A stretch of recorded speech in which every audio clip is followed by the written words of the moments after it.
Look, there's a lot of BS on YouTube. People are selling you this dream of making $1,000 per day doing nothing, or making $100 per day filling out surveys. These are not real businesses that people are promoting to you. But you probably want freedom. You want to have a business so you can work from anywhere. Well, I got great news for you, because on this channel, I've just been documenting how I've done it. Going from 0 to 10,000 a month, making 6 figures, then 6 to 7, and now scaling beyond. So in this video, you're gonna get a compilation course. Exactly how I started, how you can start getting to your first clients and then scaling it up. It might be a new industry for you. You have to be open-minded to at least learn how other people that have gone before and paved the way have done it, so you can see if it's for you. So these are my most practical and applicable videos that teaches you step-by-step how to go from 0 to freedom, where you can quit your 9 to 5, or you can do something that you enjoy, building a business that you love that provides you with freedom. So with that said, let's dive in and enjoy. I think this is one of the most important videos that you'll watch in this program, and I truly believe that, and for a couple of reasons. Now, I'll share my screen and we'll go over the short presentation that I put together. One of the reasons why I believe this is because in life, sometimes we know what to do, but we still don't do it. And I think there's a couple of reasons for that. I'm also going to share with you an analogy, crypto versus business, how the two go hand in hand. And when you apply these principles to your life, to your business, you're going to create assets that will serve you for the rest of your life. And you have this currency of client projects, which you'll see here in a second. So the title for this presentation is How to Get Over Fear, Stress, Overwhelm, Comparison with Others to Reach the Top 1%. And this is the emotional roller coaster. If we know what to do, then why aren't we doing it? So like, if we know how to build the funnels, why not we doing it? If we know how to create content, like, why are we not doing it? And it's the same thing as you'll see in fitness, in finances, education, you know, like eat more healthier, less calories than you spend. Finances, like make more than you spend less than you have, save, invest, multiply.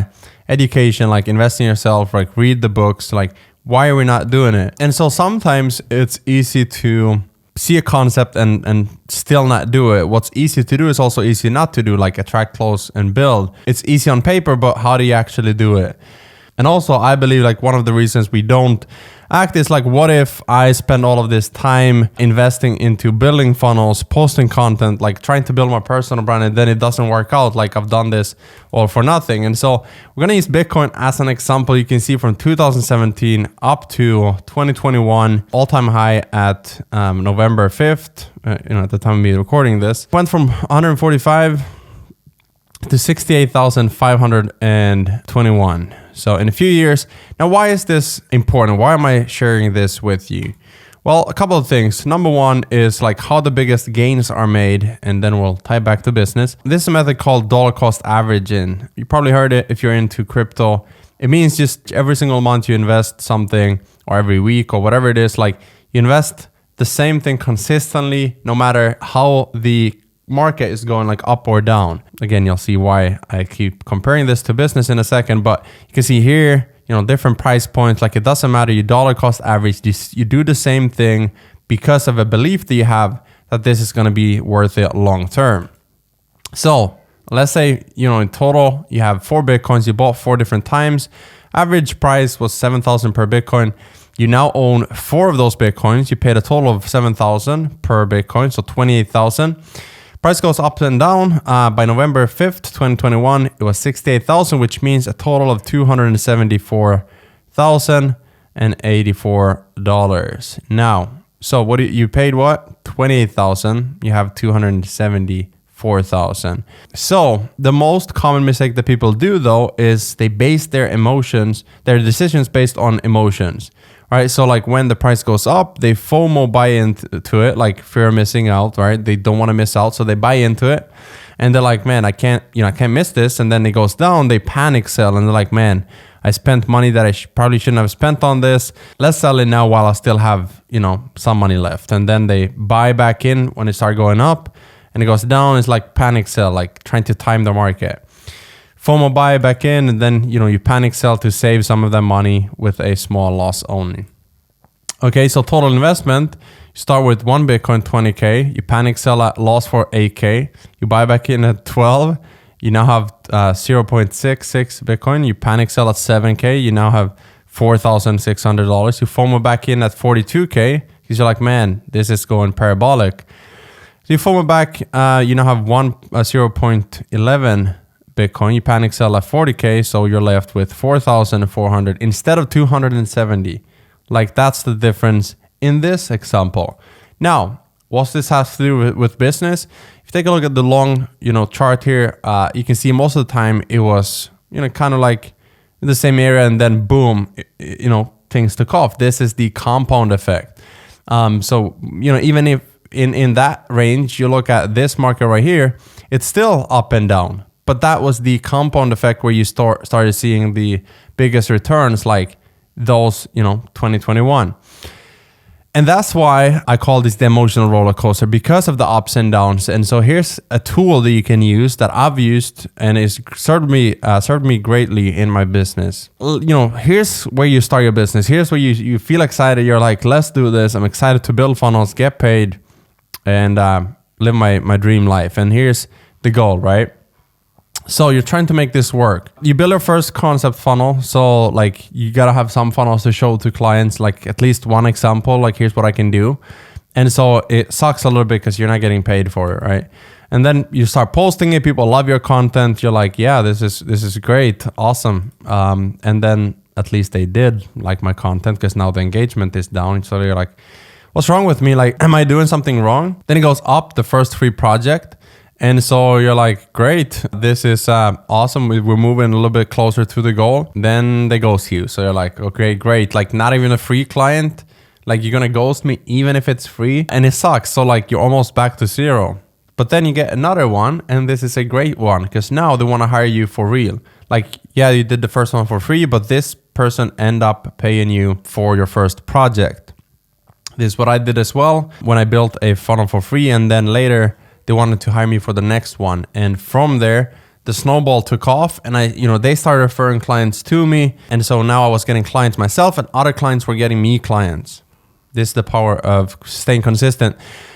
Then it goes down because you're like, man, I spent 10 hours on this funnel. Like, I feel overwhelmed. It's an advanced one. It's a new one. So you're learning a new industry, a new funnel type. So it's a little bit overwhelmed. And then it goes down because you got to create another concept funnel. So you're like, well, I just got paid. Now I got to do one for free again. Like, that sucks. So it goes down a little bit. But then you get your first 1K project and you're like, okay, I got my first 1K project now. And it changes your beliefs about certain things. Like, when I got my first 1K client, I saw the opportunity. I was like, if I can do this once, I can do this 100 times, and I'm gonna make way more than I'm making in a job where I was making $400 a month, or $1,000 a month, or $1,500 a month. So things start taking off. You get another 1K project because you're getting some momentum now. Like, all of this work up front is starting to pay off, and then it goes down a little bit more because you're like, I shouldn't work for free. Like, you get a week where you don't have any clients, so you start feeling like, okay, I have to create a free concept funnel now. Like, I have to produce content for free. Me, who just had a couple of clients, like, I shouldn't have to do this. And then you get your $1,500 client, and you're like, okay, it's actually working. Like, let's do this. But then you have a massive dip, and you're questioning things, and you're like, maybe even mad. You're frustrated. Like, I deserve better clients. I shouldn't have to post content and help people for free. Like, I shouldn't have to maybe redesign someone, like give a funnel audit or create a concept funnel, or redesign another person's funnel to get more experience. And like, I shouldn't have to do things to learn. Like, I've had so many clients already, right? But then when you do that, you get even more leads because you just power through, and boom, you get 2 funnels. And they pay you way more than any of these other projects. And so first, there's a lot of free work. Look at all of these, like free concept funnel, first free project, another concept funnel. Like, I shouldn't work for free, right?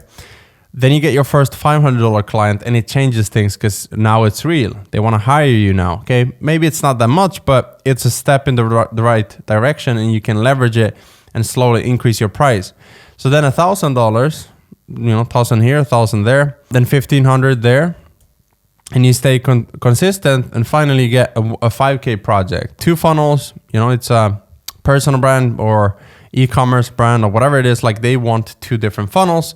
you sell it as a package, is 5K. Maybe even some of these who paid you 500, 1K, they see your value now and you have some more examples, some more experience to show them, and so you can charge 5,000 and you feel confident because you've actually done this now a couple of times. You've built all of these funnels and you've basically hustled your way in the first couple of weeks. So why is it that people still struggle though, right? I believe that most people struggle with this because of the inner chatter, the inner beliefs they have of like the ups and downs. That's the emotional roller coaster. So how do you deal with it? How do you deal with the emotions?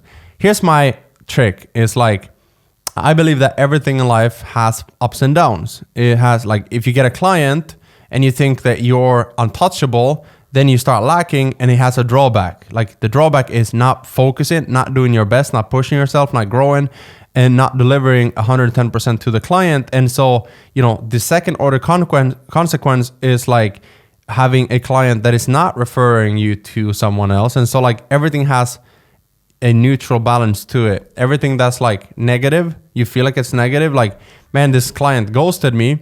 Maybe you got upset and so you worked even harder, you learned even more, and now you have the next 10 projects are amazing because, well, maybe even the next years of your life is amazing because you got frustrated from this one thing where someone hurt you or someone did whatever, like someone ghosted you. Maybe the client agreed that they're going to pay you 5K, they're going to pay you 2K upfront, 3K when delivered, or 2.5, whatever it is.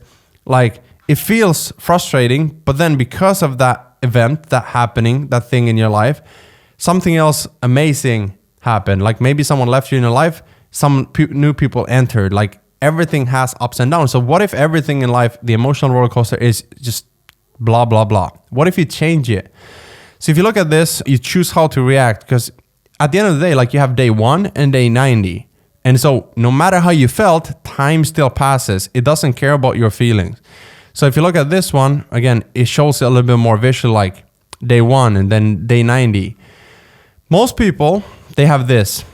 Funnel 1 here, funnel 2 here, funnel 3 here, because of all the chatter, all the noise in your life, like all the drama, toxic energy, people telling you you can't do this, whatever it is, right? But when someone reaches out to you, they don't care about your inner voices, personal challenges. Like they ask you like, hey, can I see your portfolio? Would love to hire someone for this funnel, for this project. We have a budget of 10K for these funnels. And like sometimes the price is revealed later, obviously. But still, like they are looking for someone and now you have to be ready. I use this as an example because I used to play soccer, like semi-pro. I got paid to play football or soccer. And, when we had trials or tryouts, I would travel to Sweden. I was traveling to a couple of different places, and I had to be ready during off season. Even though nobody was looking for me, I had to be ready to show up at my best when the time was right. And so someone comes to you, you can either have this 3 funnels. Okay, so you're like, yeah, I have these 3 funnels. And you're like, you're not really that confident because you could have done more. Or if you change what you hear, you can have this.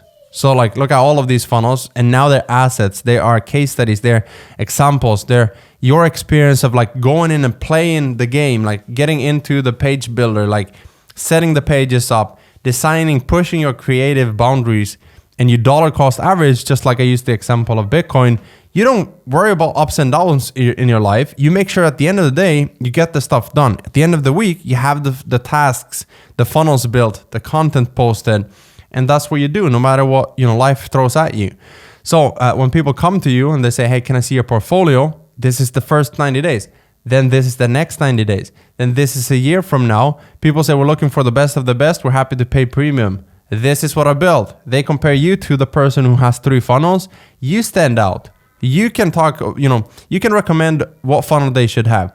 You can understand when they say the upsell page isn't converting. Can you take a look at it? You know how to set it up if they say something's broken with the order form. You know what to do because you built these, whether it is for free clients or paid clients. Now, as you continue to build funnels and you put yourself out there, you grow your audience, you reach more people, it's inevitable. Like success is inevitable because you keep becoming better by actually doing, no matter the inner chatter, the inner voices, the noise. So year 1, you have these funnels, right? Create predictability and safety by actually having a lot of assets, a lot of funnels in your toolbox.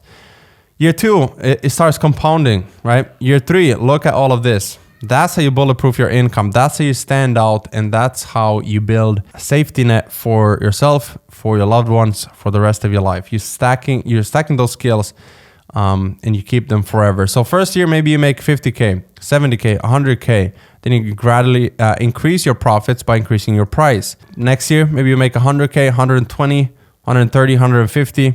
Then year 3, you have assets for life and you're making 200 to 350K. What changed, right? Like what changed? Because you're making more. Well, you didn't build more funnels per week. You didn't get more busy.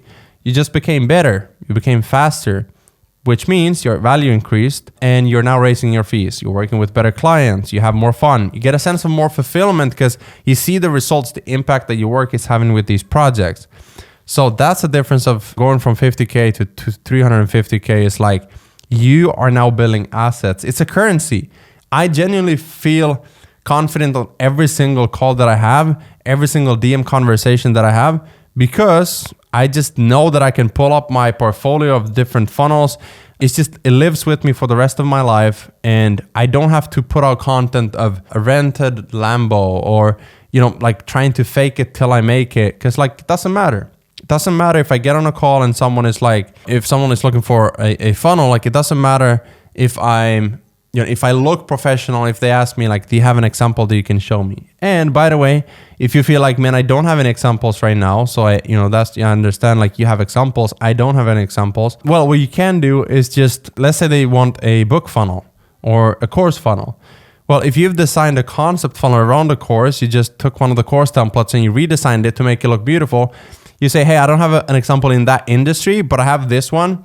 And the conversion principles are the same because they're both course funnels. And so you go into Pinterest and you type in course funnel or landing page and you see, okay, I like this theme for this person. Hey, because you're in the fitness industry, I think we should model this type of design and we could create this for you. And now you've shown one example of a similar, not the exact same, similar funnel, and an example we could do for them, even if it's not yours. You say, this is what we can model to build yours, and you can have it live in 7 days. Awesome. Sweet. The moral of the story is this: think long term, dollar cost average, just like you would in a investing strategy. You do the same in the business and you build assets for life. Brian Tracy says, the ability to discipline yourself to delay gratification in the short term in order to enjoy greater rewards in the long term is the indispensable prerequisite for success. And it's so true. It's so true because everything gets easier because of the skills you have, because of the portfolio that you build, because of everything you're doing. And so hopefully this helps. Hopefully this shows you the path forward, the path from maybe feeling a little bit overwhelmed to, is this going to work? Like the ups and downs. Am I broken? Am I doing? No, everyone goes through these ups and downs. So with that said, hopefully you like this video. If you have any questions, post in the Facebook group. And I'll see you in the next one. So you want to become a top 1% ultra rich person. And so you watch all the YouTube videos, you aspire to live life like your idols. You go to the gym, you read all the books, and you're still stuck in a place that you hate, in a rut. But you're hopeful, you're still thinking that maybe you can break free. You can live a life of financial freedom. And it's just one thing that is a problem.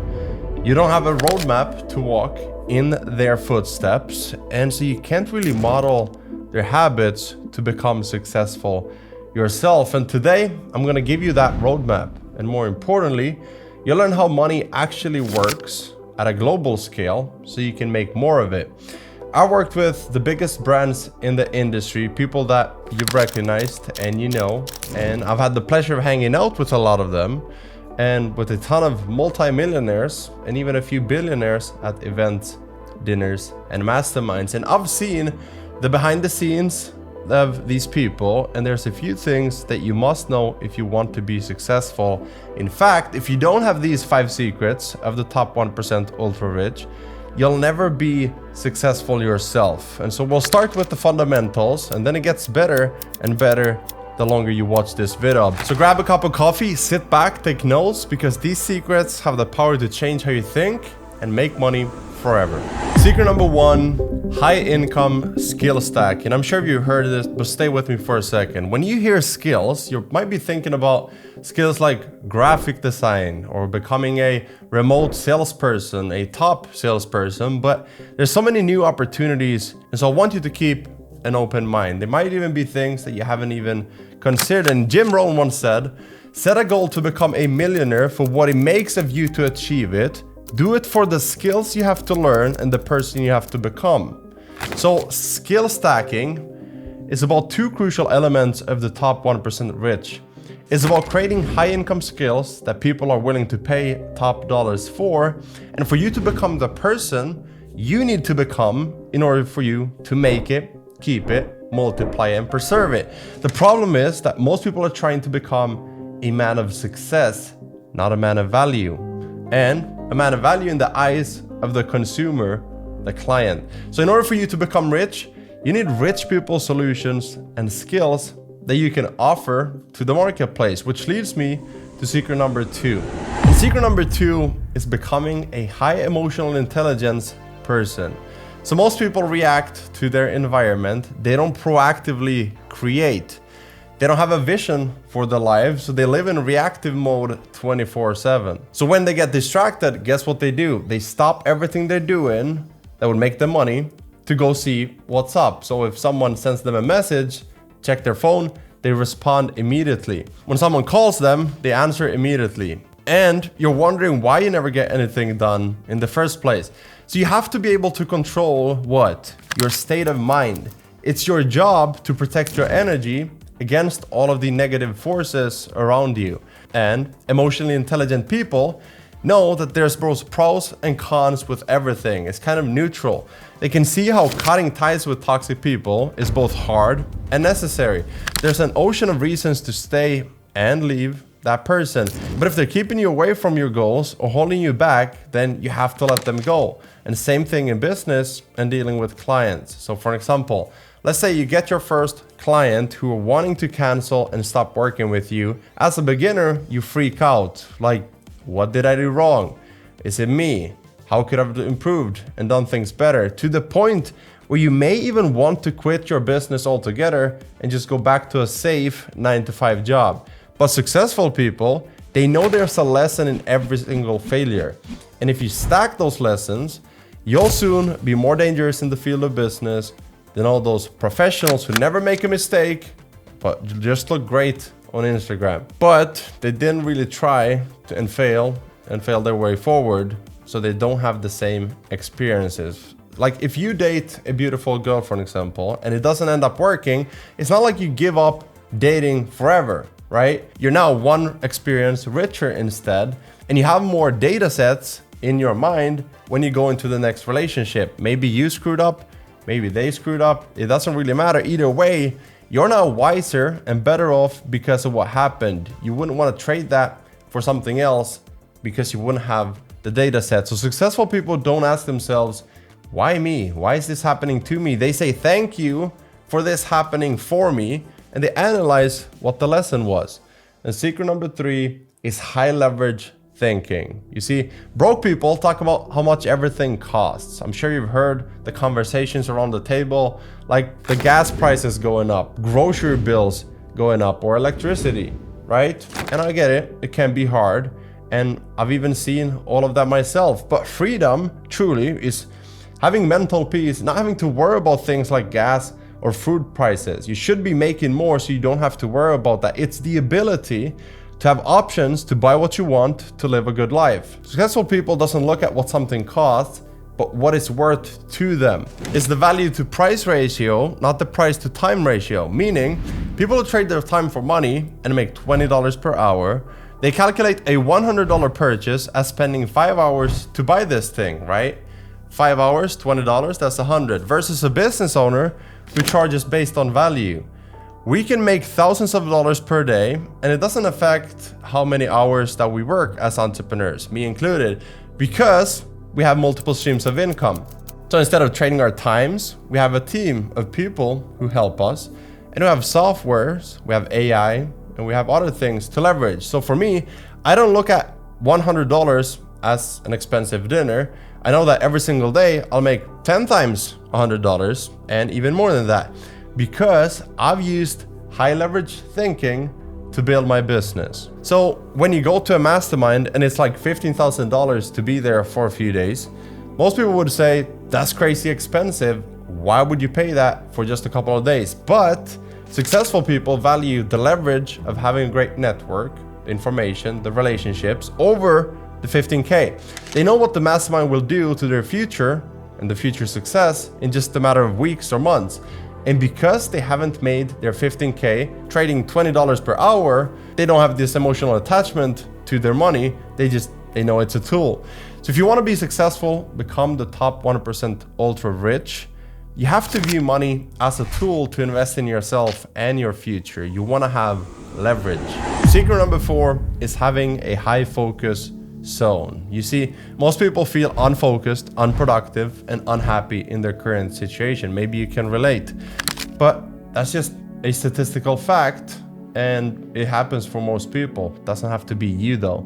When you follow these secrets of the rich, you'll start noticing incremental improvements in everyday life, and soon you won't even recognize your older self. But in order for you to become a better version of yourself, your skills and your financial future improving, you have to have a safe place to just be yourself, alone, thinking, planning, building. So this can be your bedroom if you're still young and you live with your parents.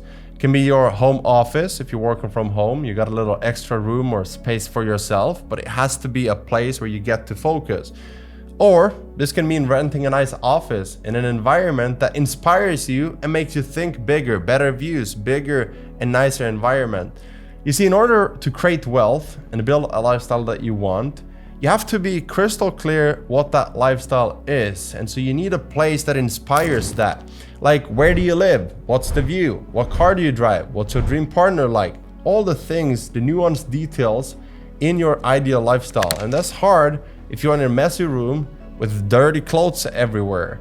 If you got stuff all over your desk and you got an old laptop from 2017, like, you won't be inspired. You have to have some standard for yourself. You have to invest in your environment to set yourself up for success. You gotta take yourself seriously, and you have to stop living like everyone around you are living, your friends that aren't pushing you to become better.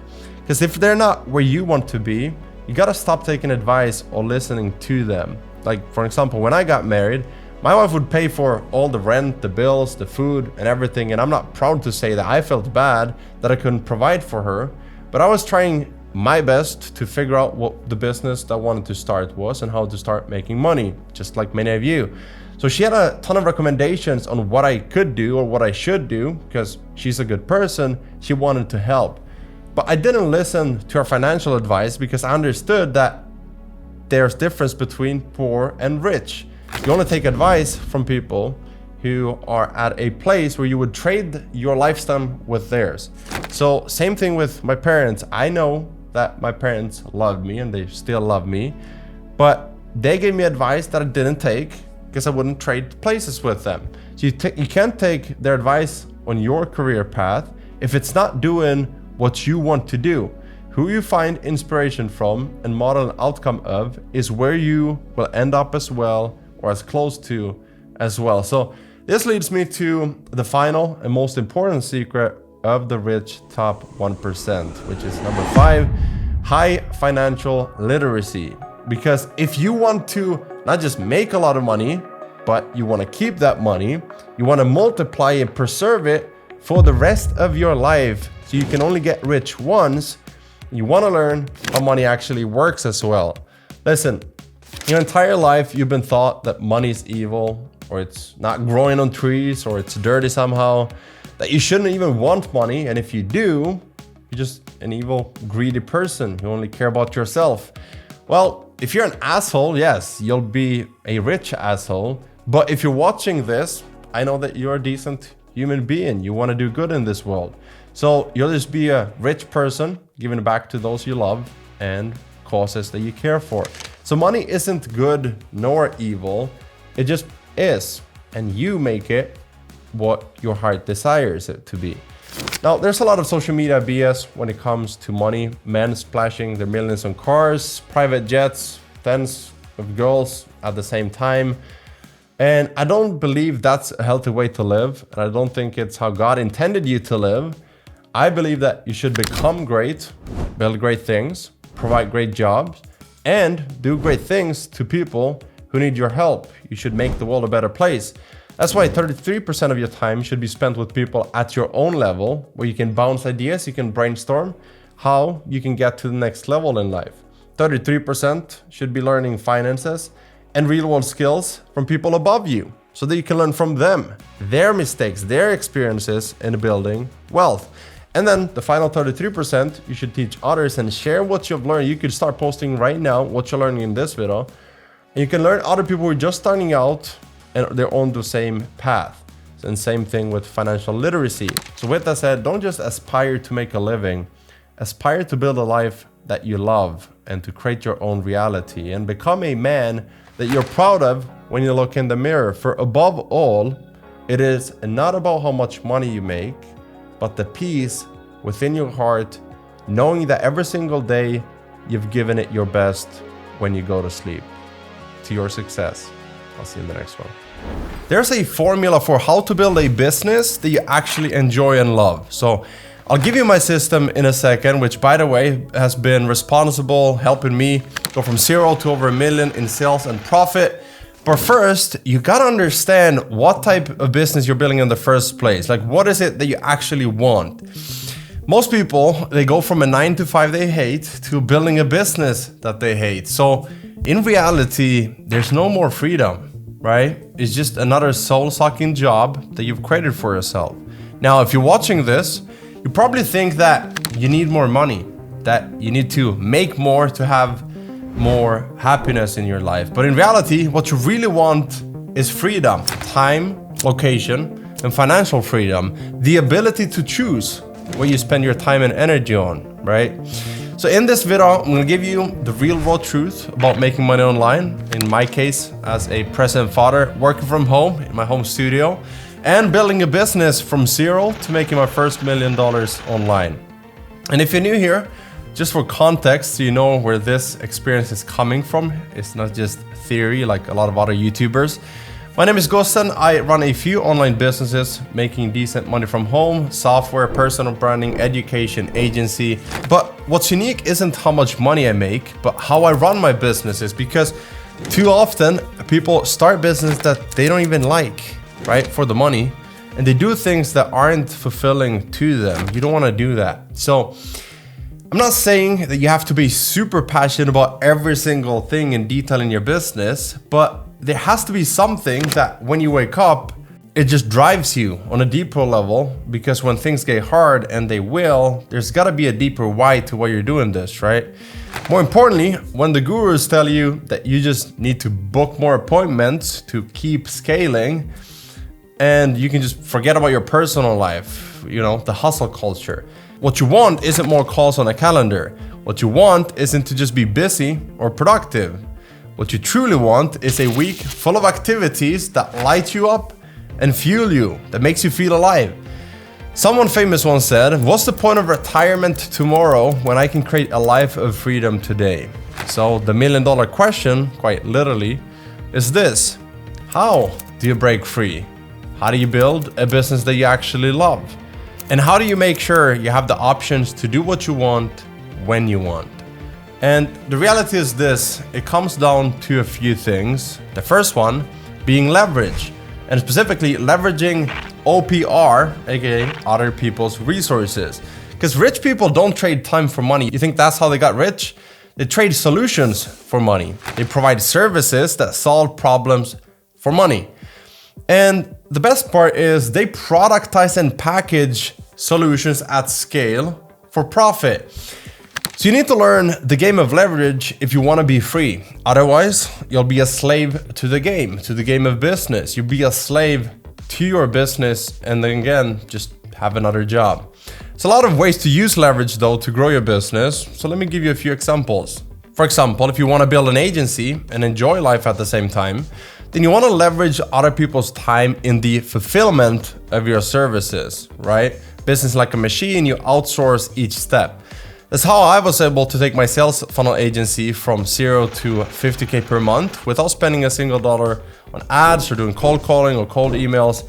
I leverage other people's platforms, aka social media, to find the perfect clients and get them to come to me. I then leverage a VA and their time to have them list potential clients in a spreadsheet. So when I woke up, I knew exactly where to go and find those ideal clients instantly. And with an agency, you can sell services, all different types of services that help clients make more money, and then you can charge a premium for it because now it's justified. And we, in our business, I sell funnel ecosystems because our clients need more than just one funnel, so I can charge them consistently and I can build recurring revenue. If you want to build a no-code SaaS, a software as a service, you want to leverage other people's code, other people's infrastructure. And there's a great option that we use for our software, Funnels.so, an all-in-one marketing and sales funnel platform. It's called GHL or High Level. With code, you can sell a software, people pay for the software, and so you generate passive income. That's how the successful top 1% of income earners think. How can I leverage other people's resources to accelerate my business, not trade my time? How can I build a business that provides me time freedom, not just revenue and money and clients? How can I provide jobs to other people, right, and make money while keeping a healthy profit, obviously, in the business as well? And next up, we have scalable products, not just services. So I'm not talking about drop shipping, cheap gadgets that nobody actually wants to buy. And I'm not talking about selling courses just for the sake of generating passive income. That phase of the market has passed a long time ago where you could just basically sell anything with a big promise, people would buy it. In today's market, you need to build what I call goodwill marketing, where you give enough free stuff to your audience to the point where people are starting to ask you for more advice. Can you help me do this? Can you help me teach me how you did that? And that's where leveraging media comes in. So code, people, media are some of the biggest ones. The biggest key in growing your business though will be having a personal brand. A brand that people trust because you're an authority in an industry. And you can build it a lot of different ways. You can build this authority by association, by working with big clients that people recognize. It's actually one of the reasons why I mentioned clients of mine like Tony Robbins, Dean Graziosi, Russell Brunson, Robert Kiyosaki, just to mention a few ones. Jordan Welch, that I also recently met in Spain. I show that because I want you to see that this comes from experience. I'm not full of shit. So if you want to build a business that you love, a business that serves you and your loved ones, then you want to build a business on the foundation of leverage. Leveraging code, people, media, or just some of those examples. And never, ever, ever again trade another second for a dollar. My journey of building a business from 0 to $1 million comes in 3 different phases. First one, we have the MLM phase. Second one, we have the freelancing phase. And then the third one, we have the personal brand phase. So let's break down everything I did and how I did it so that you can do the same. So the first one was an MLM, and this was a healthy energy drink. So I was playing football, soccer, and this healthy energy drink would promise energy and also like gut bacteria, healthy sort of from the inside. And I believed in the product, I definitely did. But then once I called my friends and family and everyone was kind of tired of me, I was like, okay, this is not just like an excuse not to keep doing this. I actually insult people by doing this. And I wouldn't either want people to reach out to me that way. And so I dropped out even though I had some success. But then someone else called me up. They were like, hey, I think this is a better opportunity for you. And every time I hear like opportunity in the MLM space, I'm like, careful. But I'm like, hey, I'm an open-minded guy. I can listen to this. So I sat down, they were like, hey, we have a test that can show you the inflammation in your body. And I was like, that's awesome because I've seen the impact of society from eating bad, sleeping bad, not exercising, all of these different things. So I took this test, I saw the inflammation in my body. They had this product, and this product helped you in 90 days sort of get that back to neutral so you didn't have inflammation in your body so that you couldn't develop as many diseases and all these different things, which I was super into. And so I joined, signed up, I started paying the monthly subscription and everything. I wasn't afraid to invest in myself even though I was broke. But I wanted to build something my way. I wanted to build it, online, I saw the rise of social media. By the way, this was 5-6 years ago and 7 years ago. And so I knew that social media is going to be the next big thing, combined with sales funnels and websites that sell the product that you're selling. So I could automate everything. And I asked people, why don't we do that? So again, after I'd called people, had some success, I was like, I'm done with this. I'm just going to do social media marketing and sales funnels in the future. I'm done with everything else, and I'm just going to do it in a way that is easier to scale. And so that's what I did. I looked at the marketplace, like what's missing right now, and with everything happening, like you see in US, Amazon and all these like big marketplaces, I wanted to do something locally. So I started with a friend of mine. We actually bought a company called Lahi Eto, or Lokalförmån, and it was basically like a membership card that we would have companies join. We got over 100 different companies who joined this platform, and when you had this card that we sold to individuals, you could get 10% discount at these 100 different stores locally as a thank you, like a reward system for supporting local. But we didn't make enough money from selling these cards, and I think we did it wrong. Instead of like charging the companies, we charged for the card $50 per year, but still we didn't make enough. And so I was like, well, I have this, network of businesses right now, like who can I help with social media instead? Remember from the MLM time.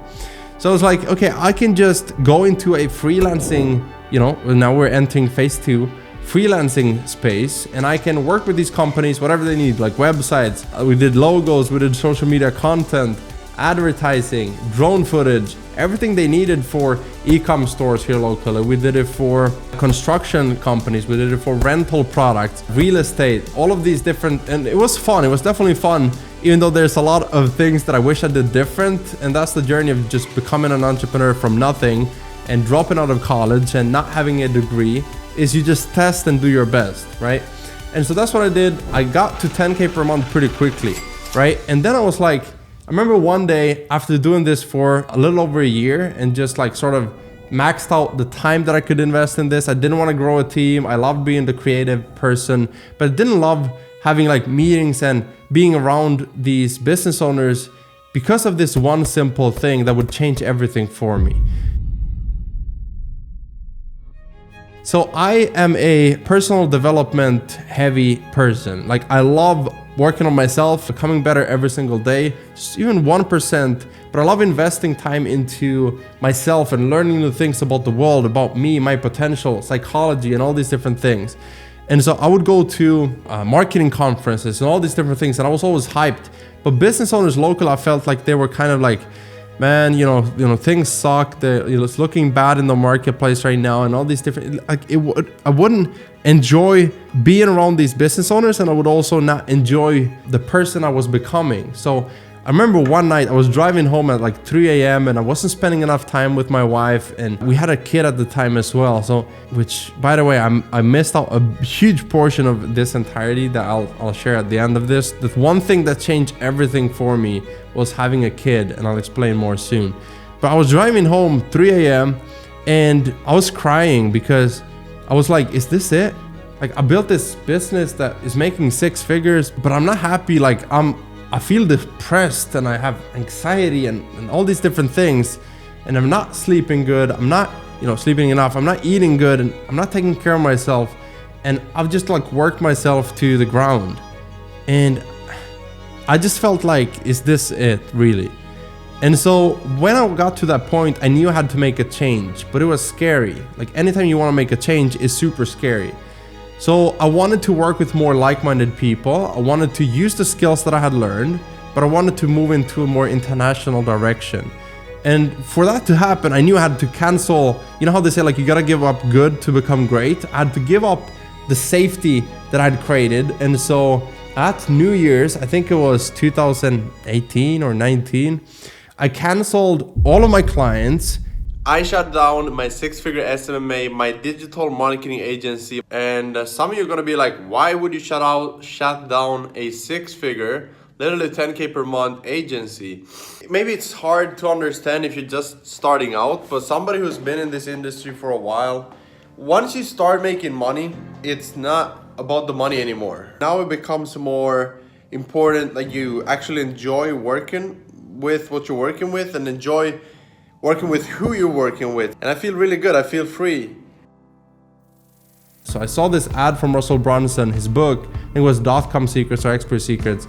And I read it and I was like, this is it. This is what I've been talking about. Local business, when we did marketing, we couldn't track the conversions and split test different things. And as a geek focused on personal development and psychology, marketing goes hands in hand with that. So I focused on marketing and then conversions for business owners who, people like me, personal brands, experts, consultants. And so, worked with these people and I started building funnels for them. And I still remember there was this one competition that changed everything. And so I learned these funnel building skills. I had some, small clients here and there. And there was one competition where this guru, this expert, this huge personal brand, he was like one of the top, Clickfunnels people at the time. And he would do a competition for 3 people to become his funnel builder.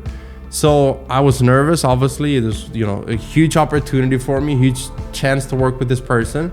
And I set my mind to just winning that. Like, I'm just gonna win this right now. I don't care how much time it takes. This is the foundation, the launch pad for me to take over this funnel space. And so I sat down, I probably spent like 2 full days building this funnel. And I was like, I'm not really good at this whole funnel design thing yet, but I'm just gonna invest my resources, my time into it to becoming that person. And so I ended up winning. He announced like, hey, I wanna hire you full time for all these projects. And so he started paying me and then started referring me to other people. And that's how I sort of hacked my way into the big leagues.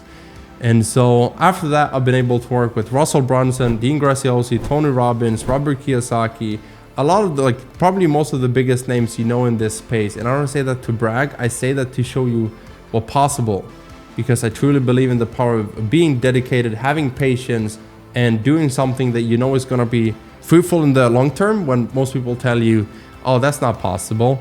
So now let's talk about, where we're at right now and what the future is after this. So I told you phase 2 is freelancing, phase 1 was MLM.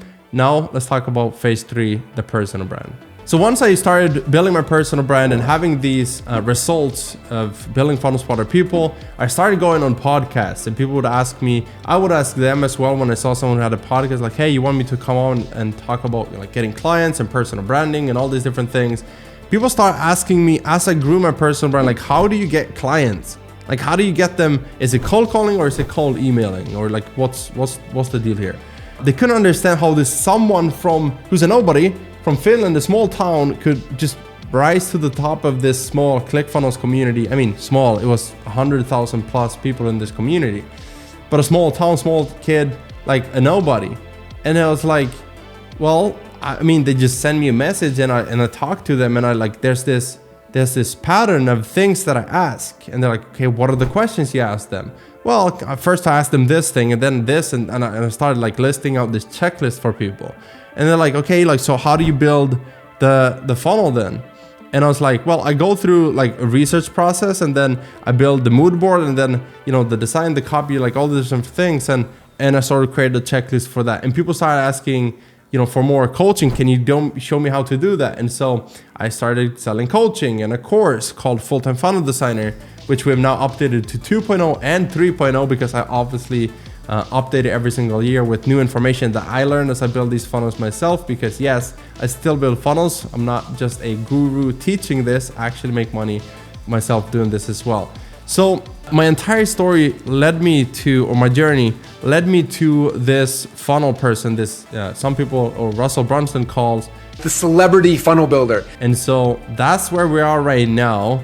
And we're on YouTube. We're growing at a slow pace, but we're staying dedicated to becoming and staying and cementing ourselves as the #1 platform and go-to place for all things funnel resources, online businesses, and all those different things. But I wanted to share this one thing that changed everything that I mentioned earlier. I used to live at a sports facility, a university, for becoming a football player. And I really wanted to become a professional soccer/football player. And I had this voice inside of me that said, hey, Gusten, you can do big things. You can become someone, and you can actually build a platform to spread a message of positivity and show people true love and what it's like actually being a true Christian and loving people, serving people, and all these different things. And I thought that football was that platform until I had to make a decision. So 6 a.m. on this regular work day, my wife comes into the room and wakes me up, and she's like, guess what? She's like, I'm pregnant. And I'm like, what? And now I'm wide awake. And she's like, I'm pregnant. And we had tried for probably 6 months, if I remember correctly. And now she was pregnant. And I had this like mix of like 50% fear and 50% just pure excitement, because I was like, I'm going to be a dad. But at the same time, I was like, how am I going to make money? Because at the time, I was working as a receptionist at the sports institute, the university. So it was like the sports and then the hotel and restaurant, all these different things. And so I was a receptionist working nighttime just to be able to, buy some food for me and my wife.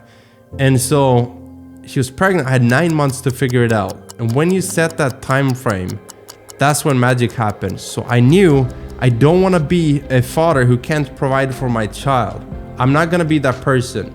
That is a selfish person to be, who's lazy, focused on what I want instead of focusing on what I can do for my family and for other people. And this mind shift has allowed me to not only provide for my family, going from not being able to buy food and having to go into the car and find coins to buy pasta and noodles, to now having a multi-six-figure per year business. Going into 2023, we were approaching close to 86K per month, which is the $1 million run rate. And I'm very excited. I'm very grateful to my wife, who stuck with me when people told me or told her that I'm using her, because she paid the rent, the bills, everything. And now we're here, and she's retired. She's home with our 2 daughters, Nela and Nova. And I'm just very proud of her for being that strong woman who can take care of the kids and be the woman, the mom of the home.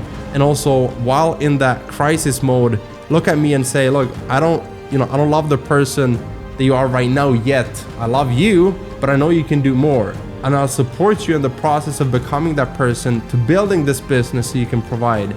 And I have patience knowing that there's better things in store for us. And so I probably missed something from the journey, from this entire, there's so many different things that have gone on in my life since I started. And we're just getting started. Every single day I just feel like, what can we do next to serve? Can I update the course for you? Can I create another video on YouTube? Whether it's free or paid, I want to serve every single person. So if you're watching this, you probably have a goal in life. You want to start a business. You want to do big things. And so I want to leave you with a few different advice. And so I wrote these down here so I wouldn't forget them. But I truly believe that if you want to build something great, then these can help you. Number 1, don't start something you're just passionate about. Build something that people actually will pay for. Number 2, start something you're good at and can sell for a premium. So there's a demand and there's a strength within you that might feel easy for you, but it's hard for other people, so they're happy to pay for it. Number 3, build a business you can operate from anywhere with high profit margins. So freelancing, you keep everything. If you sell a course, once you're good at something, then you also keep, almost 100% of that because it's digital. Number 4, become good at one thing first before you start diversifying. So I once, did all the different things and I was making the same 10K per month instead of just focusing on taking that to 10 to 20K per month. And so once I did that, I took my funnel agency to 20K per month. And so that just shows the power of focusing on one thing. Number 5, don't optimize for happiness. It'll make you lazy. So instead of optimizing for how can I be happy? Why am I not happy? I need to find comfort and happiness. Then you'll become this lazy person who's not pursuing growth, which leads me to the next thing. Optimize for growth instead, because it'll give you meaning. And then meaning will give you happiness as a bonus, right? Which leads me to the last thing. Focus on giving and serving people. It'll give you happiness as a bonus because you feel like you're making a difference in the world. And that's because you are. So let's dive in. The perfect online business generator. Number one, you can make more with an online business because you don't have that income ceiling. Number two, you can work from anywhere. You know, we've seen this in the last 2-3 years where this has become normal. Number three, there's even been careers that has been less safe and people have lost their jobs, but online businesses have been soaring and actually growing in these times. Number four, higher demand. We can see it here. Web design is the most popular freelancing skill. I actually think there's a web design 2.0 element, which some of you know I build funnels. I'll talk about that more here in a second. Freedom to choose. So there's a lot of freelancers who were, again, they were least hit by, you know, these last couple of years. So they had the option to choose. And that's really why we do this, is having that freedom. An option. So which one is best, right? There's three key areas that we want to look at, 3 categories, if you will. Number one is skills. Number two is time. And number three is money, right? So let's take a look at them. Skills. You want to make sure that this is not something you can do with no experience or background or degree, right? Like, how hard is it to launch this business? Number two, how hard is it to sell this service or offer that you have to get clients or sales? And number three, how hard is it to deliver? We want something that's like easy or semi-easy to deliver results for people. Number two, time. So sell time before you make money. How fast can you actually make a sale? Number two, how fast can you make a profit? Not just like give all of your revenue away in fulfillment or a product development or any of that. And number three, the time to fulfill a purchase. So after someone gives you money, how fast can you fulfill the promise or fulfill the delivery of that purchase? Number three, money. How much is the upfront investment and how much is it going to take you to maintain this business? So monthly costs, things like that. And number three, the profit margins, and actually, are you cash flowing as a business, right? And then the final one, non-negotiable, it has to be fun. The industry has to be a growing trend and a great future, right? You gotta love what you do, the tasks in and of themselves, and then the people around you. Is this a fun business? Because otherwise, like, yes, money is cool, but if you don't have fun, then why are we even doing this, right? So here's the rules of this game. This is a competition between 7 different businesses. And each of these businesses are gonna get a score from 1 to 10, right? So the rules are simple. It has to be beginner friendly, low risk, high profit margins, and fun. It has to be in a growing marketplace with great future. It has to be something anyone can do from anywhere in the world. It has to be a 6-figure potential within 90 days. I believe that most people, most families, could live okay with 10K per month. Ideally, you want to get to 20K per month. That's where you can live a good life and not look at gas prices and everything. And also, it can't be dependent on anyone else, like any person, platform, company. Like, this has to be a freedom business you can work with, you know, no matter the software company or the platform you're on. So here it is. This is the perfect online business generator. We got 7 different businesses. We got SaaS, e-commerce, courses, ads agency, affiliate marketing, coaching, and freelancing. The factors that we're going to be looking at are skills to start. Like I mentioned all these already, skills, time, and money, right? So let's actually fill this out together and we can take a look at which one is best for you. So SaaS, skills to start, it's going to be pretty hard, right? Like starting a software as a service is going to be hard to start, and it's also going to be hard to sell, but it's going to be easy to deliver because the software is then built, right? So we're going to give this a score once we filled everything out. SaaS, time to launch is going to take years, not months, weeks, or days. It's going to take years to build a really good software. So for that reason, it's going to take years to profit, but then time to fulfill is going to also take years. But once you have it, it's going to take seconds, right? Money down, this is going to be expensive. And then monthly costs are going to be like medium, depending on how many users you have. But if you have a lot of users, you also make a lot of money. So the monthly expenses are decent. Profit margins, high. So that's actually pretty good. So I would say SaaS is a 5 out of 10. Not good, not perfect, not easy, certainly not easy, but can be a very valuable business asset if you build it. E-commerce, skills to start. I would say e-commerce is super hard, especially in these times where it's like super crowded. Skills to sell, you gotta have a lot of skill sets with ad creative, with advertisements. It's like it's hard. It can be like pretty lucrative as well, but I'm seeing more and more people struggle with e-commerce, so I can't like put out like easy if it's not easy. Skills to deliver. So with dropshipping, for example, or Amazon FBA, you don't deliver. Like you build a product, but then you don't have to do anything. So like that's easy. The delivery part is easy. You can have everything systemized, so you don't have to do it yourself. It's easy. Time to launch. So if you do dropshipping, it's gonna be easy or quick. But then you just have to set up a store. So like time to launch isn't actually like it's quick. So this could be days, right? Time to profit could be days, right? If you just set up a dropshipping store, you create a Shopify account or any page builder account, you just add the products. When someone buys, you have this automatically fulfilled by these third-party softwares and platforms who offer these products. So time to fulfill is also going to be seconds for you.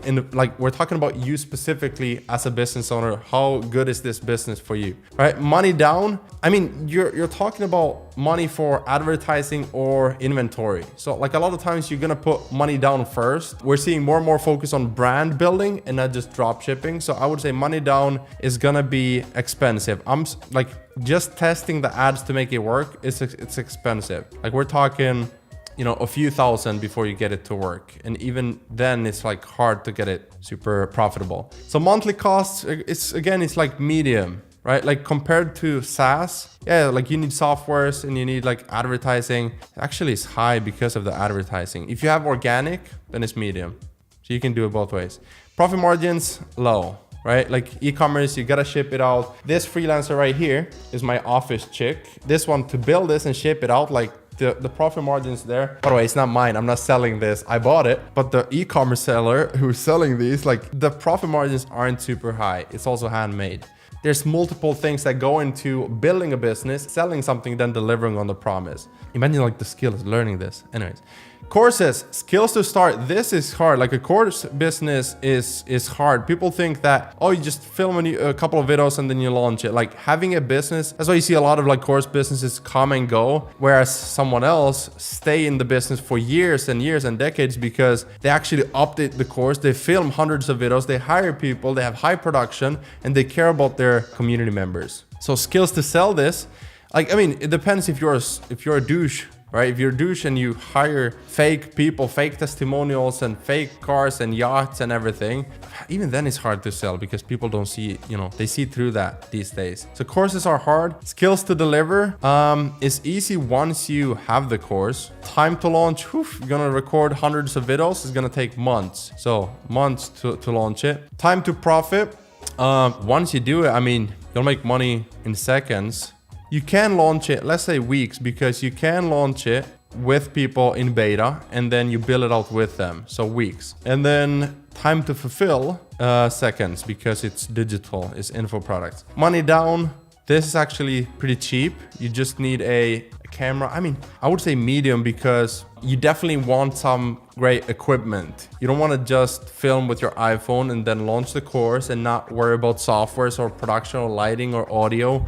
So it's gonna cost you a little bit to actually make a decent course. Monthly costs, this is again medium because you need like different softwares, membership, page builders, all of that. But then profit margins are super high. They are super high because it's almost, it's digital. Also, let's give a score for these. So SaaS has 5, e-commerce has, I would give e-commerce a 4. I'm sorry. I would give courses a 6 because well, we're going to talk about fun here in a second, but it's very fulfilling to help others and give back if you do it the right way. But it's also a lot of hard work and it's hard to sell, right? Like people think that it's easier to sell courses.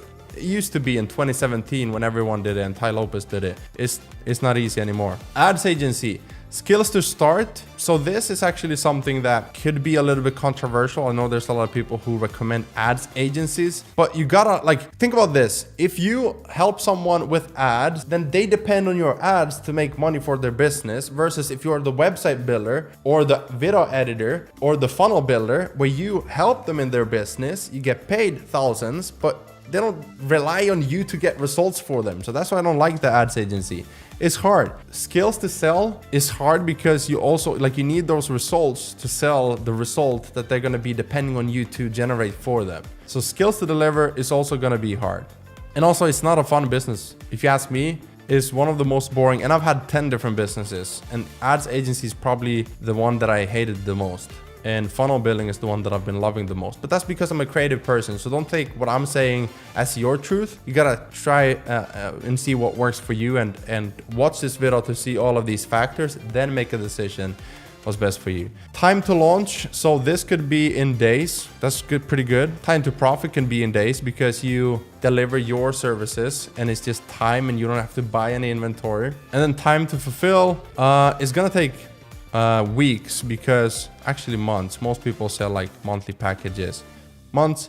And then money down, you need a couple, like medium, because you need softwares and stuff like that. Monthly costs, medium, is not gonna be super expensive. You can work from home as an ad agency. You don't have to get a fancy office. Profit margins are also high. They're not super high, especially if you have a team. If you have, like, there's a lot, like there's appointment setting, there's sales calls, there's project management, account managers, there are advertisers, so media buyers, and then creative designers or video editors for the creative.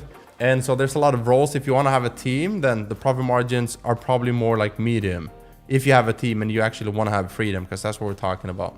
Affiliate stuff, skills to start, is not super hard. So like I would say medium, because like you can put up a few blog posts without ever showing your face. You can also do YouTube videos without showing your face, just like screen share. And then you can do kind of like what I do with YouTube is I show my face, I build my personal brand, and it's not easy. It's definitely pretty hard, but it's I would say it's pretty profitable if you do it the right way because of the high profit margins and everything. But skills to sell, to convince someone, a purchase has to happen for you to make a commission, right? So I would say medium, not super hard. You don't have to fulfill it. Let's call it skills to deliver. Super easy, right? Super easy. Let's put super easy in there. Because you don't deliver anything. Like that's the thing with affiliate marketing. You're just the middleman who says, hey, if you need this, you can buy it from this company. And then if you use their link, like if they use your link, you make a commission. Time to launch. So you can launch this in days, but you're not going to make money in days. It's going to take you a while to make money. A couple of weeks to start profiting. And then time to fulfill, again, is going to be none. I was going to put seconds. Let's do seconds, so we have, we're using the same language. Money down for affiliate, so probably a few hundred for different softwares. So I would say low. And then monthly costs, like let's say you do money down, let's say you do one blog, and then you just need like software for the website and stuff, and super cheap. Monthly costs also, well, medium if you do it the right way and you start building like a media company with blog, YouTube, you need that equipment, stuff like that. And then profit margins, the thing with affiliate is, the reason I don't like affiliate as the sole business is because I'm not in control, and also I don't get the profit margins. So maybe I get 20% commissions, 20, 30, 40% commissions, but I'm not in control, and they could lower it. I've seen a lot of people or businesses who have actually done that, lowered commissions. And so profit margins, they're like medium because, again, depending on what you sell. If you do product reviews, then you get like 5% commissions on like a shoe or something on Amazon. I think it's like 3, 2, 1, 4, 5% commissions on these marketplaces. So not the best one. I would use it kind of like what I'm doing with my business. I run a funnel business, and then within that I have affiliate commissions from software, sort of like a bonus income, which is about 1,500, somewhere in that range right now per month. So it's a nice additional income, not a main business. So we have ads agency. I would give it a 7 because it's still but it's not fun. I would give it a 5 if I look at how fun it is. No, like just fun, I would give it a 2. But then it has good upsides as well. It has good potential. It is a need, like it's in demand, but it's just the ads agency is hard to make money with like an agency. It's not easy.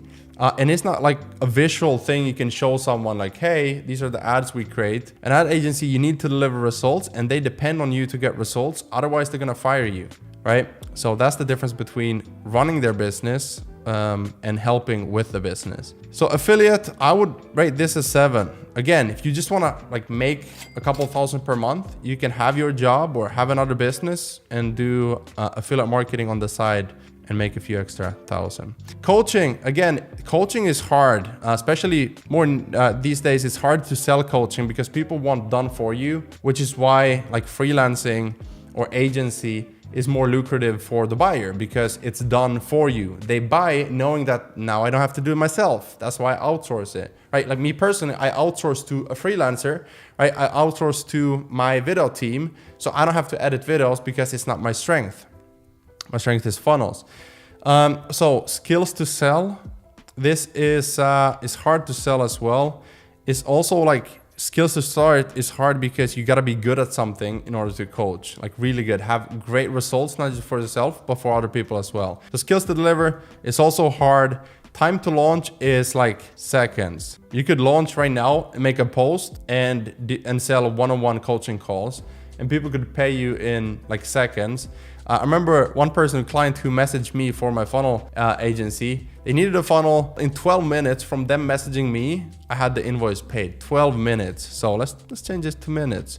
I know we're on coaching, but still, you don't need a fancy website, like a big audience to do coaching. You just need to talk to people one-on-one versus like e-commerce or SaaS, where you need to get it out to the masses, especially like e-commerce, get it out to the masses, and then a percentage of people are gonna buy your product if they like it. So time to profit, this could also be like in days, because you're selling your time, your experience, your expertise, not a product. So time to fulfill, this could be depending on if you sell a one-on-one coaching call, then it's gonna be just that call. If you sell a package, which most people do, then it's gonna be a few months as a coaching experience, and it's usually what people need to get the results from a coach. So money down, low, monthly cost, it's low. It's not I wouldn't even say medium, because you can literally just have a Zoom account, Stripe and Facebook or YouTube, and you can get clients, or LinkedIn, depending on where your ideal clients are, and you could keep it like super lean. Profit margins high with a coaching business. I would give this a 7 as well, because I know from personal experience, we have the inner circle where we coach funnel agencies and freelancers. The coaching business is very fulfilling and for the right type of person. So even if it's hard and you help people one-on-one, so it's more involvement that most people think, it's still a very fulfilling, you feel like you're making a difference because you're changing people's lives. So let's take a look at the last one, which is freelancing.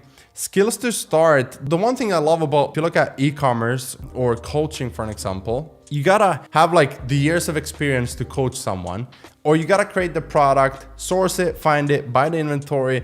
A lot of this upfront work versus freelancing, where you can take a YouTube playlist or mini course on Udemy or Skillshare on video or graphic design or funnel building, or even the ads stuff or TikTok editing, or like all these new trends that pop up and is a growing need. You could learn that in a weekend. And I mean that you could literally learn that in a weekend. A good friend of mine is now doing podcast editing. And so he didn't know about podcasting like 2 years ago, but then one day he decided to learn podcasting, and now he sells podcasting editing services. So it's pretty easy to start. And then I would say it's like medium to sell, because obviously you gotta be good at it. So it's more of like building the upfront. Instead of buying inventory, you build a portfolio. So the main concern people have then is, well, I don't have a portfolio, I don't have clients. How can I get a portfolio if I don't have clients? Well, if I sell videos, I'm gonna create a few videos, right? And they could be concept videos or free work. And I have a portfolio. Now I use that as the main thing that can sell for me in the future. It's like a 24/7 salesperson. So when I message people on social media platforms, I just simply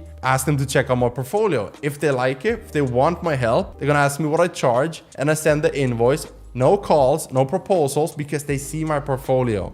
So it's pretty easy start, especially if you've never had an online business. You want to make just like 5,000 per month or 3,000 or 7,000 and work from anywhere. Freelancing is a really good option. Skills to deliver. So this is, it's not easy and it's not hard. Like it depends on if you're really good at it, then it's easy. Yeah.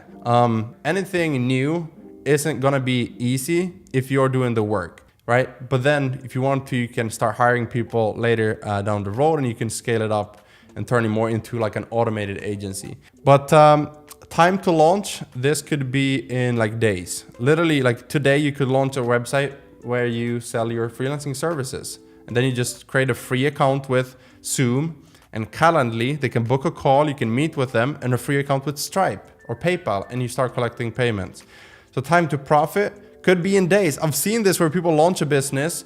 In my program, Full-Time Funnel Designer, I saw someone who launched a funnel business. He started selling funnels using his profile on Facebook. He just reached out to business owners, and it took him like within 72 hours, he had his first client. Not everyone does that, but he did. Time for fulfill. So usually also going to be a couple of days. So like if someone is filming a video, you're going to edit for them. It's going to take a couple of days. If you design something, it's going to take a couple of days. It's not going to take you months to fulfill it, right? So money down, well, you could do this with 0, but let's keep it at low. And then monthly cost, you could also keep it super low, unless you're like me and you want to try every single software out there. And I think I pay like 1,000 per month right now for softwares. That's because I love them. Even when there's free softwares out there, I still use the more premium ones because I value time over money. Profit margins. So this is also super high because it's like, you just charge for the service, the outcome. The difference between a job and a freelancing business is that a job usually gets charged per hour, and freelancing used to be that way. But for the last couple of years now, me and the people that I've been helping with freelancing, we charge based on the outcome. So if we know that we can deliver someone a service, then we ask the client like what is worth for them, and we evaluate the situation. We charge 2,000, 1,000, 3,000. And we get that result for them, and they know that it's worth it because they're gonna make more money back from the services that we sell to them, right? So their business is already making, like you wanna have the 6 and 7 figure businesses, and they're already making money, and you're not trying to rescue and save their business, you're just helping them and making their life easier. They value that because maybe they have a family, maybe they have multiple different businesses, maybe they wanna focus more on their health. All these, maybe they want to travel and they want to outsource some of the services to you. So you can start any type of gigs that you want to sell, and you keep all of that money. If someone pays you 2,000, 3,000, that's yours, and you don't have to pay a team. You don't have to have a fancy office. You can do this from your living room, from your home, or if you want to travel as well. So which one is the winner? We got 2 of these, 7, 7, and 9. So the winner is freelancing, but then we got business 2 and 3, so silver and bronze. We're gonna take a look at affiliate and coaching. Medium, hard, super easy, hard, days, minutes, weeks, days, seconds, months, low, monthly costs, low, profit margins, medium, and high. Time for fulfill, seconds. So affiliate is gonna be second, and then coaching. So now let me give you a perfect example of what you can do with this. So let's say you want to start an online business. You know that you can sell freelancing businesses, but maybe you want to have multiple streams of income because you know that millionaires have an average of 7 different income streams. So I'm going to use funnels as the example because it's obviously what I do and what I've been doing for years. And I had a social media marketing agency in the past. I hated it. I hated my life at the time, and just the overall experience, it wasn't a fun business to grow. But now I built a freelancing business where I charge for my done for you services. Then I do coaching consulting with just done with you.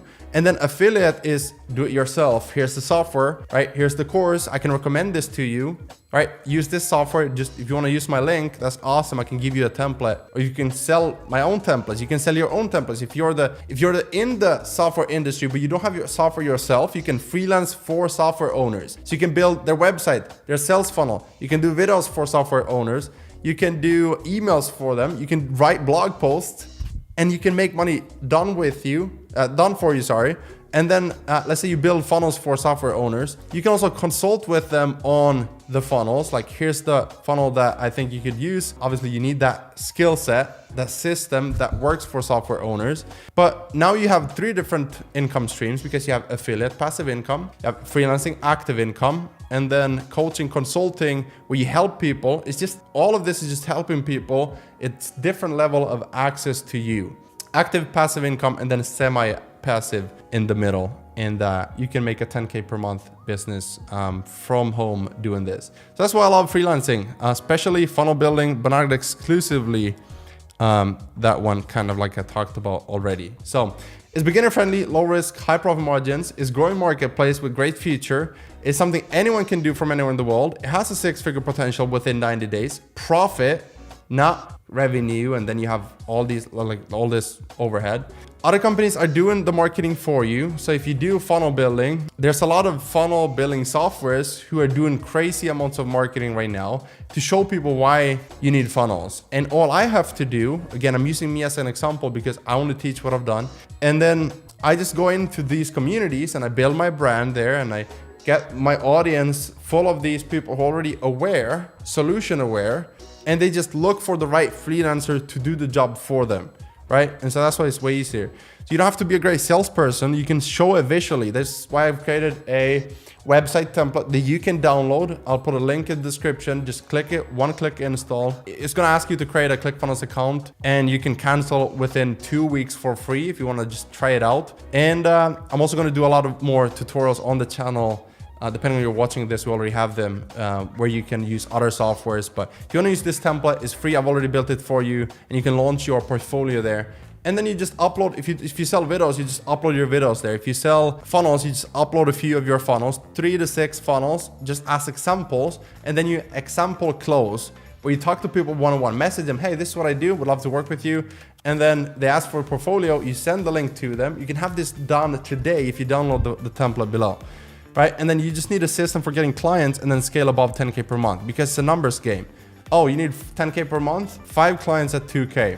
Oh, you're not comfortable charging 2K yet? Charge 1K and try to get 3 per week. That's 12,000. And most importantly, do what works best for you. Don't just look at what anyone else is doing. Don't even look at what I'm doing. If you don't want to work within this industry, you're not a creative person, you don't like funnels, or you don't even see this as like interesting enough to learn about it more, then do something else that works for you. But at least here you see all these different metrics and factors that play a part of choosing a business that's easy for you to start, low risk. You can start from anywhere. You don't have to risk anyone else's money or your savings account. You don't have to create like all this huge overhead where you have to stress out every month if you're gonna make the bills or make the rent, because you invested in this crazy business that someone promised that would work for you, right? The entire make money online industry is lying to you, but they're not doing it on purpose. You see, most people, they've made some money in something and now they want to give back. They want to teach. They want to show you, hey, I made $1,000 and so can you, and here's how I did it. And therefore, because I did it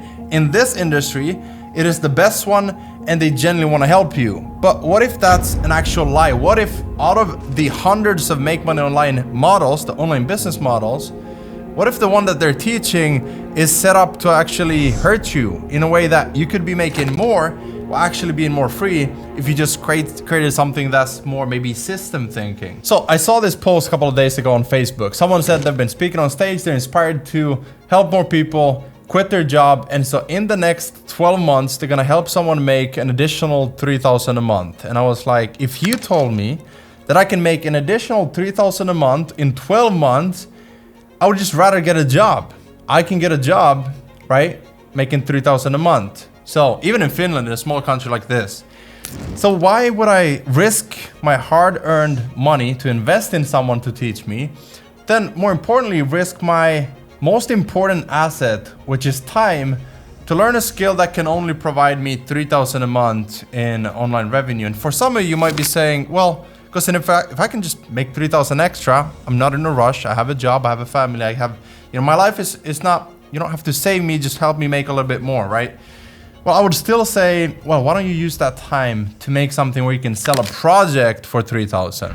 Because then you can sell one a week, that's $12,000. We have tons of people who do that in our community. So I'm like, I need to make a video about this and explain why most people don't tell you the risks, because if you knew the risks, you wouldn't invest in their thing that they're selling you. So let's talk about it so that you don't think that everyone telling you how to make money actually has gold just because it's shining. So the first one is that I've seen a lot is affiliate marketing. And I almost wanted to title this video, maybe I did, The Death of Affiliate Marketing, because too many people right now, they're telling you, look, you don't have to have your own product, you don't have to have your own service. And it's true, you can make great money in affiliate marketing. In fact, I've made over 6 figures in affiliate marketing. So yes, it works. And in fact, you should do it as a bonus income stream, not the main business, not even the main side hustle. Should be affiliate income. So the reason why I tell you this is because this person who sold you on to make 3,000 extra a month into the next 12 months,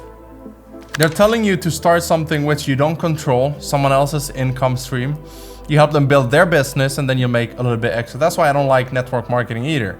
Sure, you can do it. You know, if let's say it's a product you like and you want to recommend it, make a little bit extra, get free products. Sure. But why not? If you're working on yourself, you're building your skills, you're reading books, you're taking courses, you're watching YouTube videos, you're watching tutorials, you're doing all these things, you're working on yourself, personal development. Why not build something of value? Why not build something you control? And why not build a real asset? Maybe you can sell your business in a few years if you build it right. Like I have a friend who built a service-based business, sold it for hundreds of thousands, and he's just a regular person. So, and he did that in less than 2 years. Now, what is it that I actually recommend then if you shouldn't do affiliate marketing? Well, let's look at something else like drop shipping. Should you do drop shipping?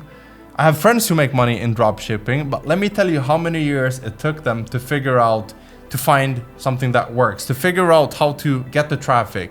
They spent years getting extra jobs to make money, then spend that on advertising. Why? Because you start fresh. You don't have a brand. That's why it's called drop shipping. You start and you drop ship someone else's product, and then you test multiple, winning products to see which one is actually winning product. And then hopefully one day you find something that works, and then you scale that up. And even then, I've seen people spend, 6 figures, 100,000 per month in advertising to make 10,000 per month profit. So you risk a ton of time, a ton of money, and then you test 10 different Shopify stores in hopes of one day making money with your e-com store. So yes, it's definitely a good model. A ton of people make money, but way more people fail and then risk something where they're afraid to even start something again because they've lost so much money, right? Just my honest and humble opinion, so take that for what it is. Now, what I've seen work the most, that has the lowest risk to revenue ratio, is service providers. And especially in these times, we're going into recession, depression, whatever it is, a down market. And people are not buying to grow, they're buying to protect, they're buying to preserve, they're buying to make sure that they can guarantee and actually get a safe income, and they can not burn out, and they can not have too high of a monthly recurring revenue on their staff. And so for example, someone, instead of hiring an in-person digital marketer that would cost them 8,000, 7,000 a month, they would rather pay someone else, a freelancer, to design the logo for $100. Then they would pay someone $1,000 to design the website. And then maybe they have a book, a course, an event, and consulting services. And so they would pay someone to build those sales funnels individually for different offers so that they can scale up, focus on actually making more, and then cut down their expenses on actually paying for people who actually just help them grow, right? So if you look at someone else who might be selling them a service that's kind of like, you look at the vitamin versus the painkiller. The vitamin is something that would be nice to have. Hey, let me get a little bit extra vitamins. But the painkiller is like I'm in such a pain. I'm having too many, problems, or I have too much of an expense in my business. My overhead is too high. And so let me fix that by hiring someone that is pretty good, pretty affordable, but it's not gonna break the bank. And so that's where you come in. You're not perfect. You're not a player when you get started. You're not the one that's gonna charge 10, 15, 25,000. You might charge first one for free for a testimonial, then 500, then 1,000, then 1,500, then 2,500, then 4,000. You stay at 4,000 for a while, but what you do is you get paid to learn, and you actually serve them, not just sell them. And you stay and you learn with them, and you grow within the team with all these different clients. So maybe one of them would say, hey, actually now it makes sense. We have a big plan for this year, and we want to bring you in full time to help with this. So now you're making 4,000 a month. I have a friend of mine who, I don't know if he still has this client, for months and months and months, he was making multiple thousand every single month, just working for one client, just building funnels for one client, and then helping them, sort of like an extension to the team. So you don't just have to stay with them exclusively, you can have multiple clients, but this way you're not risking money working for an affiliate or network marketing company where you don't have something that you can control, right? So with a service business, you can control who do I want to work with? How much do I want to charge? How much can I spend building my skills that I have for life then, and not just hoping that, oh, this product, I hope their affiliate income or the revenue is going to be the same payout, the same percentage for the rest of my life, so that I'll just push it once, I'll do a video, I don't have to show my face. And too many people are promoting these things that are easy to get started, like, oh, I don't have to show my face, I don't have to use my voice, I don't have to lift my finger. Like, bro, if you're 20, 30, 40, 50, 60, I don't care what age you're at, why would you not do something that is, yes, hard, but actually pays really well, and then just learn that and stop being soft and lazy, and instead focus on developing skills that will serve you and your family and people you love for the rest of your life? That's it, I'm out. Right, so in this video, we're gonna talk about the high ticket funnel clients playbook or workbook. It's kind of like the overview, your 100K path to freedom, the roadmap, the stages, the phases ahead. And there's actually 6 different stages that we're gonna go through in this program, and I wanna break them all down in this video. So what you see here is the PDF. There's a link below this video, you can download it. And it's basically everything that you need to build a 10K per month funnel agency from scratch in as little as 90 days or less, without doing phone calls, without doing sales calls, sending out proposals, doing cold emails, cold calls, all of that. So let's dive in. The first thing we're gonna take a look at is the 100K roadmap, the 6 phases to consistent 10K per month and beyond. Phase number 1, foundation. So you can see here, niche, offer, pricing, and everything that goes into the foundations, because it wouldn't make sense for you to go and start posting content and uploading to your portfolio and trying to message people, whatever you do, if you don't have the foundations that then you can build upon. Like if you build a house on cards, it's gonna crumble. If you build it on solid rock foundations, then as you continue, you're gonna build this client flywheel, and everything is gonna exponentially grow and is gonna compound. So phase 2 is then you have your assets, everything that you built. You're now launching it using organic social media. So we use Facebook, and we find these communities, right? Well, that's in lead generation, but we first launch it to the world. Funnel, so concept funnel, your first funnel design. We have the 24-hour Clickfunnels challenge, the portfolio funnel. So you have a template for that. Profile, we'll talk about all of this, but basically your organic personal brand, we're launching to the world. And if you're building a funnel agency that is not built on your personal brand, then we're gonna brand it that way in the next spreadsheets and tools that we have for you. Phase 3 is then lead generation. And we have things like messaging, content, lead gen, everything that goes into attracting those to you, because you don't wanna spend time reaching out to all these people if they're not interested. You wanna get them to come to you, just like doctors have an authority when people go to them and they describe a solution. We want to describe the solution. Here's the funnel type that you need. Here's the system and all the pieces that you need to this system, so that they go, okay, it makes sense for me to hire this person. And then naturally the next phase is then sales. How do you create your offer? How do you close sale? How do you deal with objections? How do you make sure that you don't even get any objections in the first place? And then phase number 5 is the funnels, the delivery, the actual fulfillment strategy for your client funnels, and picking the funnel types, the structure, the process to building these, and a lot more. And then phase 6 is really about scaling with, it could be a team, it could be systems and automations and different tools that we use to scale from this launch period, so you don't get stuck there, but you actually build momentum. So excited for you to dive in.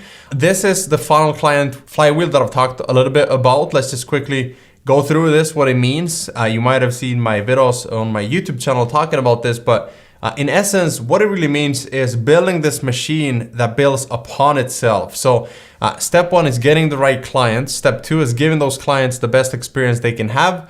And then step 3 is getting clients to refer other clients to you. And then number 4, getting client testimonials, and you leveraging those, you can see here, to your portfolio, turning into more content to get more dream clients, and building this. The more you get better at all these areas, the faster the client flywheel is gonna be. As you get better client experiences and they're happy with what you sell them, they're gonna buy more stuff, refer more people, give you more testimonials, grow a bigger portfolio, which means more dream clients. You get the gist of it. It's actually what Amazon did with their business. Is they started out with books, and so the product range was books, and they got new products, and they focused on customer experience, right? So these are things that you can control, like your products or services, and then the experience that you can deliver to people by just becoming better at it. And by you niching down and actually picking just one funnel type to begin with, and one group of people, like it's easier for you to give them a really good experience because you don't have to master everything.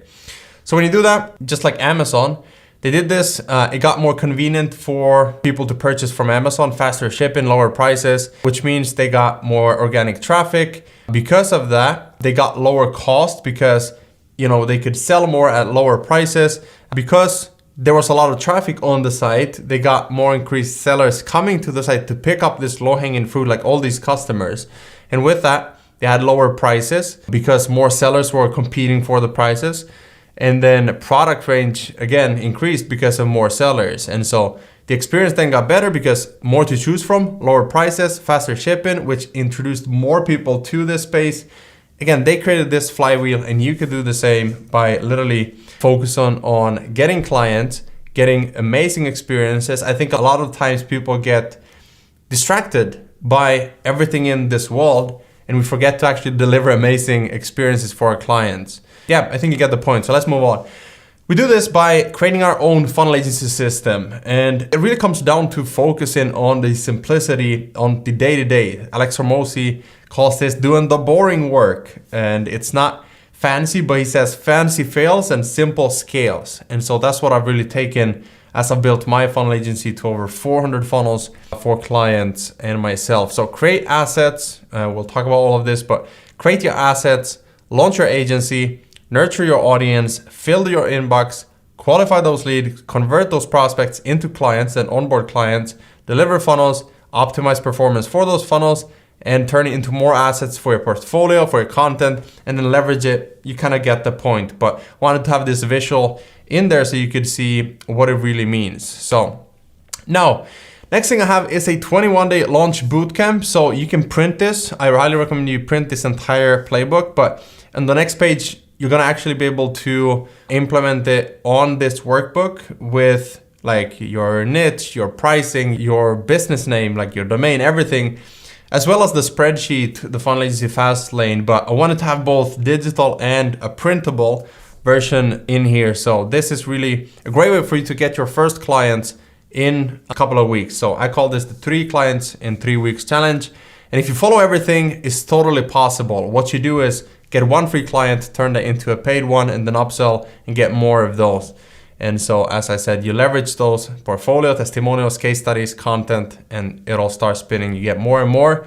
And we typically see this best results for people within like 90 days. So the first couple of weeks, you're like, man, why am I not really seeing any results from this? And then you get the first one and you start seeing the compound, but you got to be consistent for at least 90 days. Like give this a 90-day sprint and actually go all in on yourself. So with that said, we got all the pillars for your funnel agency: niche, funnel type, offer, pricing, and content. If you actually calculate, it's more than 5, but those are the main ones, as you probably see in the masterclass. What niche do you serve specifically? What's your sub niche within that niche? So this could be, again, there's a spreadsheet where I talk about all of this you can fill out, but if the niche is business owners, I want to help business owners and build the funnels for them. The sub niche is consultants, e-commerce businesses, course creators, software businesses. That's a huge niche as well. Or a lucrative growing one is the NFT space. Like I build sales funnels for NFT brands, or I build, automated webinar funnels for course creators or authors or whatever it is, like free plus shipping book funnels for authors. I build event funnels for speakers. I build virtual funnels for this niche. And so what's your main funnel type? Well, you have the roadmaps, the funnel flows. And so you look at those and you say, I'm going to build this type of funnel. I'm going to master the webinar funnel. I'm going to do everything for them, the script, the slides, the email sequence, the design. I'm going to charge $5,000 and I'm going to automate everything for a client so they have to do nothing and have this funnel live in 7 days. Again, that's a really good offer. So what's the outcome your clients get? Not the actual thing that you're building, the outcome. So if you build a booking application funnel, then the outcome is a fully booked calendar. Like you actually get a full pipeline of ready to buy clients. The outcome is more clients, more freedom.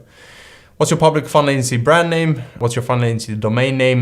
I recommend having a name that is professional, but also has some of that wording, the keywords like funnel or agency or conversion in the name. So for me, for my new agency that I launched with you guys, I am using automatedcoursefunnels.com.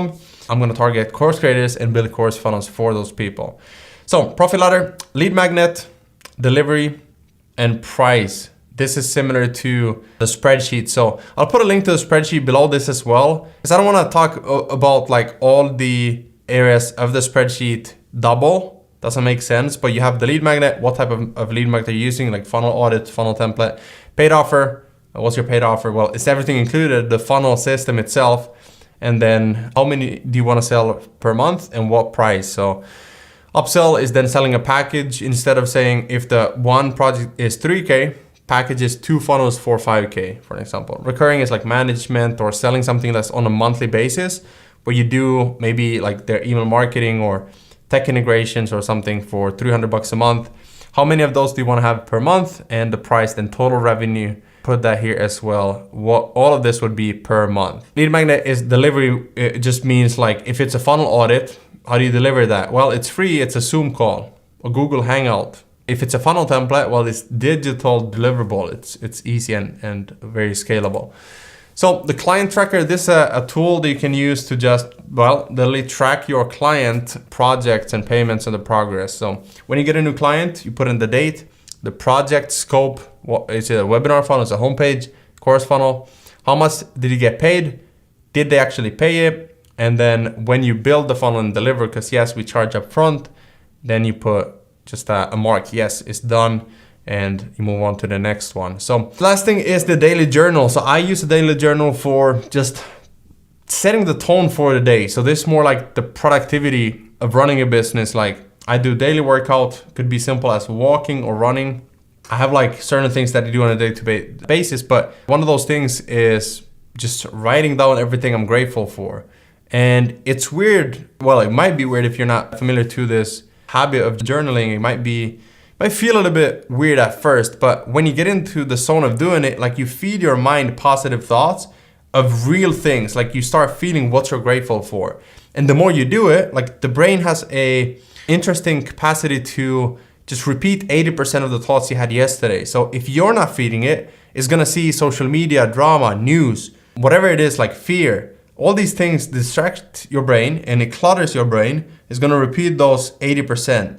What you wanna do is you want to optimize your mood by setting the tone from the morning. Here's what I'm grateful for. I'm grateful that I have an abundance of clients coming to you. I'm grateful that I have this online business. I'm grateful that I have my health. I'm grateful. It's the little things. And you just get your mind in this positive vibration, and that's how you start your day, to not be consumed by the world. So anyways, that's it for this video. If you have any questions, post in the Facebook group.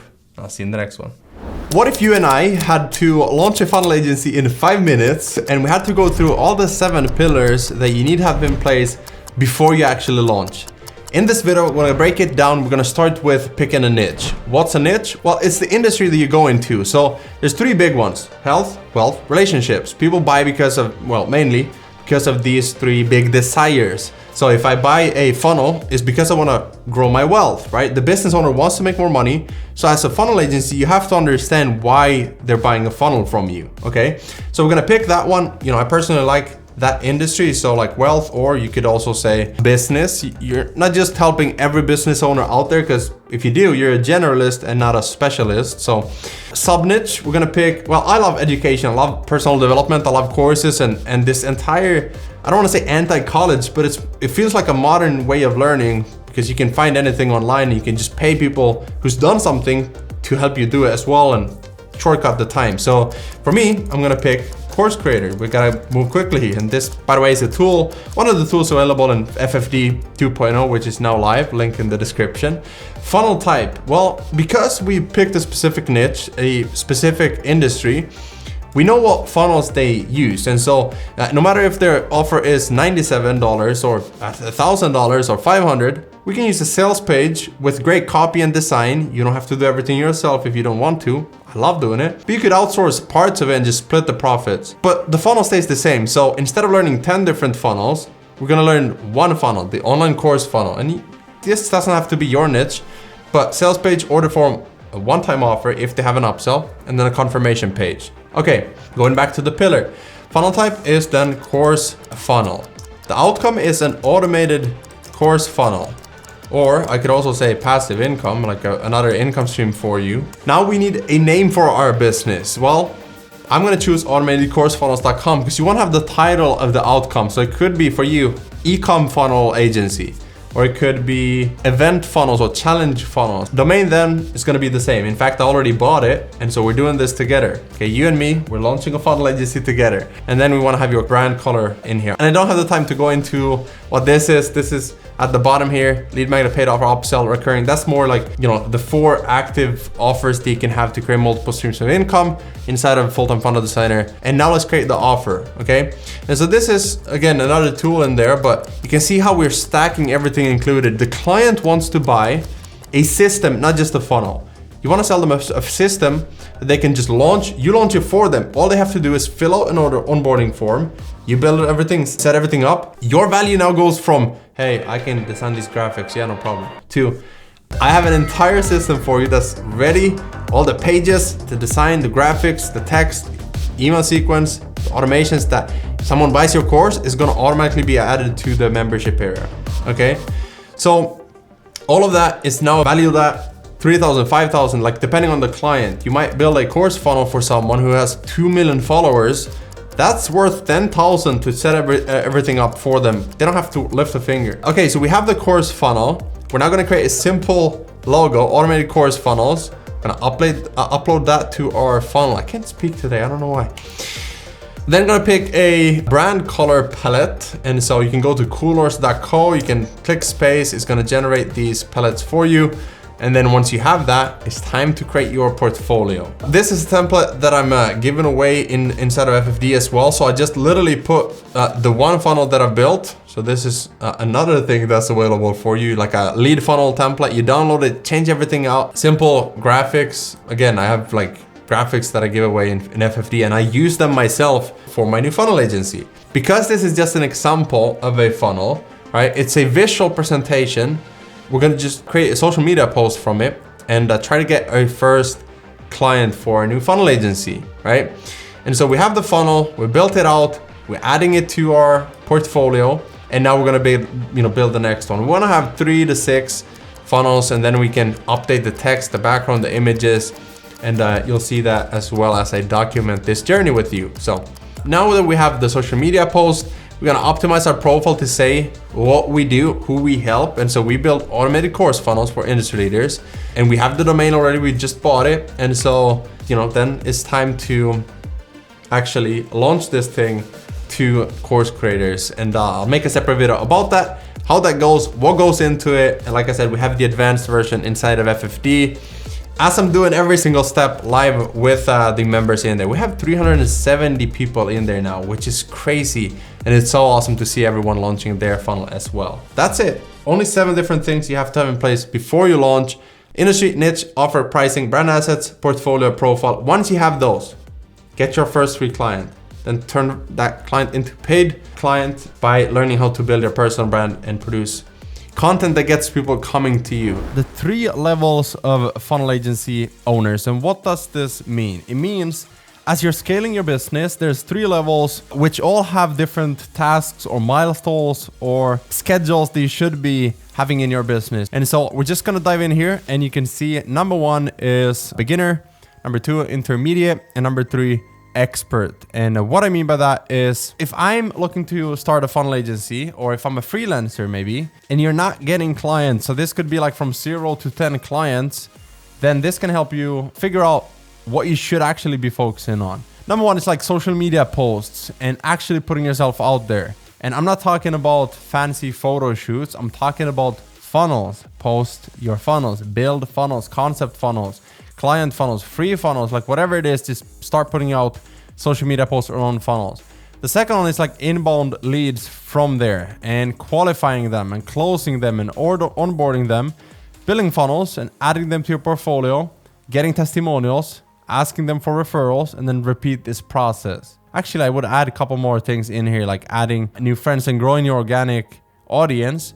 Then we move to stage 2, which is intermediate. So we have all of the beginner stuff. Like we don't stop doing what's been working. Like I still do the stuff that's been working for forever. And I've made close to 10,000 this week by just following these 3 levels of funnel agency growth. So what do we focus on? We focus on building your personal brand. We focus on launching your lead magnets, growing your email list, and value-based outreach, whether you do yourself or hire a VA. For an example, I'll give you this golden nugget, even though it's mostly for the program. I'll just share this because I love you. Value-based outreach is where you reach out to people and you say, hey, I have a funnel template that I'm working on. Here's an example, and would just love some feedback. And as a thank you for checking it out, I can give it to you for free. That's a value-based outreach instead of what most people do is they reach out, hey, Gusten, I saw you're a funnel designer. What are you currently struggling with the most? And I'm like, I'm not going to tell you about my struggles. Like, I don't even know you. And so that's number 2. And then the third building phase is the expert phase. And I'll show you when you stay to the end of this video, the big 3 differences between these 3 in terms of growth. The rest, obviously, we're going to continue doing that, as well as building out systems and processes, recruiting A players to your team, launching your Facebook group, and actually building a community of like-minded individuals, including your dream clients. YouTube channel, so like growing organically on autopilot without having to be there. You put out a video, it grows for years. Again, that's why this one, beginner, is about Facebook, quick wins, get those clients within weeks, right? Then build out this, you take control of your audience. And then expert is where you build out a team, a business, you build a real business that functions without you. And Scott, one of the partners in Funnel Agency Live, he said it the best. He said the big difference between now and a year ago is a year ago, we would get a client, then we would stop posting. We would just focus on the funnel build and we'd be stuck in growth, right? Because we have to fulfill. And now with the team, the systems, I can basically focus on getting new clients all the time because the system is there, the process is there, the team is there to fulfill on those funnels. And so he also closed multiple team client deals this week.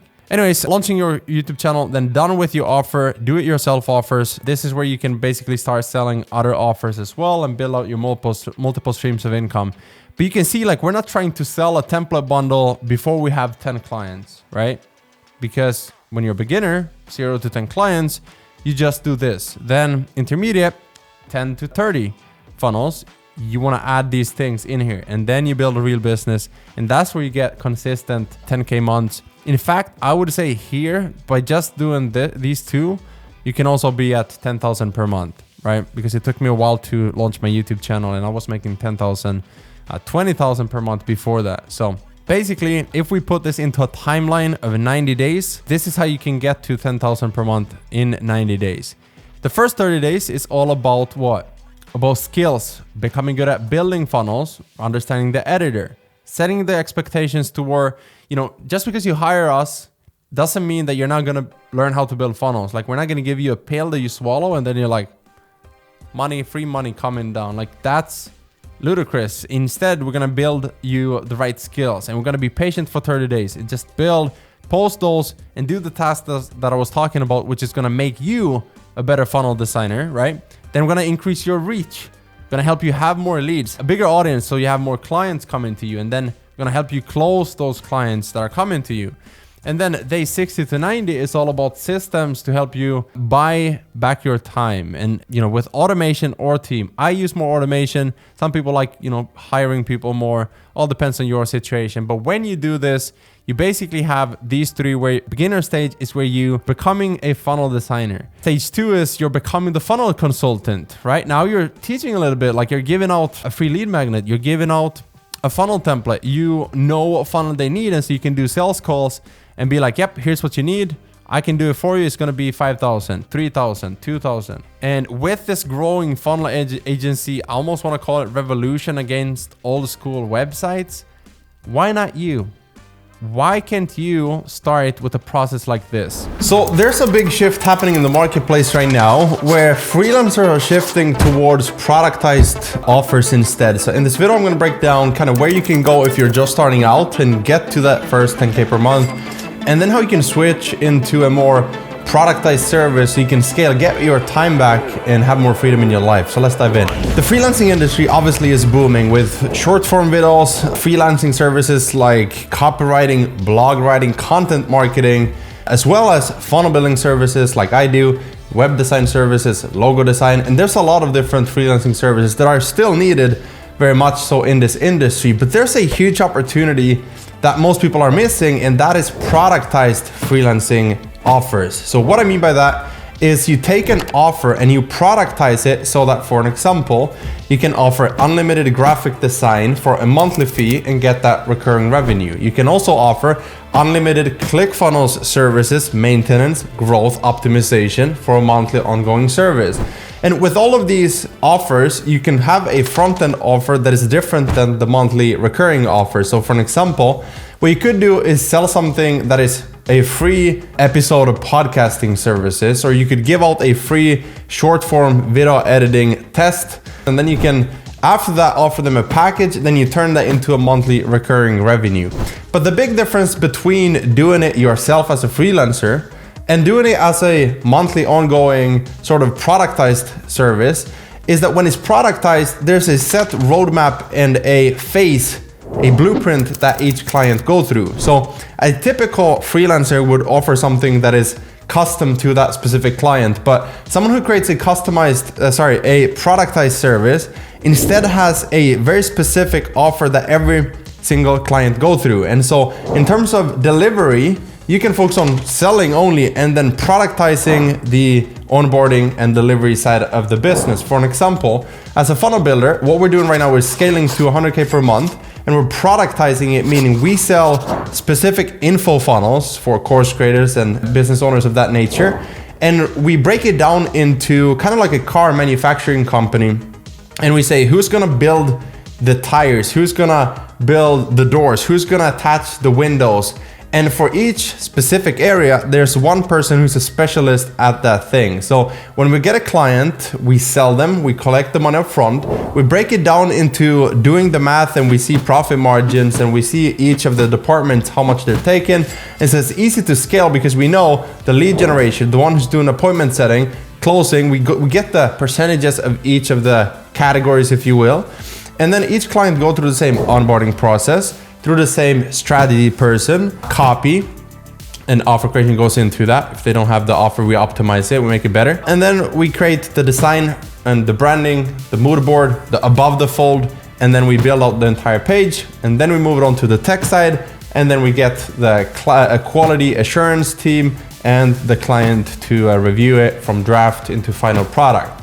So you can do this in any industry. You can do this with podcasting, you can do this with content writing, which could be blogs, it could be daily or weekly emails for business owners. So in fact, what we're doing is we're taking the front end funnel building setup to a monthly ongoing conversion rate optimization plus a daily / weekly email package, depending on how many emails they want.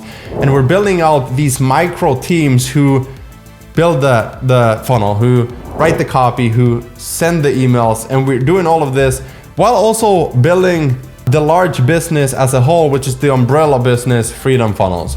So that is kind of what I'm doing, but I want you to think differently in terms of your freelancing business, whether you've already been a little bit successful, you're just starting out, because it's okay to do a little bit of the work up front to learn the skills. But then a freelancer who makes 10, 15, 20K per month, they're capped at that point.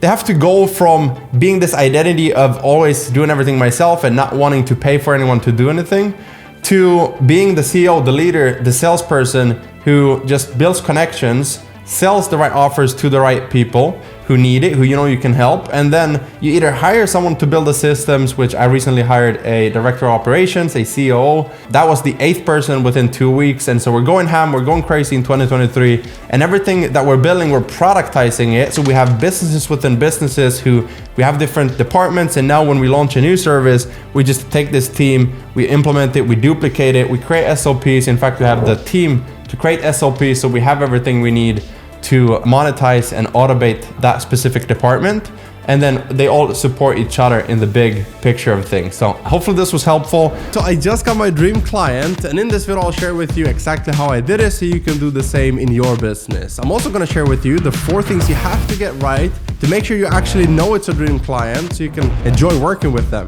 When you stay to the end of this video, I'm also going to share with you the funnel that I built, the design, my thought process behind it, and everything. You see, growing up, I was never told that you could make money based on the value you provide. I was always taught that you make money based on the time that you spend with someone. So it's either per hour, per week, per month. And you know, that's why I was never able to make any more than maybe 1,000 per month, 1,500. And I remember the last job that I had, I was making 400 a month. And my wife had to work. She paid the bills, the rent, everything. She basically took care of me while I was hustling my ass off trying to make this work. And thankfully, it turned out great. But that's another story for another video. And now back to the funnel agency. That's basically what it is. You build funnels with the drag and drop software like Clickfunnels or similar. I just Clickfunnels because it's the easiest and best. And once it's built in your account, you just move it 1 click over to the client account, you launch it, then they start driving traffic to, you know, get leads and sales. If they make 10,000 or 100,000 or more from the funnel that you built, you can see what's easily worth paying you like 2,000, 3,000 or even 5,000. So in this video, let's talk about how I, after building over 400 funnels, got my dream client, how I priced my services, and how you can do the same even if you're just starting out, you have no previous experience. So number 1, the reverse pitch. Let's start by talking about my dream client and why I love working with them so much. For this one, I feel like it's so much more than just the money. It's the movement, the team culture, the impact that we're already seeing with this funnel. And actually, funny story how this all happened, but we'll save that to the last as we first dive into how you can find value in this. So first thing, very important of course, how much I made from this client, what I charge, and how you too can charge high ticket. So as you keep watching this video, you'll see what is a reverse pitch and how I was able to make already over 5 figures from this one without having to do any like hard closing. So let's talk about pricing, how I position my offer to easily charge high ticket. So I already mentioned this, but I still see so many people making this mistake in their freelancing or agency business where they charge based on the hours of work it takes to fulfill on the services. Like, it makes sense, right? I didn't start a business to create another job, and you probably didn't either. So charge based on the value that you can provide, not the time. For an example, you wouldn't hire a personal trainer and pay them more if it takes them longer to get your result, right? You'd pay them for a solution, get a specific result. It's the same in business, that simple. Increase your skills, get better at what you do, and charge more for your services. I'll give you another example. When I got started, I didn't know much about copywriting, design, or any of that. Like, in fact, my first website, it looked really bad before I started to learn this. So I built it for free. I then decided to go all in and learn this skill, like, for real. And while I was learning, I didn't want to charge a lot, so I charged like 200, 300, then 500, 1,000, and so on as I learned more. Next logical step for me was then to offer a full solution for a client to take their vision, turn it into a complete sales system that could run 24/7. So I decided to learn more advanced design techniques, copywriting, offer creation, and automation. I now knew enough to start charging 2,500 and beyond as I was solving a bigger solution for them. Too many people only solve a part of the problem, aka designing fancy designs, not complete sales system. So the question is not, does it look good, but does it build trust and actually convert for your client? And that's what the metric is that you should be looking for. Now, go all in, learn more, and then charge more. The perfect spot, if you ask me, is like 3,500 to 5,000. Then it's pretty easy to get to, 10, 20K per month. You don't even have to have a team at that point. If you want to scale further beyond that, then yes, then it's worth, having a small team. So let me ask you this, how would your life change with an additional 100K to 200K per year coming in from building funnels no matter where you live or where you travel to? Okay, next one, number 3, where you find these high ticket deals. So now the next question is, how do you find these dream clients? Where do you go and look for them? I want you to think of this from this perspective. Say you're looking to buy used golf gear, since maybe you're a beginner golfer, hypothetically. You'd ask around to see where are golfers hanging around. You don't look for a specific city, country, but instead you look for a community of golfers who have one thing in common, golfing. That way you'll know you get all the answers you need in case you need clarity on something. Like what the difference between a pitch and a wedge is, or when to use a wooden tree instead of a driver when they look so similar. It's the same in the funnel business. A website and funnel can visually look pretty similar for someone who doesn't understand the power of a sales funnel. So instead of selling your services to someone who doesn't know they need a funnel, which is like selling golf gear to someone at the gym, trying to explain to them why golfing can also help them lose weight. Instead, you look for the community of business owners who already use funnels but have a struggle with conversions, and you go sell your solution to them. It's an easy sell because they're already looking for it. And so for me, I find Facebook groups with business owners and add them as Facebook friends, then use magnetic content to get them to message me. That way it's super easy to close deals. I don't have to convince them. And now finally, the 4 things you need to have in place to avoid burnout and actually be happy in your business and personal life. Because remember, what's the point of making a ton of money if you don't enjoy any of it? So number 1, personality type. Are they being a kind person and communicating respectfully, or do they treat you like you're their slave? Trust me, get this one wrong and you'll end up working with someone who think they own you, and you might even lose the love for this beautiful online business. See, I have a friend who first quit building funnels because of a nightmare client, but later came back, found dream clients who actually made the business fun again. It's that important. And yes, I know it sounds crazy, but one bad client can ruin all the fun. Trust me. It's totally worth saying no to the bad ones and only accepting great ones. In fact, you owe it to yourself and your sanity. So this dream client has a big team of amazing people, and I feel like I'm a part of a family where we love our mission and the tasks that we have at hand. So you can feel the energy and everybody's super kind and helping each other. It feels like you're building a business with your best friends. So that's the first thing. Number 2, proven offer.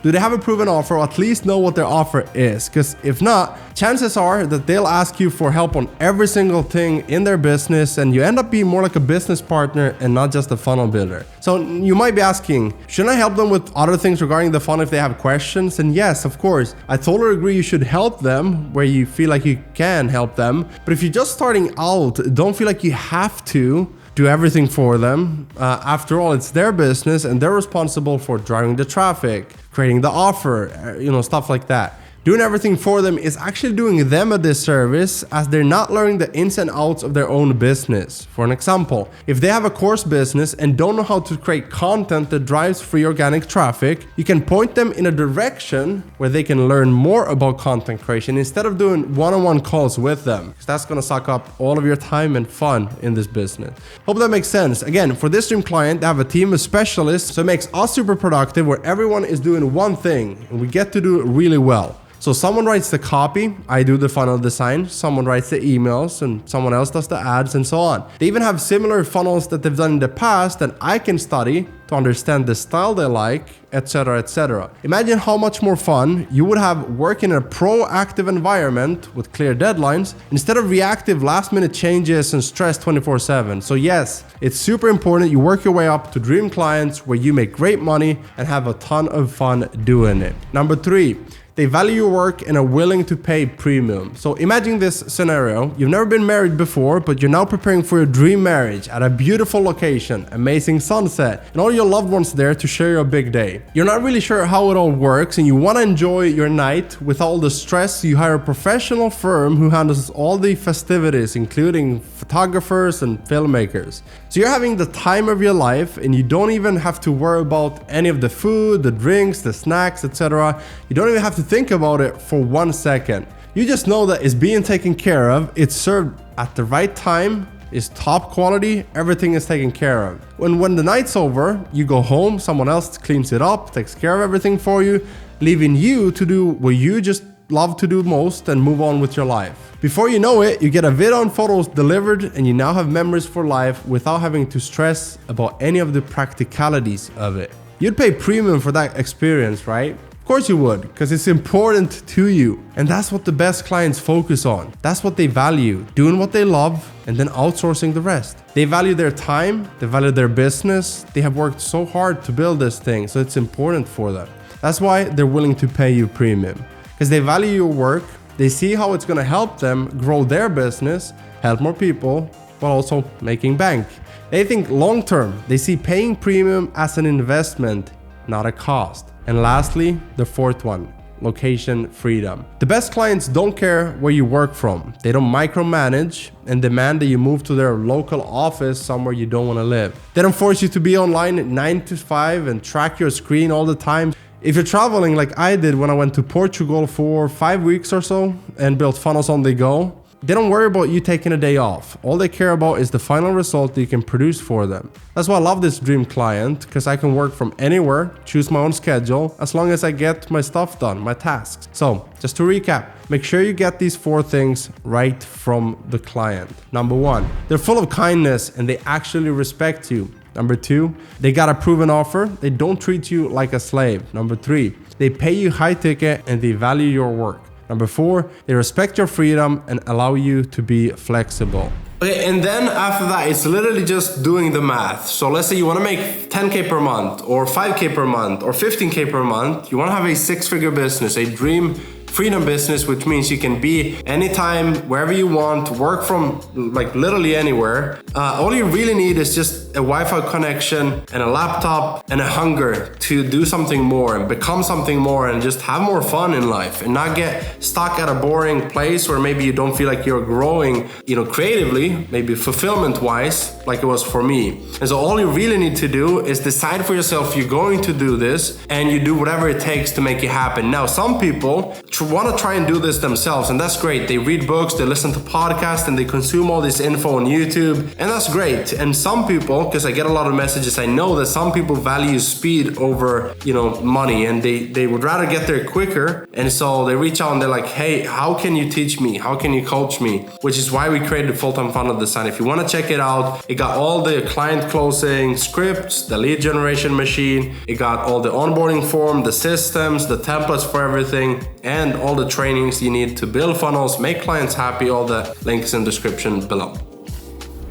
And now to the funny story I promised to share with you. And so one of our first dream clients was Clickfunnels, and I couldn't believe it when Russell Brunson reached out. He saw some funnels that I built on Facebook, and he's like, I wanna, see if you can help me with this project and build this thing. And that, ended up into more of a long-term partnership where they're a client and I build stuff for them pretty consistently. And then from there, I had someone else who reached out and they're like, hey, I want to introduce you to Tony Robbins' team. And so I was like, awesome, perfect, let's do it. And I ended up getting Tony Robbins as a client for his brand. And we built 2 funnels for his brand. And you might have seen some of the event funnels that we built. Some of you are familiar with I don't know if I can say the specific events, but I had a ton of fun working with them. And then Mastermind, who Tony is a part of, reached out and they pretty much sniped me and said, hey, come work with us instead. And long story short, we're now working on amazing projects. I still love Tony's team. I love the Mastermind team, which Tony is also a part of. I love Clickfunnels. I'm loving the clients that I have right now, which is why I'm making this video. Please don't give up. If you're in this position where you're trying to build your funnel agency, don't give up before you have your dream clients, because it's like night and day. A nightmare client can ruin the fun of your business, and a dream client can set you on fire where you feel so grateful that you're able to do this for a living. And that's how I feel, which is why I'm making this video.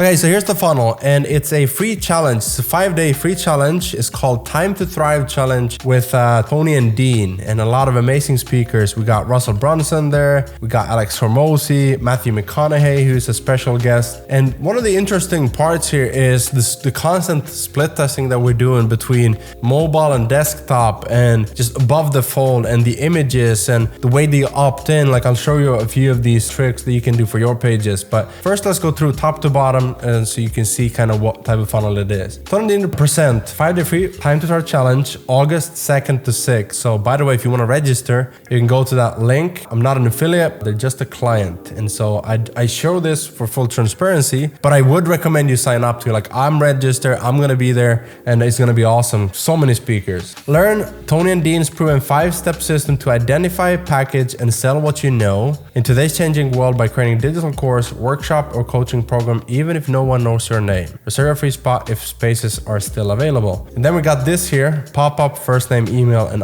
phone number. And you can see this live counter right here. So for every opt-in, we donate one meal. A mastermind donates to Feeding America, which is super awesome, obviously. And for everyone who buys the upsell, you can opt in. You'll see what the upsell is, a VIP gold card experience. And that is 50 meals donated for each person. And we have so many people already signing up to both, to the free, opt-in challenge, the time to start challenge. We have hundreds of thousands of people already signed up, which is so amazing. And you'll see, I think you'll be blown away when August 2nd comes and you'll see the actual amount of people that we have. It's a genius strategy with affiliates and paid advertising plus organic. So it's super cool to be a part of this company and build this funnel.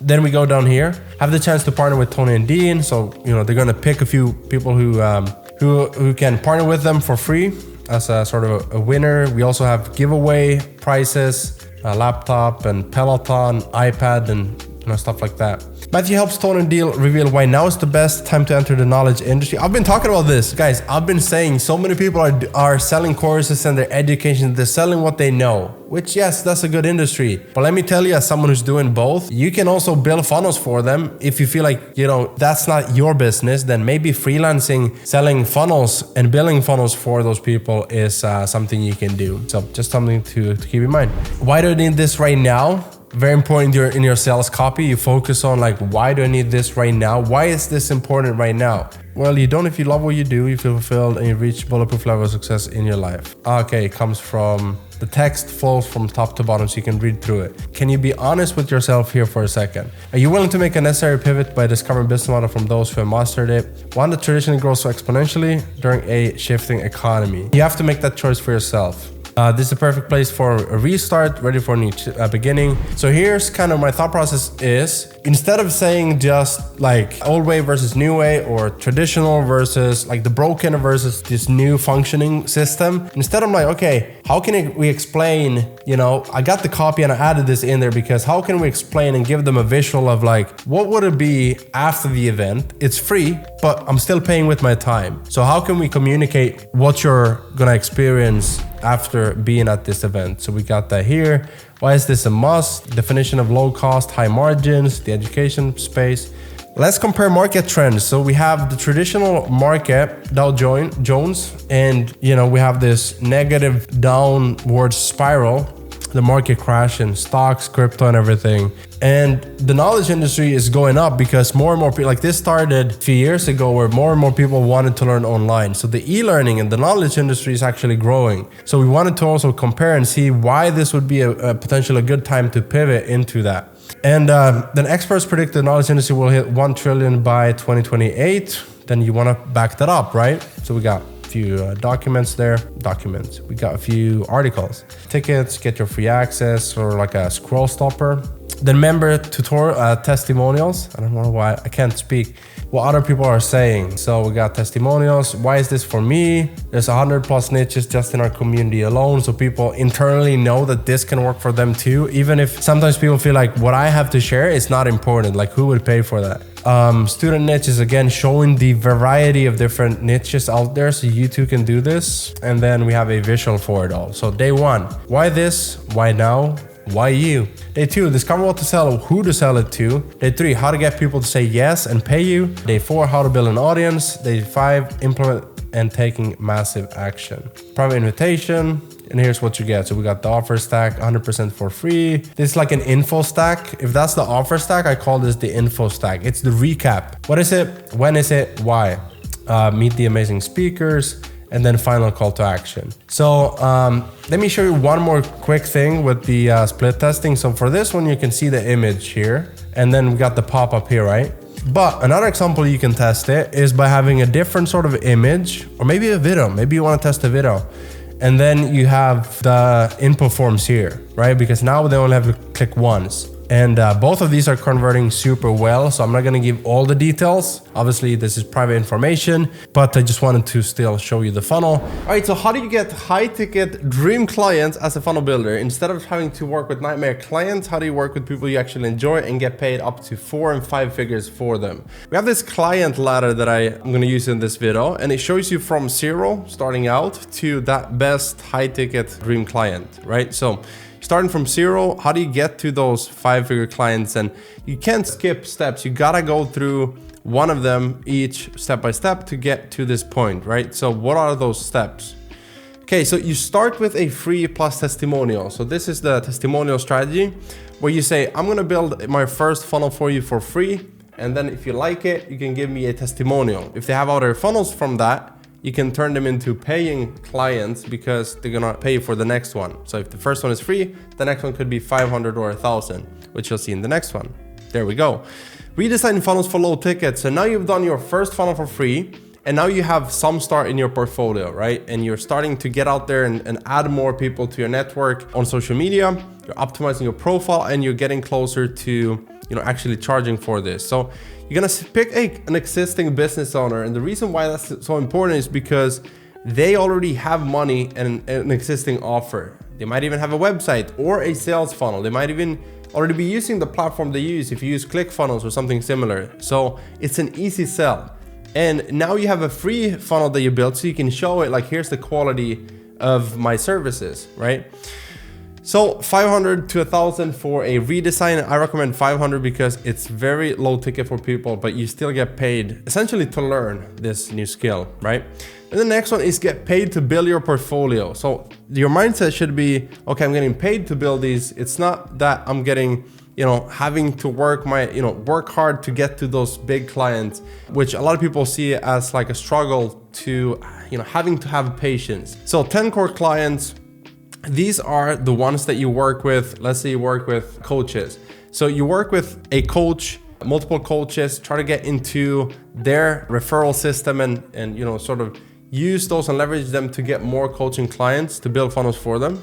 Could be home pages, application pages, webinar pages, whatever it is that the coaches need. And you just like stay focused, and this is the momentum phase. You're looking for momentum where you get paid, anything above 500, again, you're getting paid to build your portfolio, right? So then we have the fourth step is getting close to the right people. So I remember when I had my first influencer client, he had this community of other people. He also had a coaching program of high net worth individuals. So when I got him as a client, he would just send me more people as clients, and he wanted a small referral fee. Eventually he just scrapped that, and he appreciated me in the community because I made his life better because he looked good to his friends and his network because he sent me to them as the solution for their funnel builds. Okay, so that's the fourth step. The next one is getting into the right rooms. So inner circle coaching programs, masterminds of influential people. So for an example, this could be if that Russell Brunson has, for me, it was Russell Brunson's inner circle. People paid $25,000 to be there. They wanted not just one funnel, but multiple, like a funnel ecosystem. So all these different front end, middle, and back end funnels. And so when I got into that space, into the right rooms, not just, not paying Russell Brunson $25,000, but working with, like we saw here, the influencers, right? Because I have a portfolio, because I've done the work up front, and I started with free testimonial, right? So that's why they go, in this order. Once I got into the right rooms, I could literally just pick and choose who I wanted to work with and say, no, sorry, I don't have time right now. Yes, I would love to work with you on this one. It's gonna be 3,500, or it's gonna be 4,000 or 5,000. Okay, and then this is where, and Russell has even said this himself, Gusten is the celebrity funnel builder. When you get to this position, which is really where you have the 5-figure clients, you have the dream positions, you have maybe a full-time position, maybe you have a collaboration where you do everything for them, right? You build all their funnels, you become their go-to, you're invaluable. They don't wanna cancel the contractorship with you or the relationship because you're so valuable to their business. You can not just design or do one thing, but you can actually take a lot off their plate, and that's so valuable. They never want to let you go.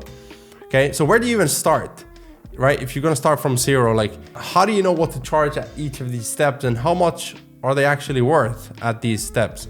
Well, if you look at the total value per client, starting from zero and getting to Russell Brunson in my case, right? For you, it could be totally someone else. This is a free plus upsell next funnel. So these clients are usually worth 1,000 plus. And you know, if you reach out to people, you can choose who you reach out to. But if you just post content and people reach out to you, then you leave it more up to chance. So if you reach out to specific people, then you know that one person can be worth 10K, but I'm saying generically like 1K plus for these like freebie clients, because you might feel like you're doing a service to them and you're doing all this work, but actually because of the work you do for them, you're actually going to benefit from it more due to you having a portfolio and skill set and all these things right now that's going to build you up this ladder to your dream clients, those 5-figure clients. The next one is cheap plus upsell. So this is again, is, you know, this way typically you'll see the first one is 500 and then you can sell one for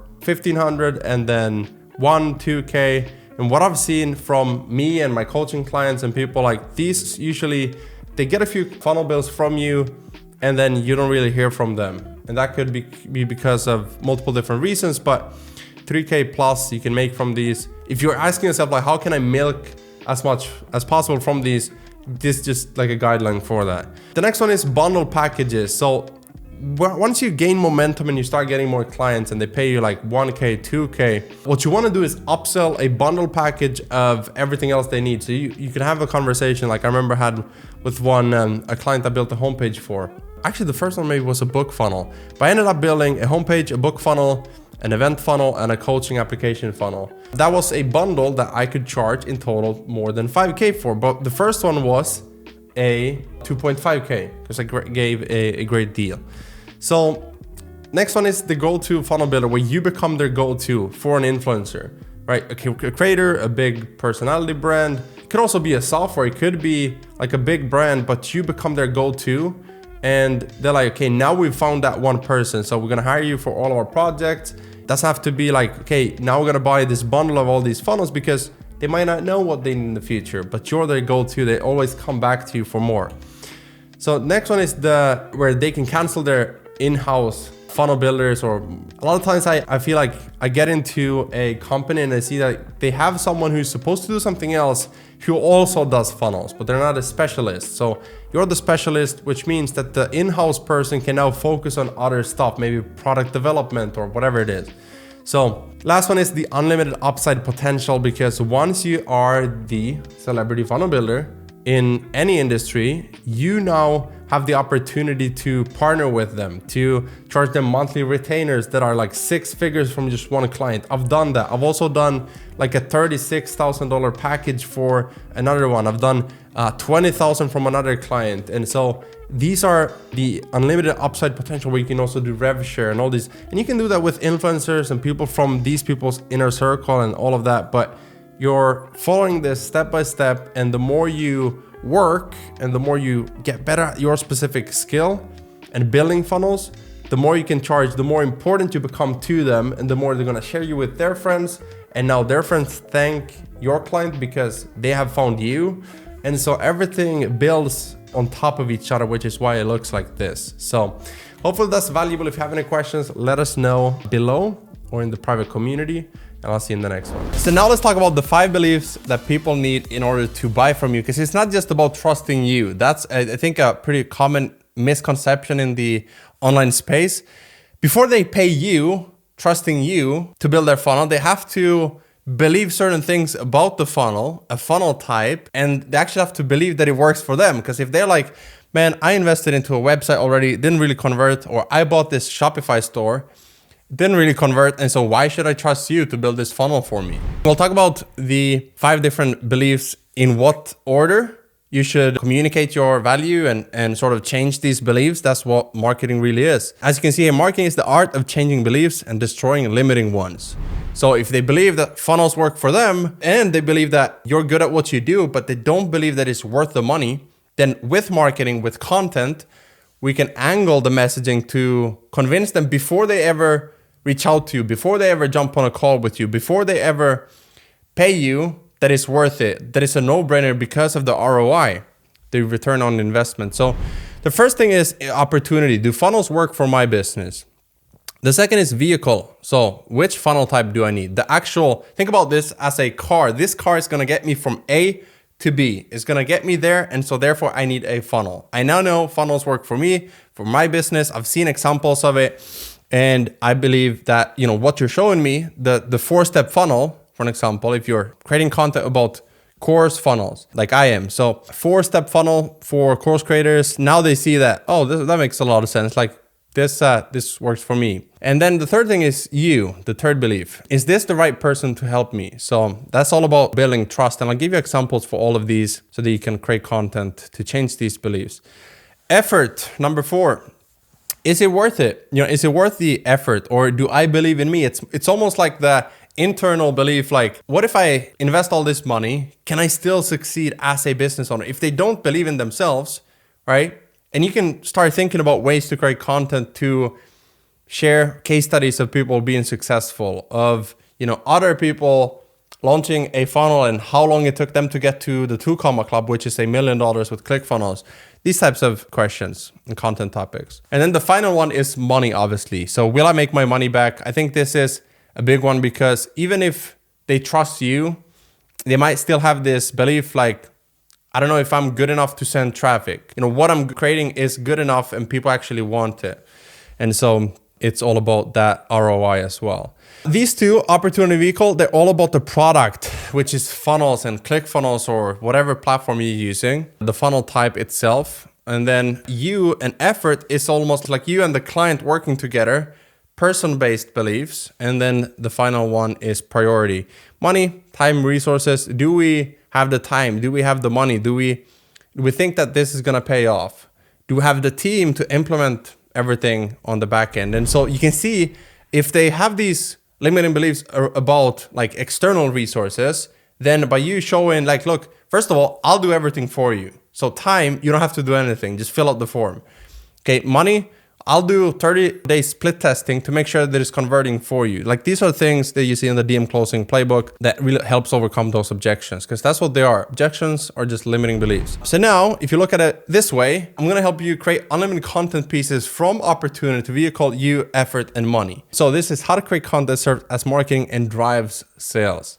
So opportunity, funnels versus website. You could talk about the difference between the two, why they need funnels. In marketing, one strategy that's super effective is throwing rocks at the old way. So introducing a new opportunity comes from first saying what's not working, why the old way is no longer working. If they built a website to sell their stuff and it's like a brochure, explain to them why it's not working and why they need one simple sales funnel with one call to action, one offer for one target audience. Increase conversions. Building your list. These are content pieces that you can create around that. So why funnels? If they need funnels, or if they don't know what they need funnels, you can show them how that's going to increase their conversions from a website, how it's going to help them build a list, build a community, build a movement. Vehicle, funnel types. What funnel types are there? What's a low ticket funnel? Do you need one? High ticket. So for course creators, I could create content that says, do you need a low ticket funnel as a course creator? Or why you need a high ticket backend as a course creator? Just as an example. Once they understand that they need it, who do you think they're going to reach out to have it built for them? The person who introduces it to them. So higher profit margins using a specific funnel type. And then for you, portfolio posts, case studies, testimonials, our proven system, like your unique method. This is something that I don't think people are doing enough. I think a lot of funnel agencies, funnel designers, funnel builders, copywriters, marketers in general, we need this unique system. Like you've seen mine, or maybe you haven't already if you're new to my world, but my 9P framework for sales copy, for automated sales funnels. It's like the problem, the promise, the pain points, like everything. And it's super easy to just write one section at a time, then put it into a sales page. That's my unique, method for writing sales copy, right? And so I have a method or system for everything that I do, how to get clients, how to get leads. Like you're looking at them now, my frameworks. Effort. Well, what if everything was done for you?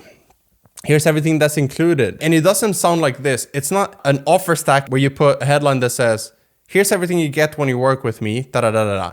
You would write the content piece in a engaging way. So in one where they feel understood. Launching your sales funnels isn't easy. In fact, it can be super overwhelming. You have to write the copy, you have to design the graphics, you have to create the 3D mock-ups, you have to do all these things. And maybe as a business owner, you also have kids, you also have other things you want to focus on, or maybe you just don't love doing it. And so why not outsource it?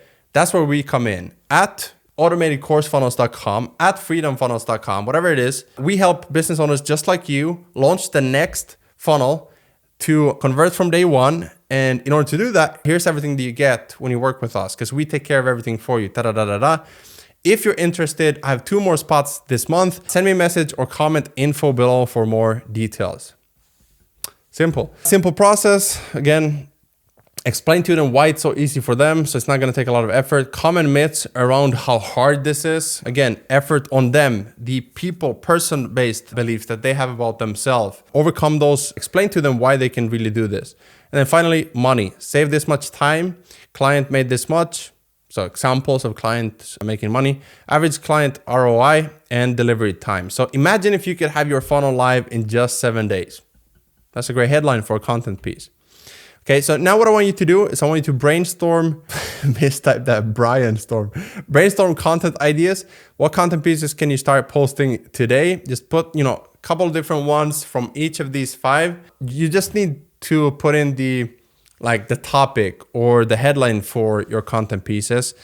And then you can start posting using these frameworks. In this video, I'm going to explain the funnel agency client machine so you can set this up in your own business so that it runs more smoothly. It'll make your life so much easier because you have clarity on exactly what's going to happen. Here's where I just need to add more input to get more output. This is where I get more leads so I can turn it into more clients. And then this is kind of how I take a client and then make sure that they're happy with the results. We optimize it. We can even add more recurring revenue through split testing and that sort of stuff. So by the way, if you're also in Full-Time Funnel Designer, we have a link in the group as well, and in the course with all this stuff where you get the onboarding scripts, the funnel agency onboarding form, the invoice template, everything that we do to sort of make this client machine run even more smoothly. Okay, where do we start? Attracting leads. There's 3 main ways that I do. Number 1 is messaging. When you get someone messaging you because they saw your marketing, your content, your funnel portfolio, your designs, they reach out to you and they ask, typically the first question is, what do you charge for your funnels? Or can I see some of your portfolio examples? Or do you have any examples of funnels? Have you built funnels in this space? Like people send me messages all the time like, hey, have you built the funnels for real estate agents? Have you built any book funnels? Have you built any insert funnel type here? Right? And then email is if you reach out to people like, hey, I would love to give you like a funnel audit for free, no strings attached, like just respond to this email if you're interested. And you can even do like a Loom audit where you say, here's a video, a couple of things that I would change on your funnel. If you want me to build it for you, just let me know. And then referral, this could be either in your inbox or in your email, where someone says, hey, Gusten, I just want to introduce you to my good friend. I know you build funnels, amazing funnels, and so I just wanted you two to connect. And that's the first step in the client machine. It's just attracting those leads who are ready to pay you big money. So number 2, we got qualification or qualifying those prospects, because you don't just want to work with anybody. So number 1, the way that I do it most of the time is just in inbox, ask a couple of questions. I go check out their links, their social media. I can do a little bit of research to see like, hey, this would actually be a really fun client to work with. Or it's like, nah, I don't know if I really feel it, And obviously, if you need more clients, you should always say yes. But if you're like, I really have to pick between like all these leads, that's where you can be more picky. In an application, I've done this myself as well, where people apply to work with me, and sometimes I don't check my applications because there's one of the questions in the application is like, how much are you willing to invest in a funnel? And one person said, well, I've been multiple, but one recently said he was willing to invest 5,000 to 10,000 in a funnel. And I didn't reply because I didn't see it quick enough. And then I saw, I think a week later or something, and then was busy with like all the funnel work that I have already. So yeah, I lost 5,000 to 10,000 from that one, but you can set that up so it's automated as well. And then we got from like once they're qualified, you can either do a Zoom call with them or a DM close, where you just like in Messenger, in Instagram inbox, email, you just reach agreement based on what they need. And we have the DM closing scripts for that, where tons of people are learning new ways to close clients without doing sales calls. So those are the two options there. And then once you have that, how do you send an invoice? What do you include in an invoice? Well, what you want to include is like all the deliverables, the timeline, when can they expect this to be done, and also if you have a guarantee, like, hey, increased conversions or you don't pay, like full, refund if we don't increase your conversions and that sort of stuff. Collect payments, so Stripe, PayPal, Payoneer, depending on what country you're in. And then this is where the fun stuff begins, because this right here is the client machine that will actually get them results, meaning they will buy from you more often. They also refer more people to you. So now you go from reaching out to people or posting content to get people to come to you, to instead just build a machine of like, you do a little bit of work, but mostly you build funnels and you get paid all the time for everything you do. And people just flock to you like, I want to work with you, and I have a friend who also needs a funnel, and hey, can I white label your services? Like the 7 different ways to get clients, if you remember those from the channel. In the onboarding, we have an onboarding form where you can also copy my questions from the onboarding form, just put them in an email and say, hey, if you can answer all these questions, attach the brand guideline and all the files, and typically everything you would ask in a form, but through email. Or you jump on a Zoom call, like, hey, I would just love to see kind of where your head is at when it comes to like the look of your funnel. Like, would you rather want a funnel like this? And then you show like an example, either from your own portfolio, or you can also find them from like Dribbble or Pinterest. And you show like, hey, here's kind of what I'm thinking for your brand. What do you think? Like, would you rather want this or this? So it could be different color combinations. It could be different fonts. But you give them the option to choose, like, I like that one more for my brand. Obviously ask questions like, hey, what are the problems that you solve? Like, what are the upsell pages? Do we have, like, what are the different offers do you have in your offer suite, your pricing, everything that you would normally ask on an onboarding call. And then you build the first draft. So funnel strategy, you research their industry, their niche, and then you build out the first wireframe, the structure, and then you build it out in your page builder. So for us, we use Clickfunnels. You can get actually 30 days for free. If you want to try out Clickfunnels, if you go in the description, there's a link there. Then you build it out and you send it to the client for feedback. So you get feedback. What I usually do is like, I do like a short screen recording, like a Loom video, and I say, hey client, excited to show you the funnel. Just want to let you know, like anything that you see, the color, the font, whatever it is, just let me know and I can update it tonight or tomorrow. Like, you want to be positioning your message as like, hey, this is a draft. And obviously you want to wow them. You want them to be like, is this the draft? Like, this already looks amazing. You don't want to send out a draft that's like 50%, because they can't see and visualize what it can end up as. So they might even ask for a refund if it's like ugly. So instead, what you want to do is you want to wow them, but it's still a draft because they haven't approved it. It's the first one. Then you make edits depending on what they request. So like, hey, can we add this testimonial? Can we maybe remove this image and use this one instead? That sort of stuff. And then maybe this section on the copy, it makes more sense to position it this way, because that's what people typically talk about in this industry. Implement the edits and get feedback again. The client approves it. Transfer the funnel from your account to your first builder and yours. You transfer it over. You set up the tech, add the domain, the autoresponder, everything that needs to be added, the payment integrator, the product, everything.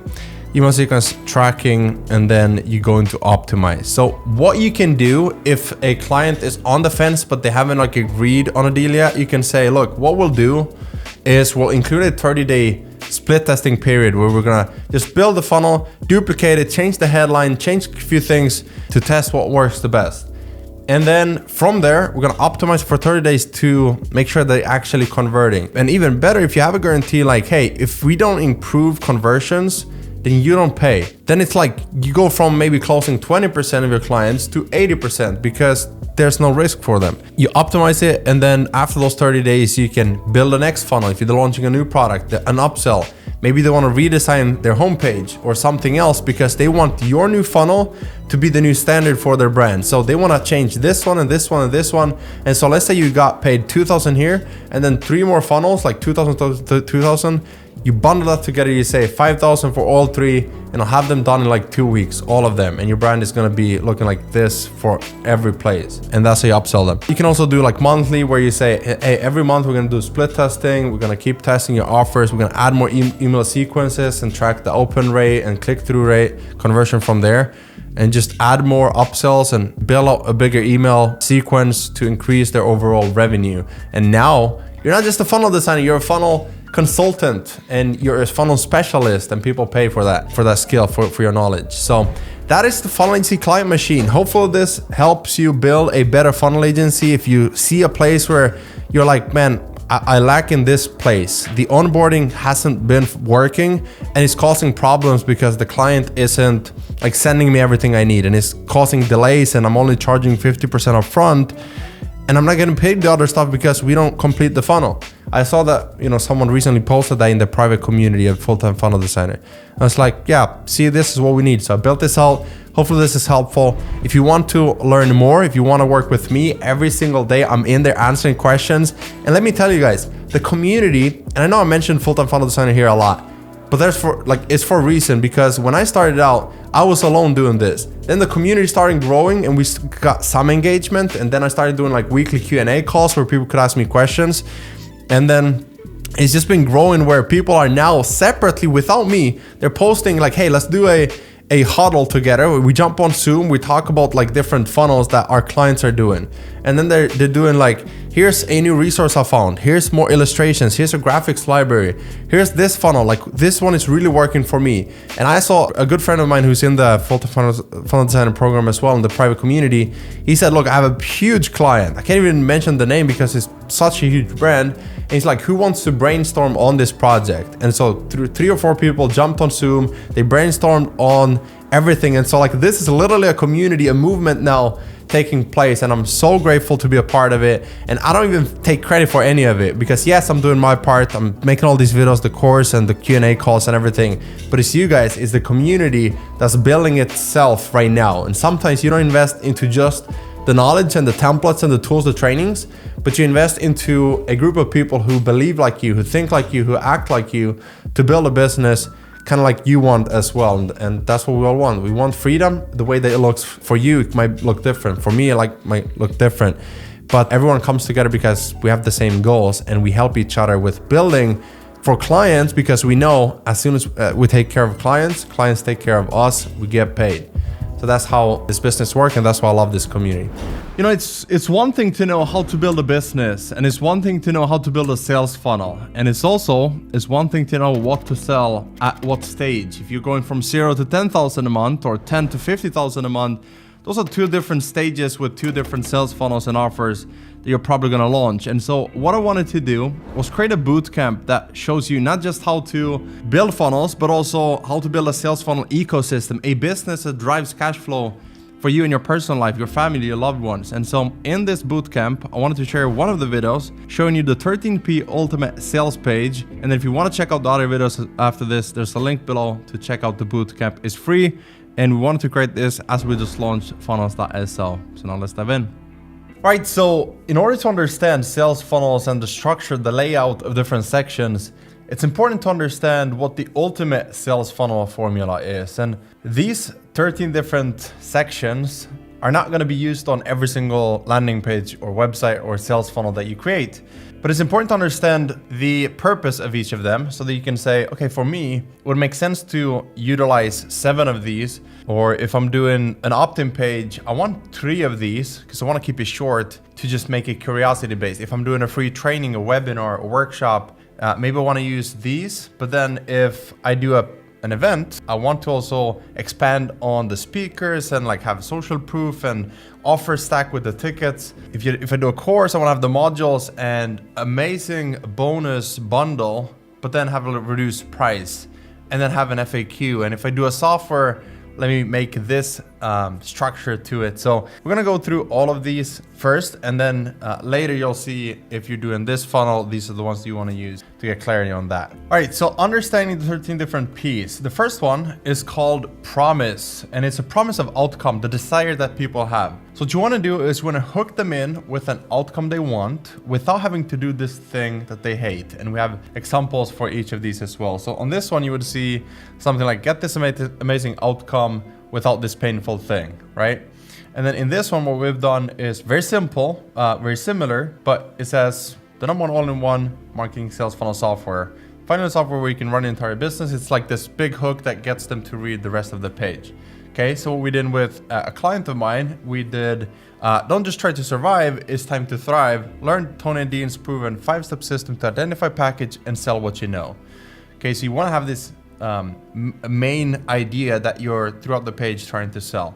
In e-commerce, you might see something else. You might be having this one headline that says, lose 10 pounds in blah, blah, blah, big claim. And then here's the benefits. And anytime you say like, here's the benefit, here's the outcome, that is also promises of that offer that you're essentially selling. So number 2 is problem at stake. Problem at stake is what they're lacking, right? They want this thing they want, they're lacking this thing.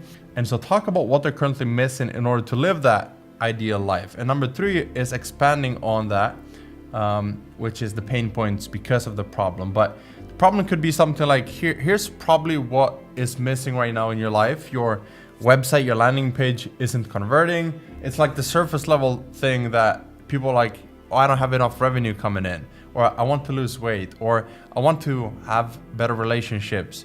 But pain points are the symptoms. This is what they're currently feeling due to not having more of that desired outcome. So if you're struggling with this, if you're feeling this, if you're anxious, if you're ashamed, if you're starving to get a deeper relationship, if you're craving, more freedom, if you're like all these things that goes deeper. So sometimes you'll say like, are you feeling this way? Or sometimes you'll just say, you won't be able to do this unless this thing, right? So you don't enjoy business because the pressure is too high, like specific details. Number 4 is proof of results. So this is your credibility. It's different than testimonials. Is this that's social proof. This is more of like you and the clients you work with, or where you've been featured, or how many years of experience, and like how big your community is, and those sort of things. So introduce the authority and credibility you have and show them why they should listen to you and trust you with a solution. So we do this before we introduce a solution. So here's an example. High Level is the first platform, 20,000 agencies, 1 million businesses, 600,000 leads, so on and so forth. We do this in our coaching, where we have like 2,000 customers, 10 million client revenue plus. This is actually 100 million now, and then 10 plus 6-figure students, so on and so forth. You can also have featured in, so on and so forth. This is one example. If you have like the About Us section, instead of saying like, hey, when I was little, I liked bikes. I liked riding bikes. And then you go on this rant about your backstory. Instead of saying like, I've worked with people all over the world. At first I used websites. I didn't really make any money with that. Then I tried funnels. There's like this epiphany story. Like I tried losing weight by counting calories. But I just realized I'm not an analytical person. It didn't work for me.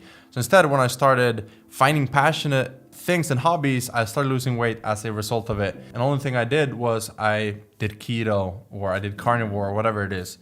Anyways, it's the results section, but you can tie it into stories as well. Process. So this is before you sell them a vehicle to get there. Talk about the process to get there, the new opportunity. So you've tried this, but hey, what about like this didn't work because of this reason? You should try this instead, and here's why. So introduce a new way of doing something to get a result they haven't tried yet, and get them to experience the epiphany with the story how you discovered it. Here's one way to do it in a visual way, where you have like, if you're selling a product, you can say, here's the 3 things that you'll go through to get the result. Or if you're trying to build a business, you need these 6 pillars. Or in this case, as you can see, here's like the roadmap to get there. So day 1 we'll do this, day 2, and like now logically it makes sense. And I'm like, I just need to follow this system, this roadmap to get there. Another way to do is before and after. And it's not so much about the proof of before and after, that was credibility. This is more like without this, you'll feel this way. So I guess you could also say this is the promise and pain points as well, but it's also because of this process, you're gonna feel this way, right? So you tie it into that. Another way is like, first do this, download the templates, then do this, install and customize, then launch it and scale. Gain clarity, get a roadmap, achieve momentum. Carnivore, do this, here's the benefits of it. Is this simple? You've tried this, didn't work, do this instead. Here's the 6 pillars you need to focus on in order to have your dream business.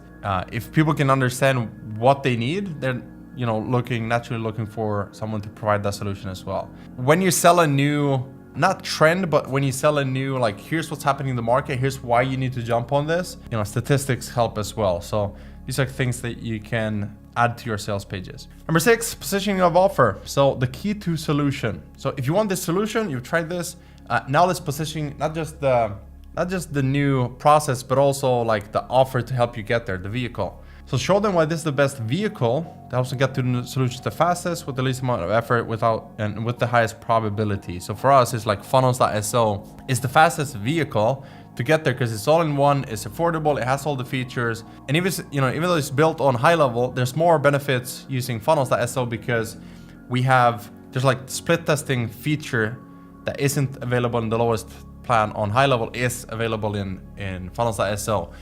We have our pre-made templates are like everything that we've built, proven funnels, and this bootcamp, this training, and everything included. And so like that adds value for the same price or even less because you don't have to upgrade to the higher plans to get there. If you want to, let's say, if you want to launch YouTube ads, you can have like, here's everything we've done to help you get there faster, so you don't have to figure out yourself. Like I said, for us, it's like, here's everything that's included, but also visuals, text, and we have like, just everything visually laid out in a section on the page. For the course, Full-Time Funnel Center is like, here's the bundle of things. So the training tool, templates and everything, Q&A calls, yada, yada. E-commerce, like we have these different offers and here's what's included in each of them. Number 7 is the no-brainer deal, price anchoring, where you say, normally, if you hire me to build a funnel, it would be 10,000. But if you want the templates, it's just this much. And so it's like, man, that's worth so much. Now it's just this. For courses, you can say, we have a private community, which is 1,000. We have an 8-week accelerator, that's 2,000. And then we have templates, those are 1,000. It's like the entire bundle and stack is worth 10,000, but it's just 1,000 for the course. So this is kind of what that could look like. For software, it could look other tools. You would pay this, now you're just paying this. So it's like price anchoring. What are we measuring against? E-commerce is like, here's the normal deal, but now if you subscribe, you get 20% off, price anchoring. Number 8, proof of recommendations, others and testimonials, case studies, even industry leaders saying something. If someone says, I believe funnels are going to be the standard for every single business out there, and there's hundreds of millions of businesses out there who need funnels. Now it's like, okay, like I can see, because they said it. Or if someone recommends a book, it's like, because they, Tony Robbins said, read Gusten's book if you did, maybe one day. And then he, because he said it, then you'd be like, man, if he said it, it has to be good. So including before and after, testimonials, case studies, here's what, we did with this client and what they said after, all of that helping to increase the trust on you because proof of recommendations, what other people are saying. So social proof. Example of what that could look like. Images work great when you have faces. You can also have video. When you put video, you also want to say like, this is the best thing ever. And then they want to click and watch. So sell the click, the video sells the offer and you. Number 9 is pushback reflex. So this is risk reversal where they say, all this sounds good, but I'm not sure if I'm good enough to implement it. I'm not sure if I can stay consistent. I'm not sure, right? It's scary to invest. And so now what you can do is offer a risk-free guarantee, kind of like what we do with funnels.so. We say, hey, 30 days free, just, similar to when you buy a house or car, you want to get in and test drive it. And then you see if you like it. So you can do the same with our software. And so you might want to have a risk-free guarantee that is either action-based or not, meaning they have to take some action. If it doesn't work, here's your money back, but make it less risky for them to try it. So number 10, purpose of offer. So some people might say, hey, if you're doing a free funnel template bundle, like why? You know, so I could say, hey, there's no catch. You don't have to charge for anything. Just download these templates. The reason why we're doing this is because it's the launch of or it's my birthday, or I just want to give back. And it's like this goodwill, and logically then it makes sense for people who are a little bit skeptical. So there's no catch. Here's why I'm doing it. 11, persona. So once you presented this amazing vehicle to get to the outcome, the solution, they're like, is this for me? But does it work for this business? So like that's where you can have something like, you know, our students are in all these niches, or the funnel templates work for all these type of big businesses, local business, course creators, consultants, and like for everyone. Number 12, priority. Why now? Yes, I know this is great. It works for me, but why now? So add some real scarcity to make them, if they're on the fence, to make them take that decision, take a leap of faith, and move forward now. So you know, this price is going up, limited spots available, those sort of things to increase people taking action. And finally, number 13, providing next steps. So this is what we would call a FAQ, frequently asked questions and answers, where people have, maybe they have limiting beliefs, they have things they're afraid of, they're not certain of yet, or they generally just want to know, like, how does this work? What's included? It wasn't clear if this also works in high level or just funnels.so. That's where you would clarify things and provide next steps. If it's an event, what day does it start? What's the address? Just so I know I can fly in, those sort of things. So hopefully that's valuable. And if you have any other questions on this, make sure you join the funnels.so Facebook group if you haven't. Grab a screenshot of this if you want to, just so you have them. So in this video, I'm going to share 15 different pages you can go to, sites or portfolios or libraries of funnels that you can use as inspiration. Some of these are web designs, so what we have to do is kind of modify them to make it a beautiful landing page that actually converts. So what we're going to start with, that I always do, is I'm going to start with some sort of funnel blocks to create like the mood board for the top image that I want to use. So for an example, if it's a homepage funnel, it could look something like this. If it's a lead funnel, it could look something like this. If it's a sales page for a course or something, it could look something like this. But what I'm trying to do is get the first above the fold theme, because once I have the feeling for it, the vibe for the landing page, it's much easier to design the rest of the page. So by the way, these are the templates that we're using inside of FFD. So more info about that soon. Now let's start with the first one, nicepage.com/website-design. So this one is a beast. This one has over 10,000 different examples. Like I said, obviously these are website design templates. And so what you want to do is you want to sift through them to get a good understanding of the theme, the style, the vibe of the page. For an example, let's say I'm looking for something, let's see, I want a darker theme, maybe something like this. And so what I can do is I can create a Figma file. And once I find something that I really like, let's say I want to build my funnel, something like this, sort of like the graphic design style behind it. I can save this. I can go into like a fresh board. I can click F, create my little frame. That's good. And then I can save this as sort of the collection, the start of the collection for my mood board. So that's just one example. We're going to go to the next one, which is h69.design. Love the name there. Nice. So I just click free resources landing page and then all landing pages. And then you can scroll down and see, again, I want something like a darker theme. I can click this. I can right click this image, download it, and I can go back in here and I can drag it in here. Sometimes you might have to screenshot it if it's not the right file format. So here, for example, you can see we have two similar sort of gradient styles. The next one is a pretty common one that I've talked a lot about on this channel. A lot of these are new, by the way, so I've never shared these publicly. But this one is Pinterest. I still love Pinterest, probably my favorite still. So I just have to type in landing page and boom, I already get a good theme. So I'm gonna save this.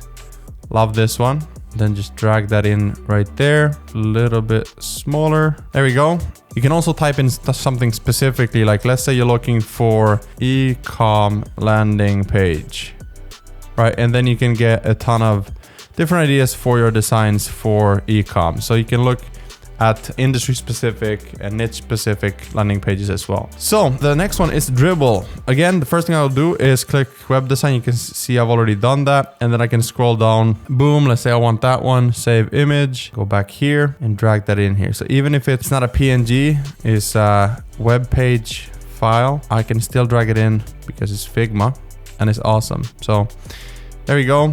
I probably like this one more. So I'm going to delete that and just move this up here.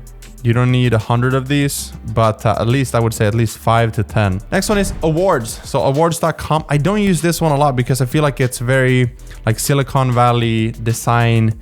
Like if you look at this design, obviously this is not a web design. I don't think it is. Well, that explains what I'm talking about because what is this? So I don't like this for conversion sales funnels. I understand it's like a nice design, I guess, in a modern era, because people want to be different.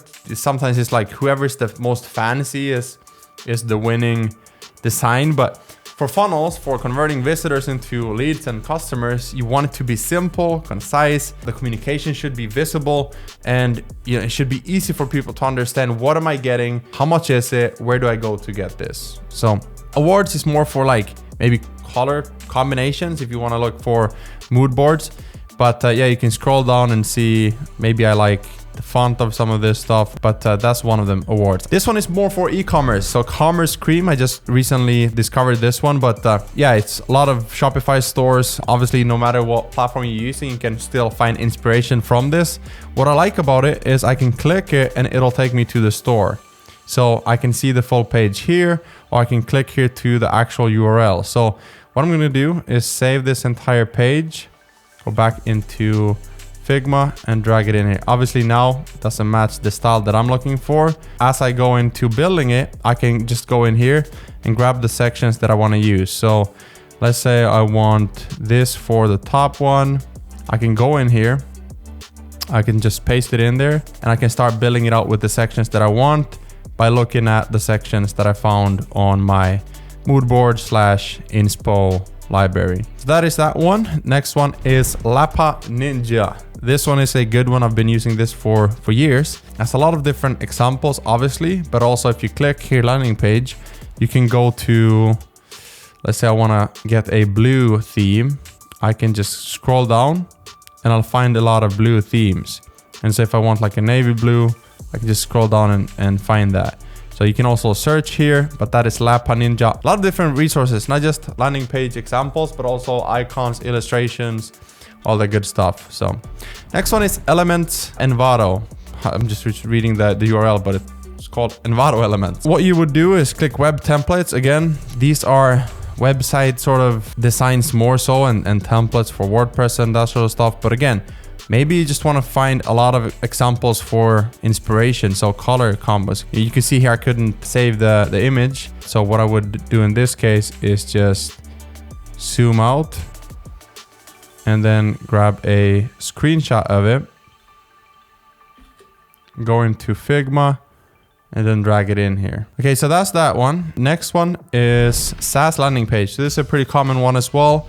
We've talked about it a lot on the channel or in the course, Full-Time Funnel Designer. Again, same thing. A lot of different landing pages. You can look at specific sections if you want, but I like to use landing page, and then you can obviously type in and search for different styles as well. And so once you find some that you like, you can just, again, save the image. You can also see the font here, circular. You can also see the colors. And so you can copy the hex code, go in here and sort of change whatever you want using those colors or similar ones. You want to copy paste the color and then change it around a little bit to find similarities, not exact hex codes.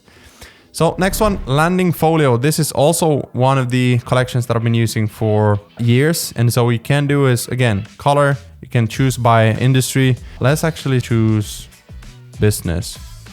And then I want that dark styles. This one, for an example. Yep. Save image.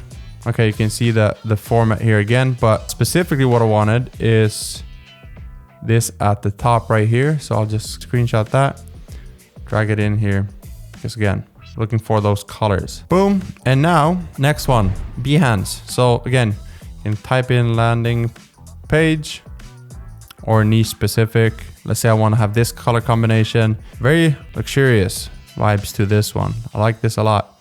Well, depending on the niche, but I do like it just from a branding and design standpoint. So what I'll do, screenshot that, drag it in here, and there we go. Next one, Up Labs. So this is a great library for icons, illustrations, a lot of the usual stuff, but also landing pages. So I'll type in landing page, and then you can see same thing.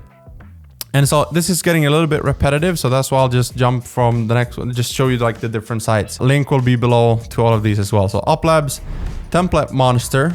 This one has a lot of templates as well, but again, you don't have to install them. Just look at sort of what you're needing inspiration for, landing page. And then once you find the style that you like, just click it, save the image, save the colors, save the font, all that. Page flows. This one is a new one that I recently discovered as well.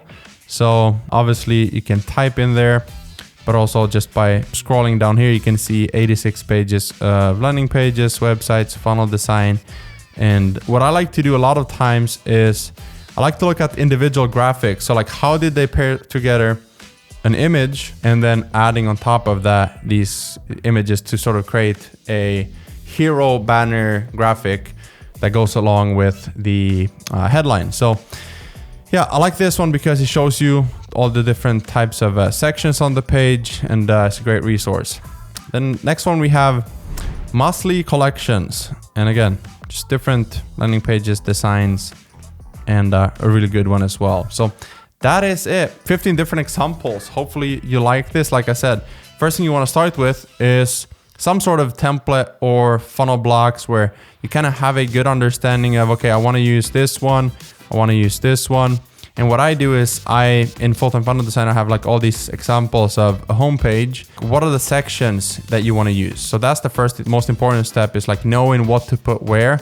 If it's a lead funnel, like what is it that you put? What do you leave out? Like why is it that we don't have pricing, for an example, an FAQ on a lead funnel? Because, you know, it's free, number one, but also it's all about curiosity. Like you're going to get this free thing. It's amazing. Here's why you need it. Here's what people are saying about it. Like click here.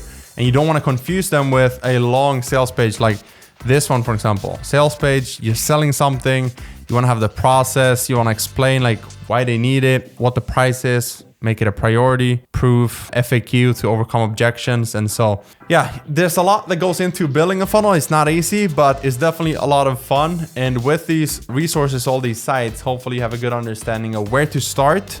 All right, so here's 5 different plugins you have to use if you're using Figma to design anything. So let's dive in. The first one is a pretty simple one. It's called Pixels. And so for an example, if we want to have a background image, we want something clean, something nice, we click boom one time and we change this to maybe 5%. We change this background to a little darker. Let's use something like that. Maybe 10. And boom, there you go. Then you have a background image. You can also do this if you want to have an image like this, for an example. If in your design, you right click this, plugins, pixel, and you type in portrait face. Actually, here we have a few examples, and boom, there you have it. So that is one of the, I would say, frequently used plugins inside of Figma for anything stock image related. So the next one is Iconify. So let's say we're gonna use this image right there. We're gonna have some text. There we go. Yeah, the icons. So let's say we want something like, I'm gonna start with this. Let's make these 100 pixels.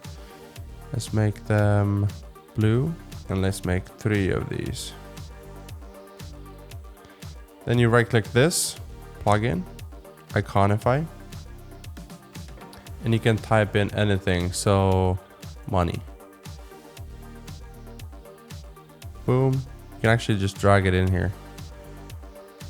And then let's do design. Drag it in, drag it on top here. And then you can just choose the selection color because it's a vector. I'll do the same for this one. And there we go. So if you want to make it a little bit more dramatic, or you can just choose linear and design a gradient design with these as well. So actually I don't like gradient right there. This looks better. But yeah, so that's a pretty simple way to get icons for your design projects. You could also invert these. So you make, let's say you want to have a white background. Let's just copy this. White background and then selection color for that one, blue. So let me go to the next one. Noise. Nice. So this is a commonly used one as well. Noise. And I want to create a flare.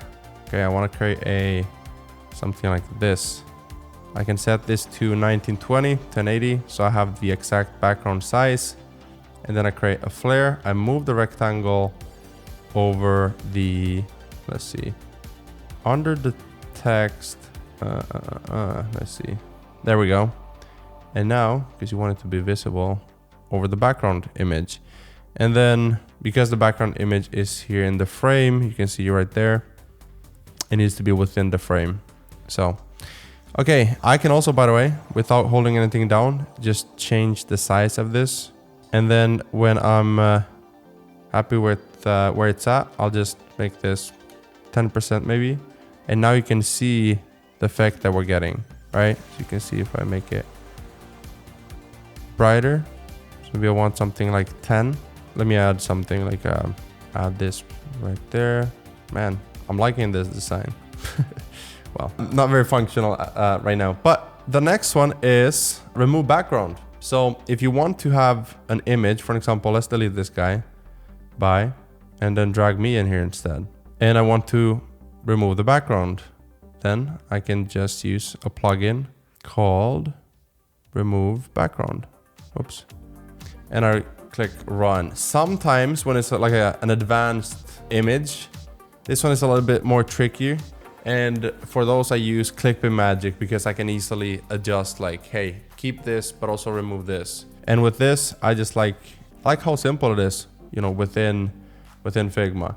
So yeah, this is not a perfect example because the image is cutting off here. It doesn't look great.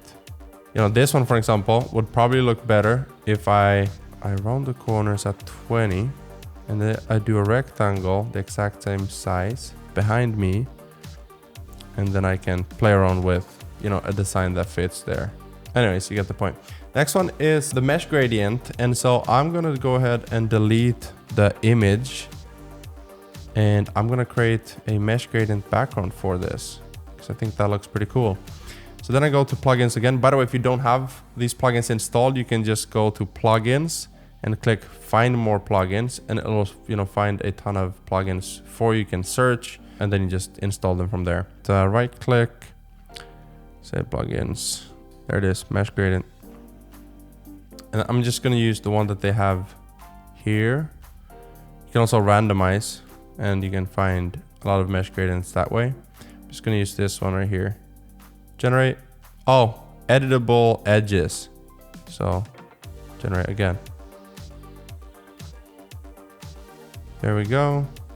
Let's flip this. Also vertical. The horizontal, sorry. And then I drag it in here behind ellipse. There we go. Let's do 50%. What about 75?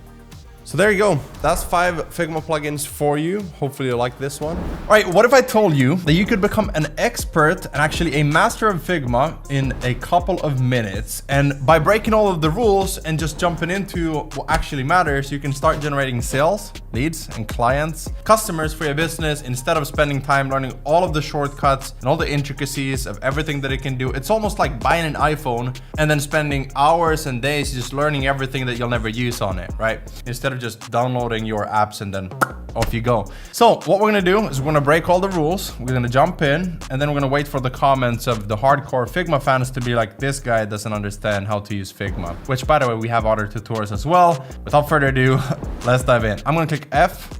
That is how you create a frame, which is basically like everything that is within the frame. When you export the frame, it'll stay there. So like a background image, you wanna use a frame for. You also use them when you design landing pages. You can keep command down and you can move this to just sort of change that. But first, I'm going to choose the right one that I want to use. So the reason why we use something like MacBook Pro 16 is because when we export the image, we want it to be around the same size. So 584 times 676, that is about the same size that we'll use in the actual funnel builder, the website builder, whatever software you're using. And so we want it to be the same so that the page load speed is going to be faster, because it doesn't have to like reshape or resize the image when loading. So you're going to increase the load speed there. One thing that you might want to understand before you dive in, and we're not going to spend too much time on this, is just understanding a little bit of the editor here. So to the left, you'll see frames. So frame 1, frame 2. Inside of frame 1, you'll see that I have a ton of individual images. So now that opens, I can see all of those. If I want these, for an example, to go above these other ones, then yes, they would be above here as well. If you want to drag them here, you're gonna see they fall underneath. And then if I reverse that and I want them to be grouped, I click Command and G to group them, and then I can group these as well. And then maybe I want to have a shadow, I can click Effects, and I can change the shadow settings here, which we'll talk about here in a little bit more later. But let's say I just want these to be 100, 10%, and then move this down up to maybe minus 50. And then these, because they're on top, I want to distance them and separate them a little bit more. So I'll do 100 as well, but maybe I'll do minus 50, but this one be a little bit stronger. So like minus, actually let's do 250. See what that looks like, and then take this down to 30, 20. So anyways, you can see kind of how the editor works there. But let's go back to frame 2. So again, the reason why we want to have this sizing is so that is similar to what we're going to use in our page builder. You could also use 14. You could use 1920 times 1080, which is also okay. One thing that, by the way, you can see I don't have a background image behind this. And there's a reason for that, because I want to create a graphic similar to this, for an example. So let's say I want to move this in here.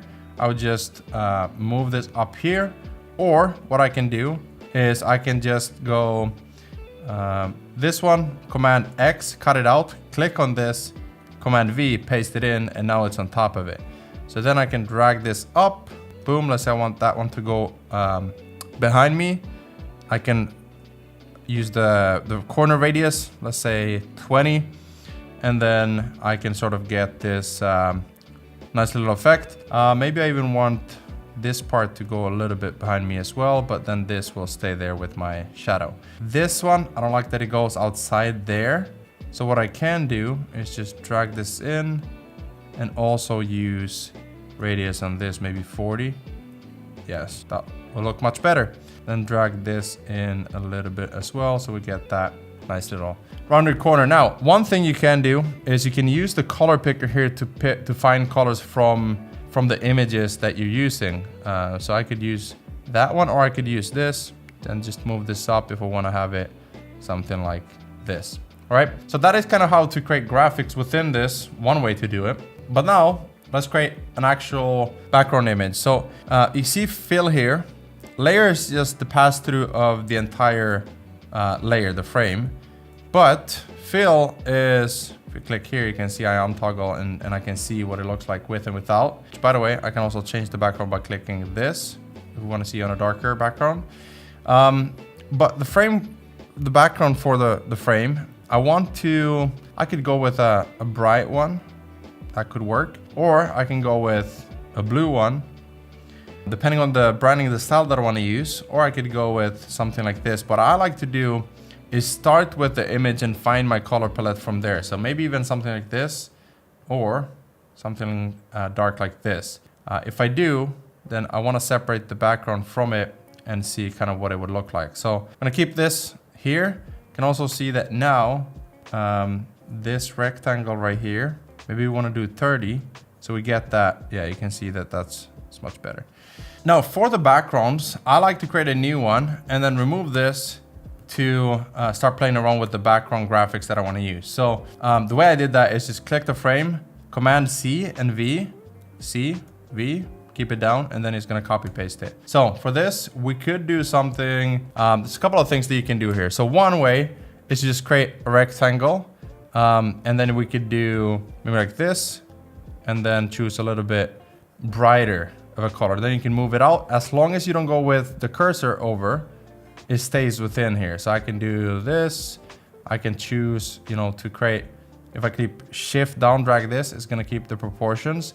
And I could create something like this. But one thing that I like to do is use a linear gradient. So here's where you can have radial, which is basically just, you know, creating this sort of effect, or use linear where you have this, you can change the direction of the radiant color. So I'm gonna do gradient, sorry.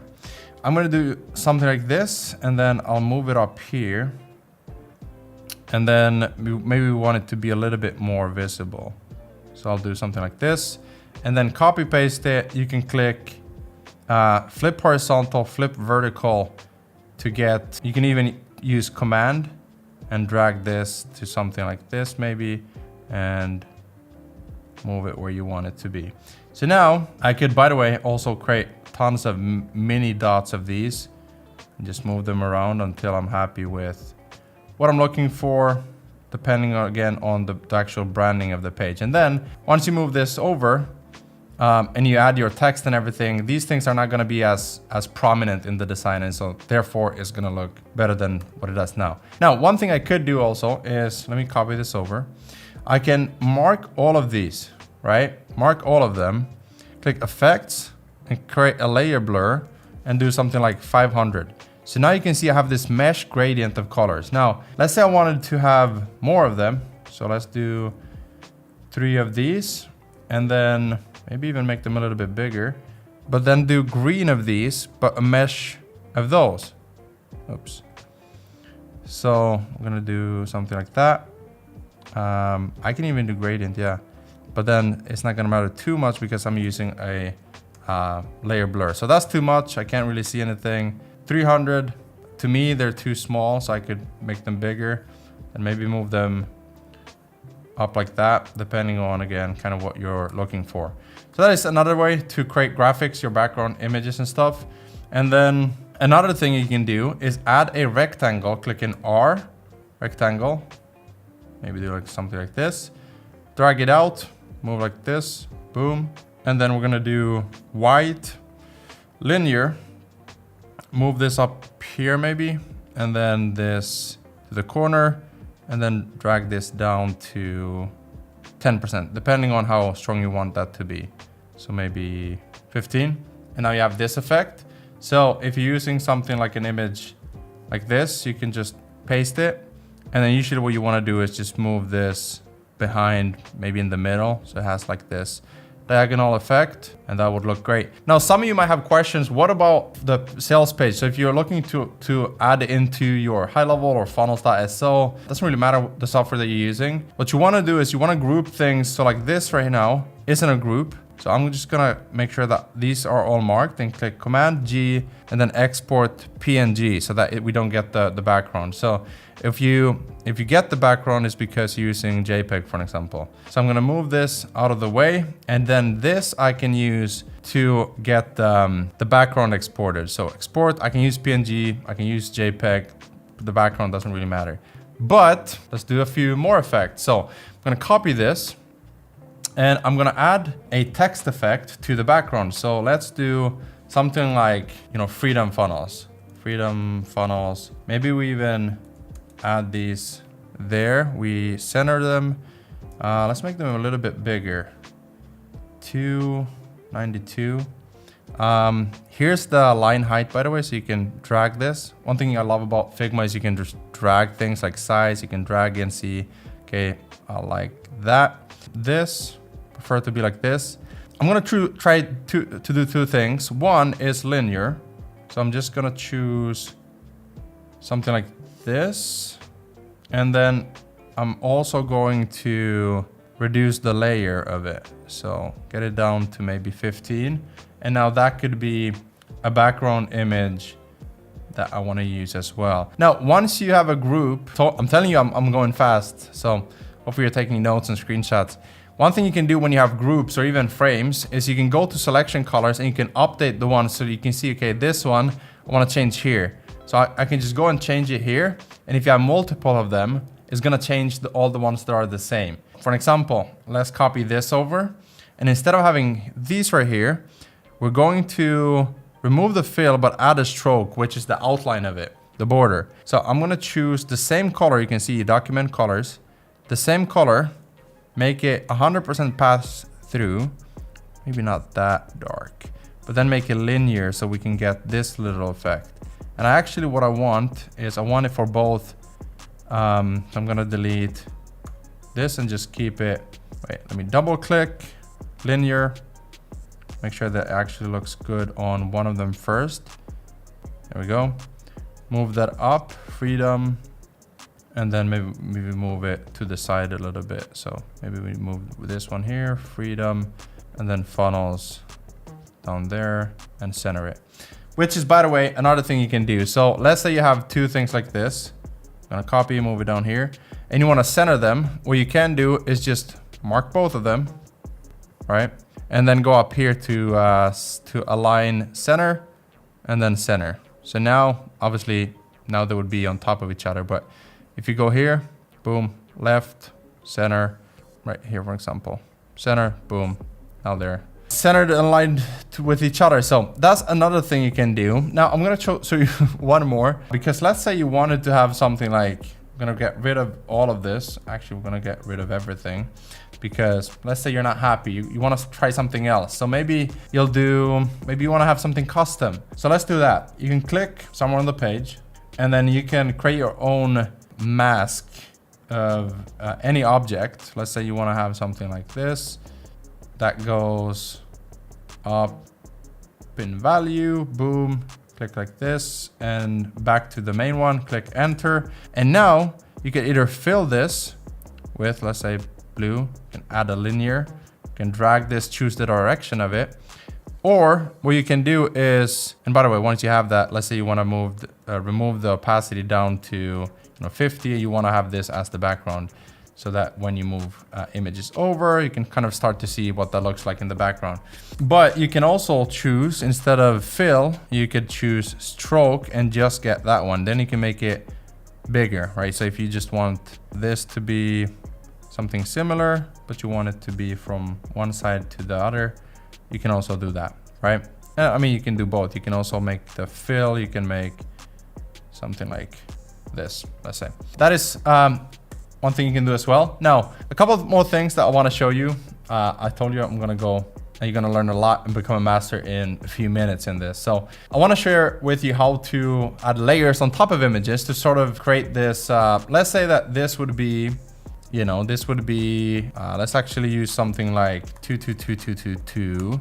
And then for the background, we're gonna use 1B, 1B, 1B. All right, so actually let's make this a little bit brighter. And then let's say I want me to be, I don't know, do I look like a construction guy? I don't know. What you can do is you can use plugins in Figma, which I love, by the way. So you can go plugins, find more plugins. I'm gonna use Pexels, which I'll be able to get images with. So Pexels, unable to run plugin in this file. That is interesting as I'm shooting this video. Reload the thing. Oh, because of Wi-Fi. Okay. Where's my phone at? So then what I'll do is I'll use the plugin called Pexels, and I can type in, for an example, homes. And then let's say we want to use something that is pretty clean. This one maybe. You can see that it's being added here. So if I drag this over, just like layers, I add it on top of it. So now if I reduce this, I'm going to see more of the image, right? But I can keep it at 100 for now, and then keep linear, so that I can move this and change where I want the color layer to be stronger, right? So if I want the text on this side, I'm gonna move the layer to be stronger, maybe up there, and then drag it all the way down, maybe here. So here, I would maybe put it to 97, so we still have some see-through. But then here, I would move it to, let's see. I always set it first to 100 and then move it back to see kind of like, okay, this is where I'd be happy keeping it at. For now, actually, let's do this. Let's do 100 there and do 75 here. I kind of like this more for this one in particular. Now, if I add a text, I'm just gonna click T, text, make this home headline ipsum dollar elite. I don't know if that's Latin. I'll do man rope maybe. bold, set this to 92, 72. Auto, this could be at 80, maybe 90. And then copy it, get this down to maybe half, so 36. Regular. And then this could be set to auto. And then we can even use a plugin called Lorem Ipsum for this and generate the text for us. Auto generate, we don't need all of it, so I'll just delete that. Maybe set this to 60, but down to 32. So then maybe 50. And then maybe more like this. And then button, you get the point. So I'm gonna set this to something like this. And then actually let's try. There we go, 20, too much, 10. And then add a button there. So book your free call. Click there to sort of cut the extra space off. Now I can again mark both of them. So shift, click the button as well, center and center. There we go. And then I'll just click text, command B for bold. And that's a little bit too big. There we go. Anyways, hopefully this was helpful as a beginner's guide to get you up to speed on what really matters. And again, you wouldn't export this part, you would export this. So there we go. Delete everything you don't want exported. And now you export this image, you upload it in here, and you get this final build out inside of the editor, the funnel builder, the website builder. So you don't have to build everything out. You do one section at a time. And the most important part is that you have proven templates that convert. And so you can just, oh, okay, I need an icon. Let me go in here to get the icon. I'll click, this. By the way, I would keep this. Shift, select color, maybe radius, and then you can add icons like from the plugin. So iconly, you drag in the icons that you want to use. Let's say I want to use this, drag it in there, close this down, move it outside of this, delete it, and then set the color, selection color to be the color that you want to use, right? You want it to be like this, you choose linear, boom, and then you group it, you export it. So anything that you want to have customized, you first create it inside of Figma, you group it as an image, and then you export it, you upload it as a PNG inside of funnels.so. So boom, you go image, there we go. You choose the width, the height of it, and then align it to the left. There you go. Today's video is gonna be a juicy one, a good one, a banger, because we're gonna build an entire homepage for my own brand, gustenson.com, and I'm gonna share that with you. So I have a little bit of the research that I've done, as I always do. I start with my beautiful hand-drawn wireframe, the layout, and then I do a little bit of research on Dribbble. So I go here and I go web design, and I look for the theme, the style, the feeling that I want for it. So something like this, maybe a little bit flashy, modern, blue gradient as the foundation for the page. And then I got my colors here. So we want to keep it clean. We want that contrast color to be blue. And then here's what it looks like as gradient. We got my logo, white and dark, so we can use it on both backgrounds. So first thing I'm going to do is I'm going to start with, you can see here, logo, support email. I use my 9P wireframe here, promise, problem, process, product, all of that. So I'm going to show you how I design an entire homepage. We're going to use the color picker right there. Let's see if we can use this as the... And sometimes when I play around with these, I don't talk a lot because, oh man, oh, that's right, we need the layout grid. Columns, 12, white, 3%. One is actually enough. Center, 75, 30. And by the way, I'm using 1920 to 1080 as the frame size. So you can see, got the logo right there, align to the left, and then we want the text for this. So let's actually create the text styles as well. This is just for the background behind it. I don't know if we're going to use it. Let's delete it for now. So let's do the headline first. Something like that. Have the, you can see from the grid. There we go. And then headline goes here. Gonna crank this up to 92 maybe. And then I want to use Montserrat, black, and let's see. I might want to do a, actually, you know what I want to do? I want to do a full width center. You can also center here. Boom, so you center the text here, you center to the frame right there. Linear, let's do, so we have 100% white at the top, and then the blue right here. Something like that. And then maybe even add drop shadow, blue, let's see, 30% opacity, a blur of maybe 30 or 50, and then 10 maybe. So this is pretty big. Let's do 82. That's probably better. We can change this afterwards, but you can also select if you want this to be aligned to the top or centered. So now I can just shift it like this. We'll keep it like this and then duplicate it. But first we can actually, I'm gonna go bold and use big headlines on this one. So we can create a text style and we can call this H1 Montserrat 82. And then we can have a smaller one afterwards. So world class sales funnel. Yeah, so you can see that's too big. Let's do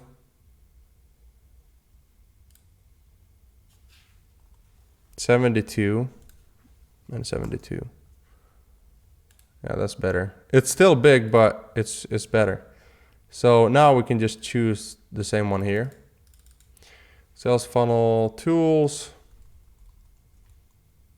templates, and trainings. Even that's too big. So let's do 62. So when I'm writing this, I'm keeping the caps or shift down so I get all cap, but you could also just type in regular like templates, and then you can go to here and you can set it all capital letters in the case, uppercase type settings, right? World-class sales funnel tools, templates, and trainings. Got the drop shadow there as well. Let's see if we make it even like 50%. Yeah, we'll start with this and then we can decrease it later. Maybe even on this one.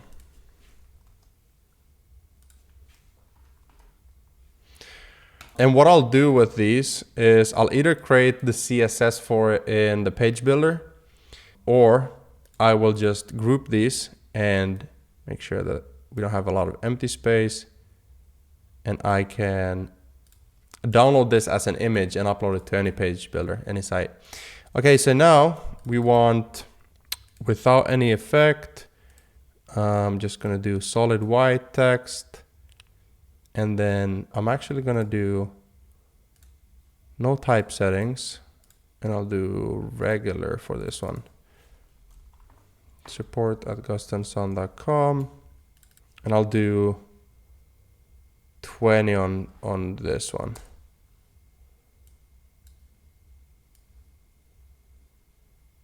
We can align it to left and then add that right there.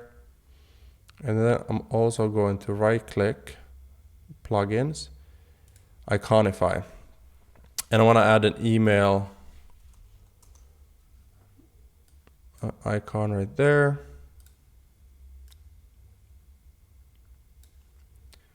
Make this blue.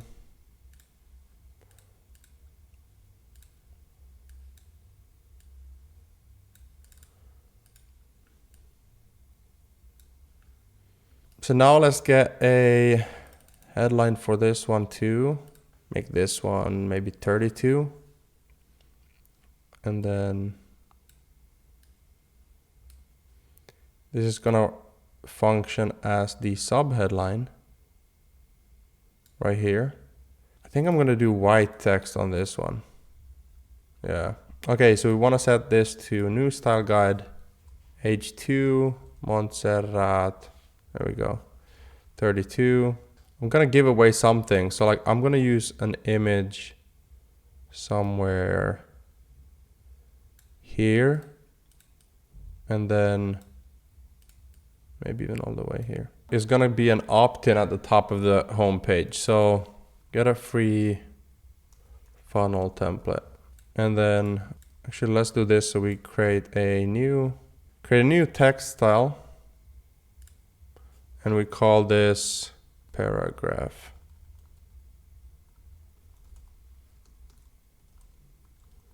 Montserrat 20.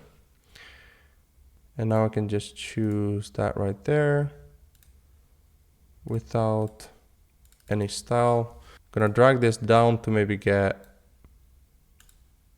let's move it to the top. I'm gonna right click, plug in, lorem ipsum, and auto generate. Well, that's way too much. So I am going to set this to maybe 30. That's enough. Regular, medium, not regular is good. 20. So we got a subheadline, get a free funnel template. We can add some text here later. And then I'm going to actually collect emails here as well. So let's do get a free funnel, get a free template. Just making it shorter and keeping it within this range right here. We don't need radius for the opt-in. I think I like how clean this looks. Let's do 10.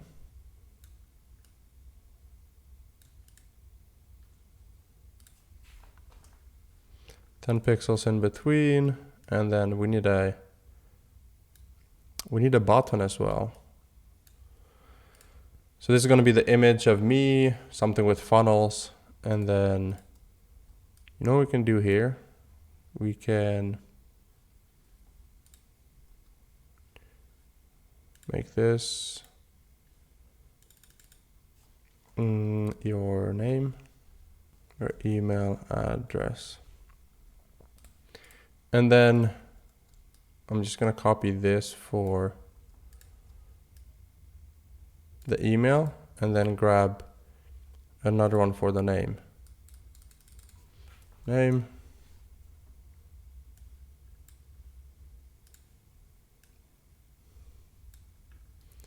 What I like about these is that I can customize the color because it's a vector format.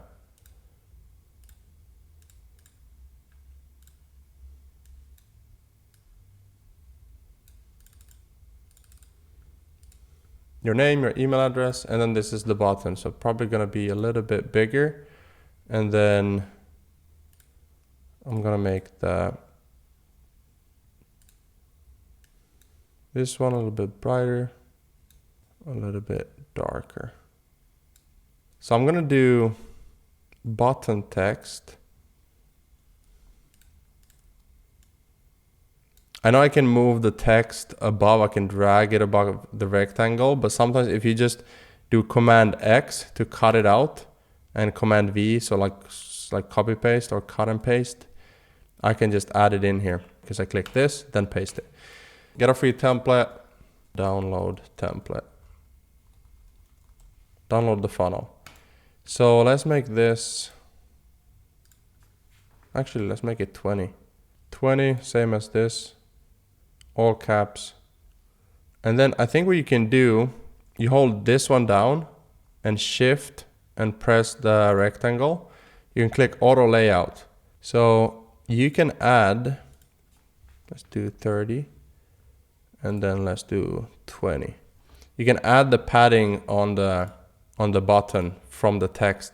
And so now if I drag this out, if I add the funnel template, you can see that it's not going outside of the button. It stays within it. So pretty cool. Download the funnel template. I think what I'll do is just center it to keep it same width as this one. Download the funnel template. Let's move this up a little bit. Shift up. There we go. All right, so now we need an image here. So I got my folder of images here, Gusten homepage, and I did a photo shoot so we can get some fresh images. And then I also got some client logos, social, a few different graphics that we're gonna need. So what I'll do is I'll drag in the one that I'm gonna use. So this one, for example, and hopefully it finds pretty well like the background and me so that it can cut it out. But what I'm gonna do is I'm going to use the plugin remove background, and I'm gonna run that and see if it can identify. Otherwise I can just use something like clipping magic and that will do the job as well. But let's see. It did remove the background, but what is this? Is it just loading? I don't know why it shrunk the quality that much. What I'll do instead is I will just drag in the same image here, because sometimes it can decrease the quality of the image. I'll just delete it and delete this as well. So what I'm looking to get is an image of me in the middle and some funnels here, because I'm talking about world-class sales funnel tools, templates, and trainings. So I'm gonna go to Smart Mockups, all mockups, and then screen layers. So I want these right here on the sides. So the way that this works is you'll see the images for both these. You can upload them in here, or you can also add your full-time funnel designer and then browser window. We don't need full page capture. We just need the one that we're going to use for this section. Capture, and then that's going to capture the design from the page. And then you can still go in here and edit it to make sure that it's the right proportions and everything. You can zoom in, zoom out, all of that. Just going to give it some time to load. There we go. Click here to edit, fill, and then you can click zoom in, and boom, when you're happy, crop, and there you go. So then when you have both of these, you just go customize, make sure that the background is off, and then download, right? I've gone ahead and done that already to save us some time. So I'm gonna drag those in here, make them smaller. I'll try to make them fit within this, something like that. And then, yeah, this is better. So you can see the quality is better. I'm gonna crop it. Actually, I can crop it in Figma, but if you go original, you can see this is what it looks like. That's what it cut out. And so if something is missing or it cuts something off, like for example, my ear, I could just click this and make sure that it includes it. Same thing with something that I don't want. I can just click red and it's gonna remove it. So now just download this and drag it in here. And by the way, you can organize all of this way better, right? Like I like to just build and focus on building, but some people prefer to organize them really well and group them together. Like for example, group these, boom, and call that group Gusten banner. But what I'm gonna do is I'm actually going to delete this and ungroup this and go into Photo P. So I'm gonna drag in my image. I'm gonna find the tool that I always use. And then I'm going to make it a little bit bigger and hardness down to 0. So if I do right now, you'll see that it cuts it just as hard. And what I want is I want a smooth, something like that, like a smooth transition to the background.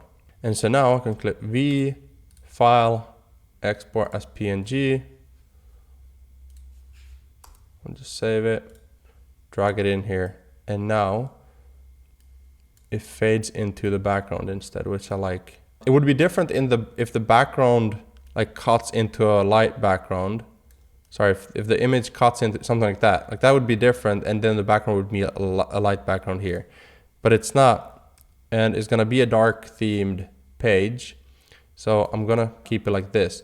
What I could do is I could do the same for my 2 funnel images. So I can drag in, let's start with this one. Drag it in, 500 down there. There we go.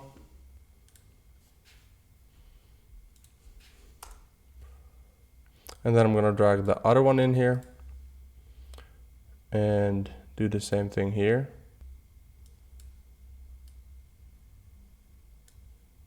Boom, file, export as, you get the point. So now, I'm gonna delete these.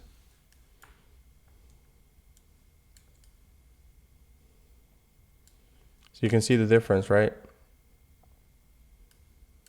It's fading into the background. So this one is 289. Let's make it maybe 300. This one 300. And then that will do as the main image. Actually, I probably also want something like my name, right? So I'm gonna make one text that says Gusten son, and then one saying CEO Freedom Funnels. So I'm gonna make this one black and this one like 12. Let's see if we do rectangle, move it up here.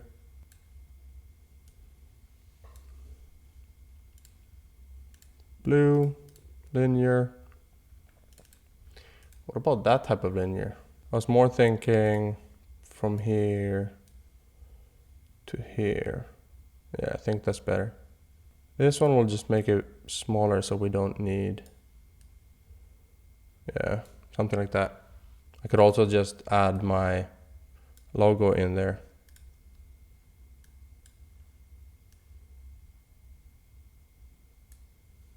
Okay, so I can see we have all of these assets. We have them outside of, okay, we don't need all of it, but all of this inside of frame 1. There we go. So we could use this one instead. Let's do that. Just move this there instead.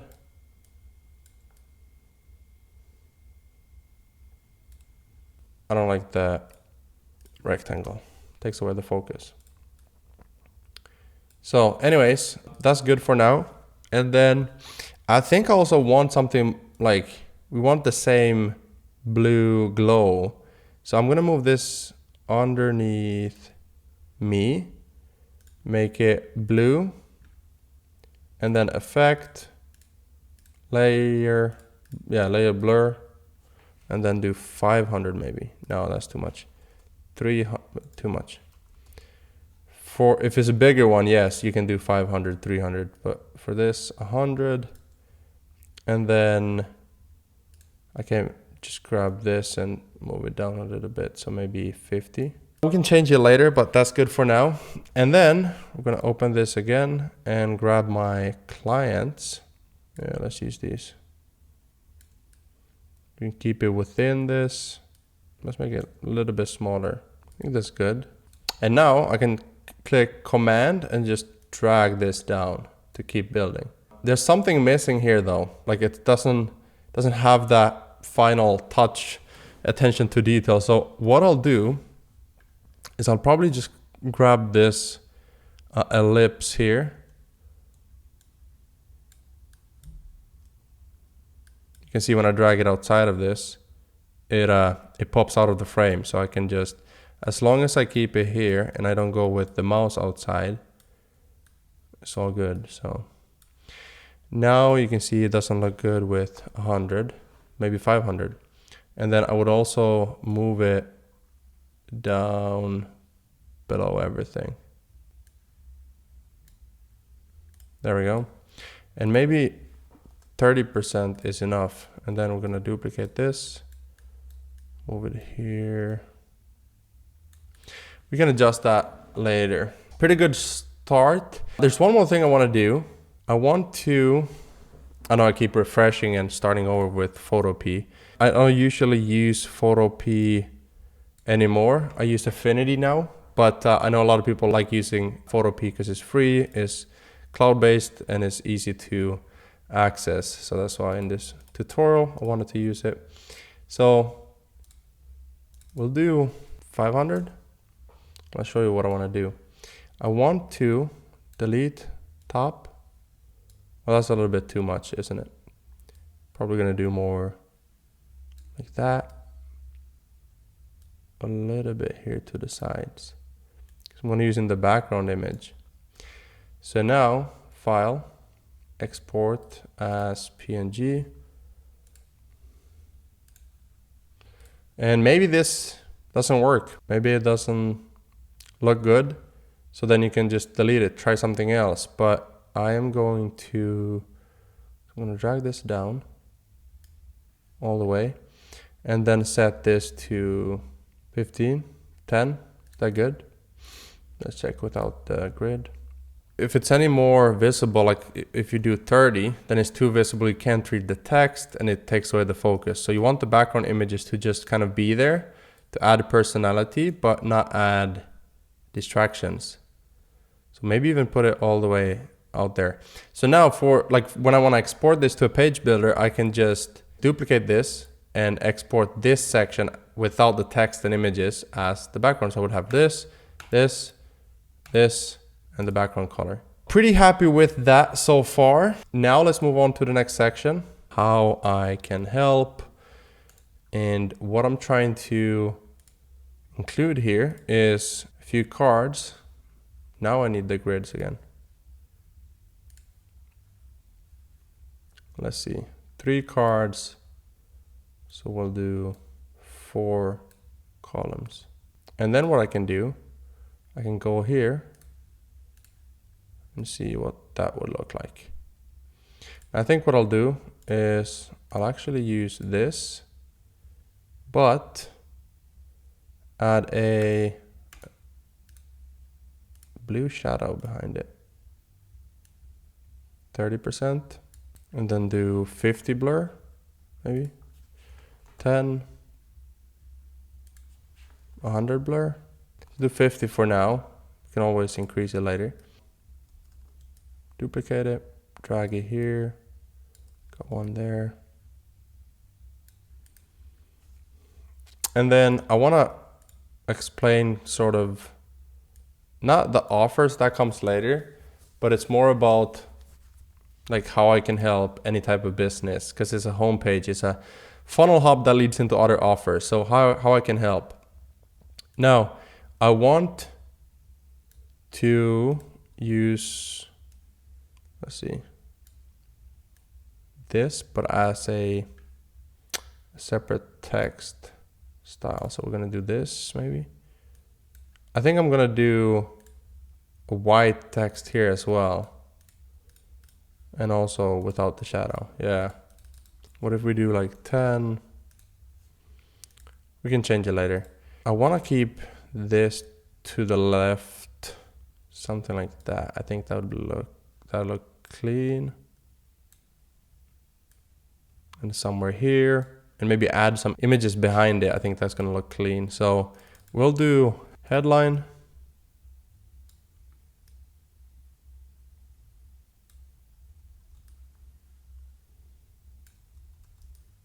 For all of these. And then I'll just copy paste the lorem ipsum down here.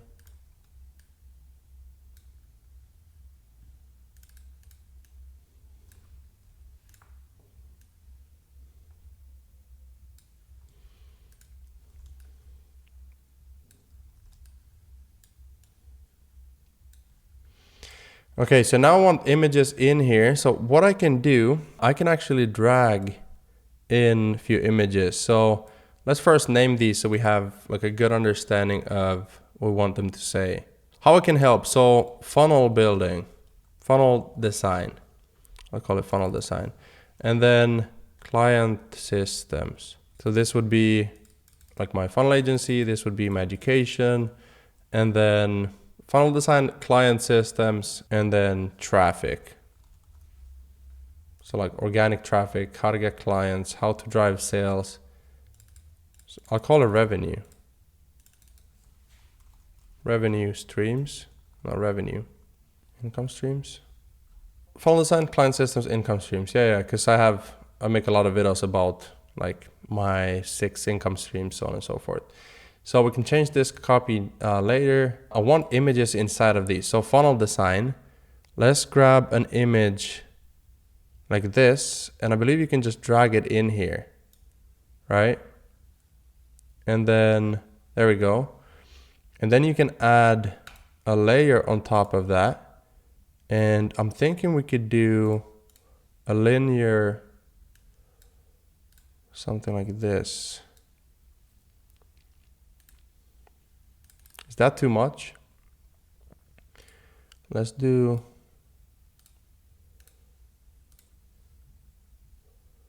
and this one as well.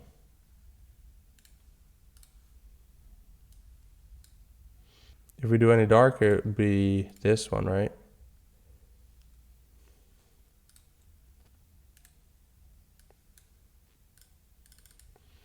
We can start with this and then we can change it later. Okay, so client systems, let's see.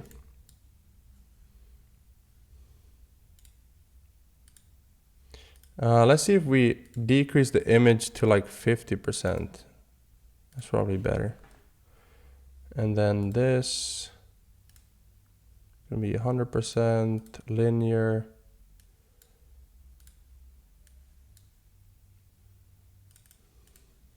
Funnel design, client systems, and then the final one, income streams. We could add some more relevant images, like income streams. We could add something more about like client acquisition and that sort of stuff, but I also want to make this as quick as possible for you. Image down to 50. Maybe you don't even need it down to 50. Maybe it could just be 100. And we could see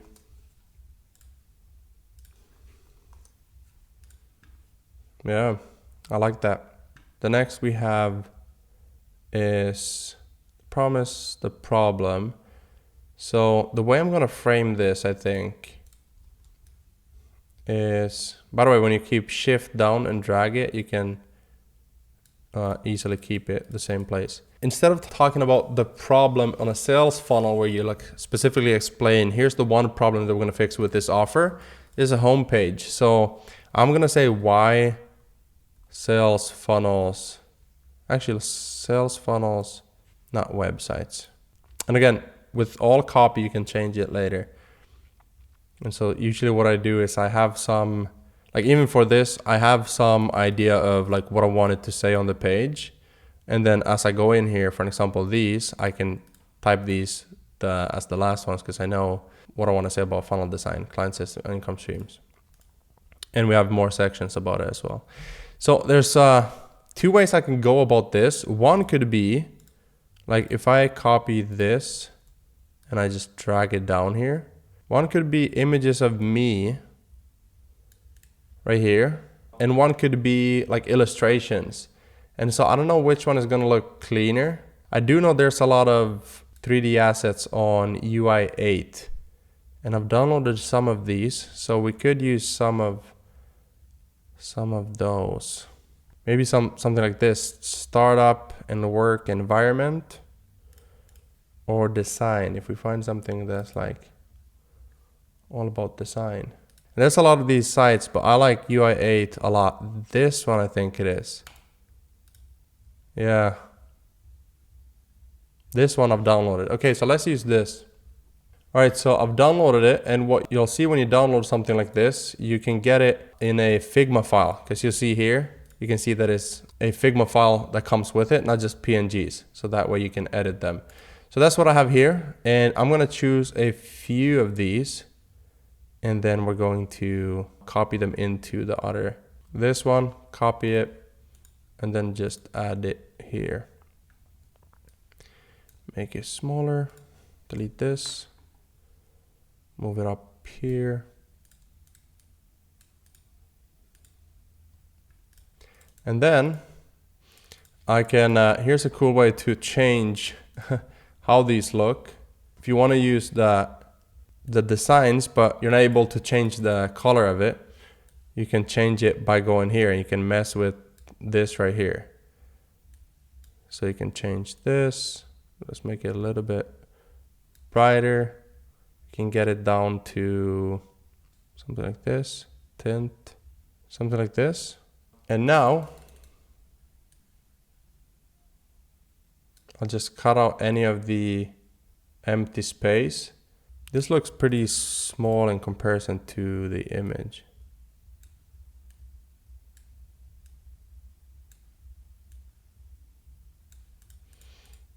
But we'll fix that later. So I'm not gonna take your time on all of these. We're gonna add this right here, and then we'll do one more. And then the headline for this could be sales funnels, not websites. So problem is, here's the problem with old school websites.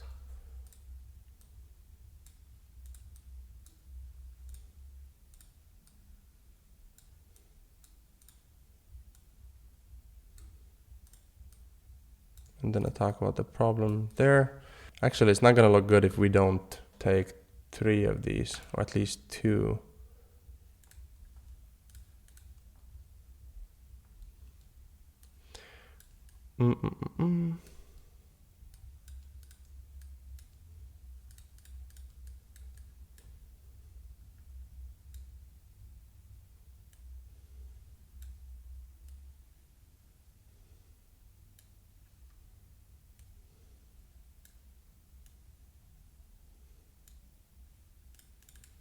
I'm just making sure I have the right tint and hue and color on both of them.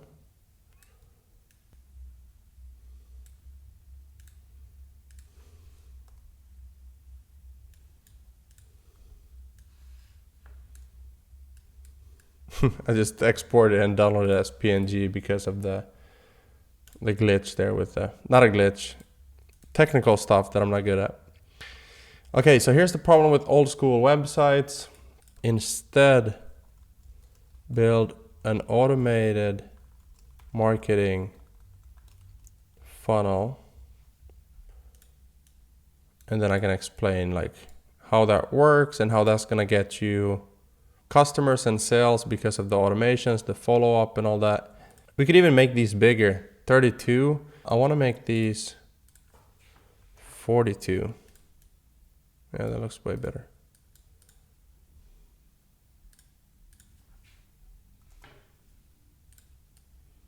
Here's the problem with old school websites.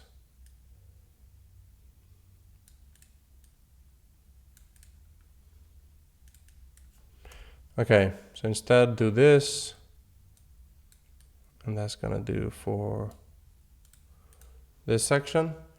Okay, so what do we have so far? We have world-class sales funnel tools, templates, and trainings. Let's go back to my drawing and see. Got the problem, the process. Okay, so here we're gonna do something pretty simple. Drag this out a little bit more. The process, what are proven 9P conversion method. I think I'm gonna do, let's do 100 pixels And then let's do 3 of these. I'm gonna try to do gradient for these as well. Let's move this up there. Stroke, white, linear, and we'll do 5. Let's make them a little bit bigger then. We can change the stroke later.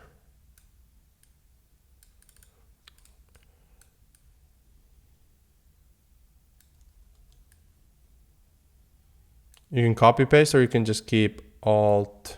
I don't know what is called on Windows, but on Mac it's just the Alt next to Command. So yeah, we're centered. And then I'm just gonna copy this headline here. Centered, centered.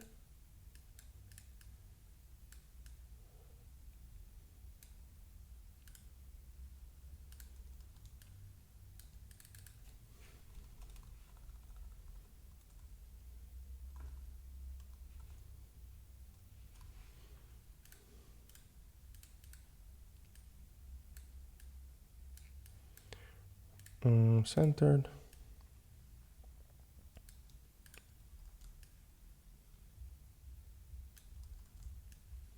So this is our process of like how we work. 2,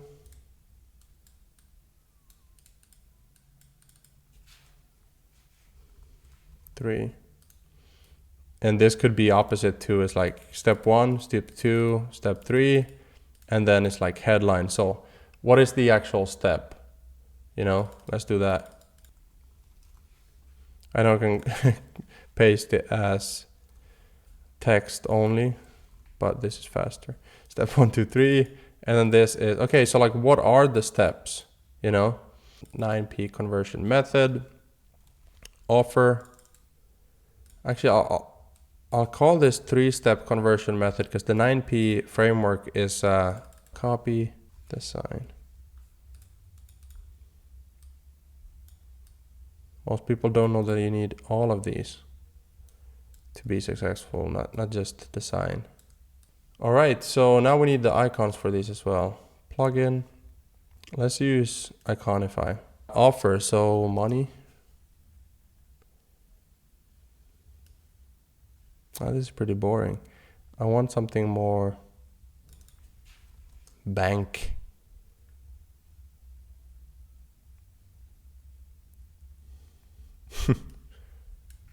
The piggy.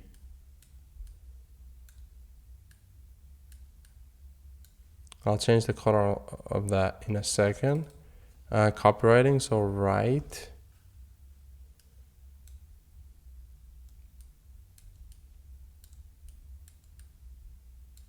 And then design.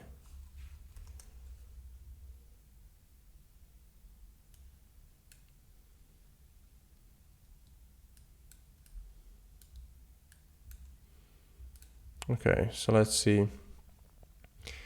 Should we just do white? Yeah, I think that looks best. I was thinking if I would do linear, but nah. They're also so tiny, so it's better to be visible instead of fancy. And also sometimes with design, so like you can see, this is now in the middle if you just look at the actual icon. But then visually, this is the main focus, right? So I'm gonna make that the middle. And then this, it doesn't matter if it goes a little bit outside. And that looks better. And then the piggy bank. Actually, I would love to make all headlines gradient with the blue behind it, but it might be too much to read. So that's why I'm doing it for main headlines. But I'm liking this so far. I might even do a little bit of text under each of these. Nothing crazy, but to explain, because otherwise it's like offer. Yeah, you need an offer. But you need to offer that, like some people say, an offer that makes people feel stupid saying no. Copywriting, you need copywriting that focuses on the offer and then design that aligns with the copy, right? And also increase the visual perceived value of the offer. You might even do something like plus, so it would be offer plus copywriting plus design. But that's good for now, that's pretty clean. Notice I also didn't add a box to these, which I could, but I want to keep it clean and simple as well. So then let's go up here. And by the way, we're using this as inspo, not a prison. So I can change this. I can delete, add whatever I want to it. Products, community template training. So these are free offers. Just drag this down here. What if we do something like, because now it's starting to feel a little bit boring. So yes, I could add some of these. But still, let's continue. We can go back and add to the background later. Actually, let's just add all offers here. Start your journey here. I'm gonna try something new. I saw this somewhere and I was like, I want that for my site. So let's see, is this too wide? I'm gonna fill it with an image, yeah. So let's do 10 pixel radius. Drag in an image. So free template, I'm just gonna, oops, not that again. I'm gonna drag it in here, fill. And then add a layer, linear, but now instead I'm gonna make it blue, and then I'm gonna add another layer that is more like this.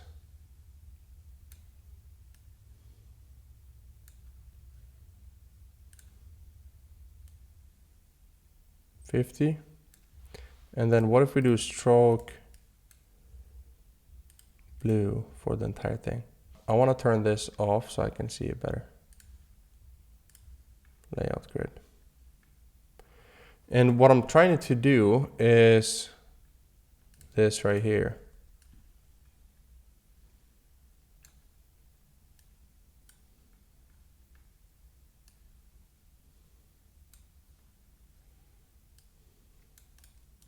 So let's do 42 on this one as well.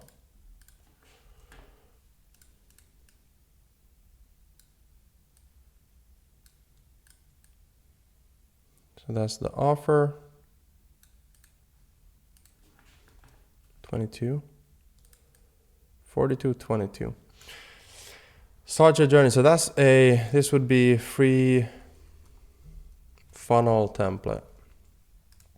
Right, and then I need a button as well. So you can see up to this point, there hasn't been a lot of offers or call to actions because I don't want to confuse or overwhelm people. I want to give them the goodies. I want to give them specifically here at the offer section what they need. So this would be, actually, I think what I'm going to do, delete fill and add a stroke. White or blue? 5, is that too much? Probably. 3, let me see also if I delete the stroke here, yeah. I'm gonna instead add a background color to it.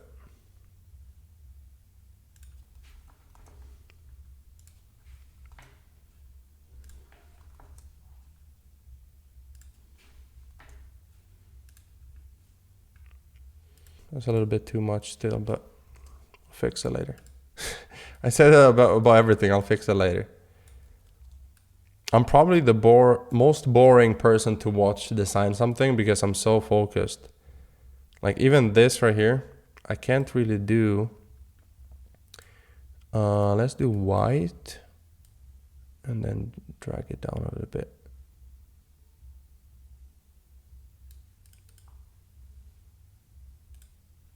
Or, you know what we could do?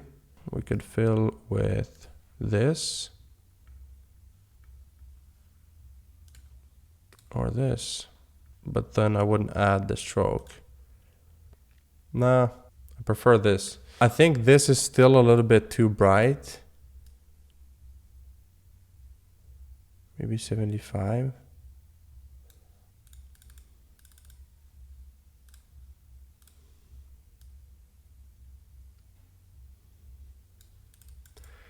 And then this would be free community. Did you know that you could also use like Pixabay or Unsplash or Pexels? You mark this and then you type in people. So like we want community, right? Yeah, I'll just use this. So I'm gonna delete this other one, drag this image down here, and then do 50%. Got the community there. There's something I don't like about the gradient, how it's structured. So maybe do 100, but not, yeah, something more like that. Middle of the button, 100%. So it's in the corner. Something more like that. Let's delete the shadow for now. Yeah, that's cleaner. Actually, it would be pretty cool if we, which now that I look at this, doesn't have to be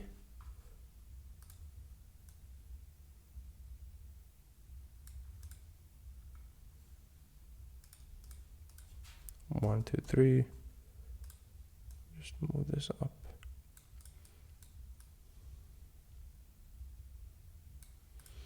So this was join the free community. So we want one more,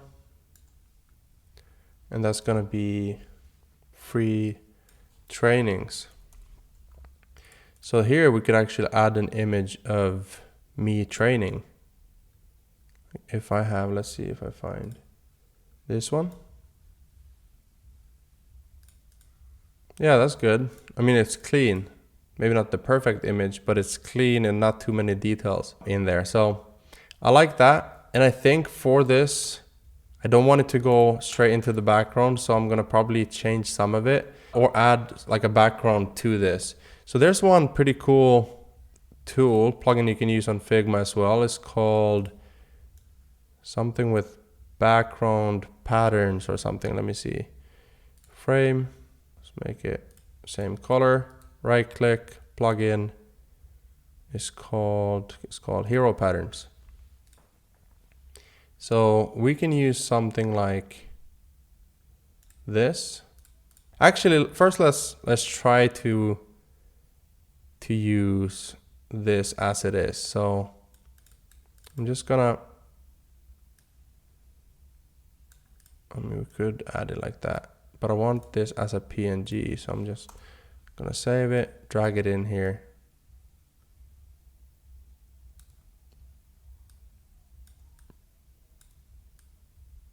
There we go. And then drag it behind everything. So you'll see what I'm doing. First, let's try to make it like 10% and see what it looks like then. 15, 30. Like even if we did 30, drag it out there, drag it out here. And this would be the, I can just crop it in a little bit. So that would be one way to do it. And then yes, if we wanted to add like a gradient that goes straight into the background, we can by just doing this. Sorry, wait, the other one. And now we drag this in here and we add it on top of this. So now you can see we get the same effect. We just want this to go gradiently into the background. And I mean, sure, we can do that, but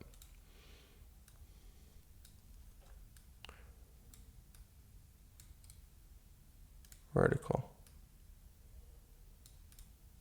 Because then we need this on top of this right here.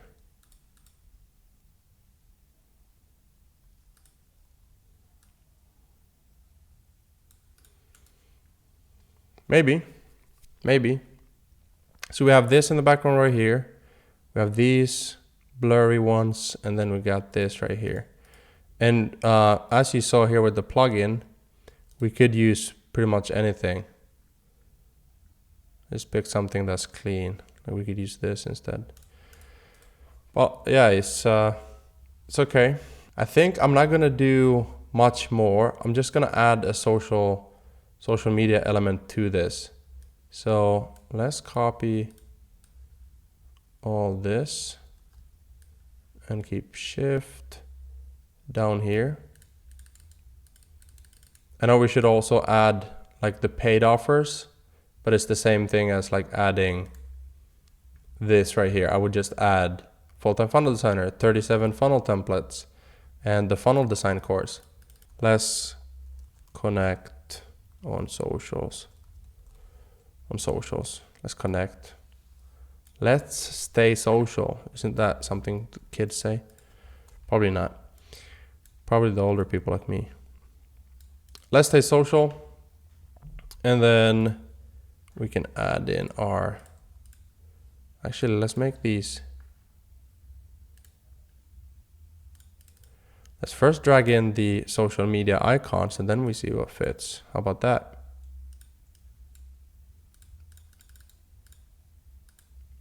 So we got Facebook,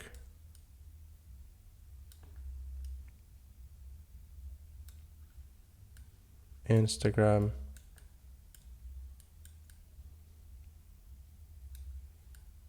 and YouTube.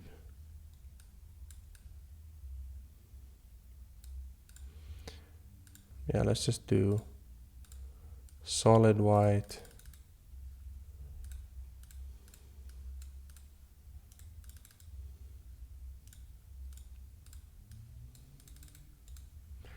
Let's stay social. Here's what I can do. I can call this education, and this is community, and this is behind the scenes.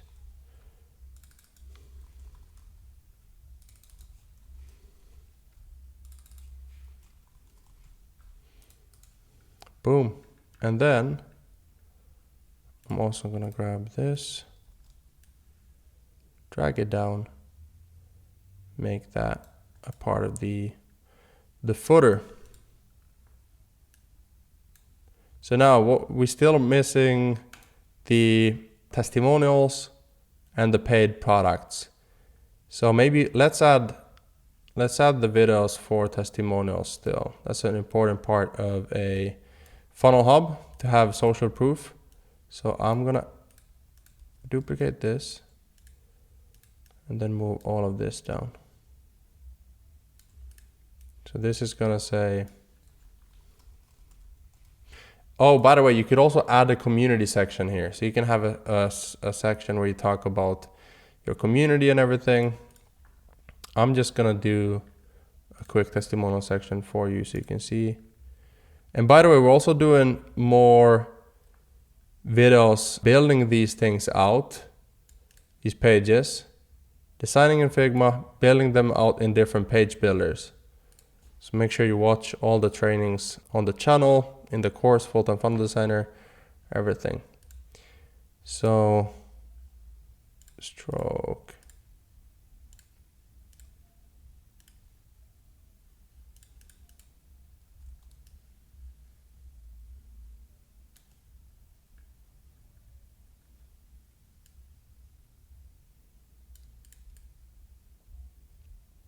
There we go. I even had the play buttons for these.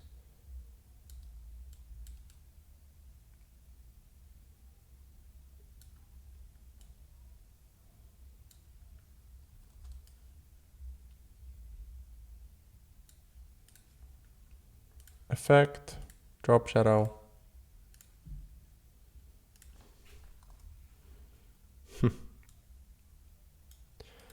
So I'm gonna add some videos here of people praising me, how good I am, all the fun stuff. And I think that's it. Let's see if we still want to maybe add some of this in the bottom.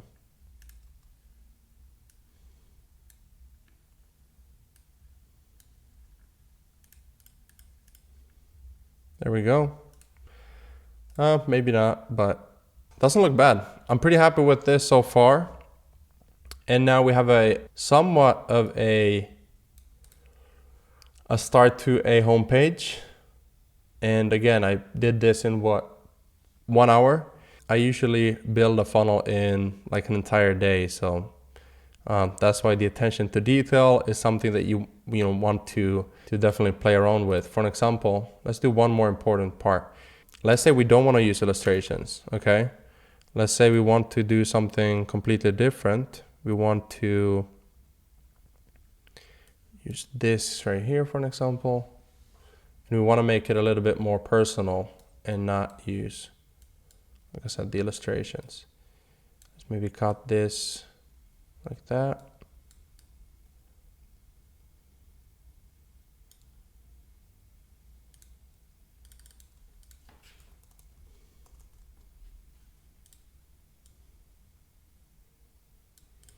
Got way more text.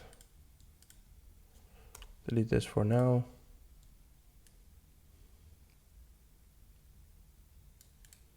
And then we'll do 10.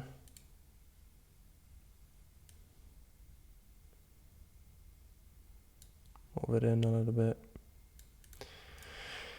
I'm gonna add some graphics to this. Underneath. Could either do blue or gradient again.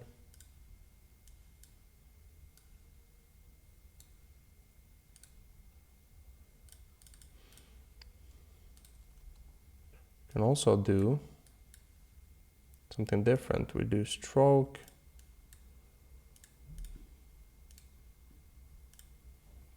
Something like that. Maybe you want to add something else to the page.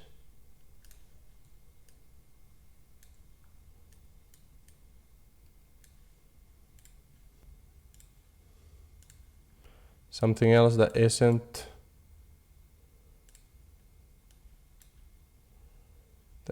just blue.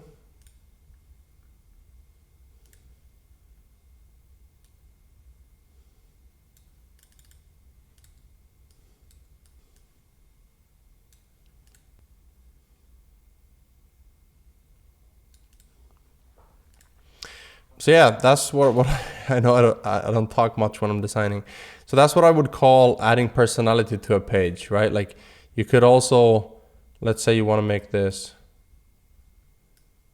Let's make this like a little bit smaller. Just delete this for now, so I can. Boom. Let's do it properly and add another image.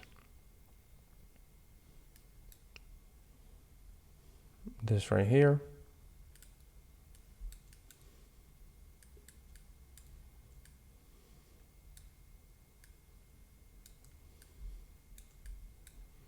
Let's say we want to do something like this instead.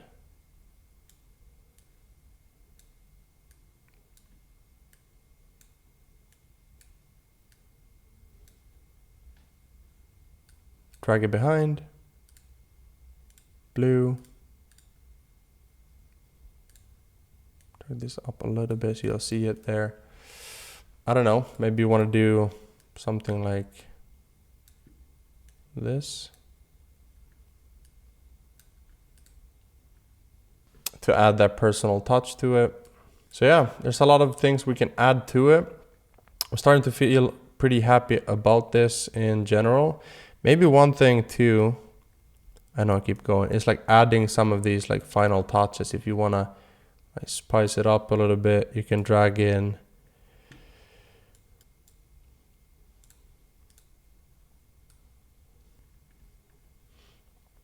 a few of these icons in the design.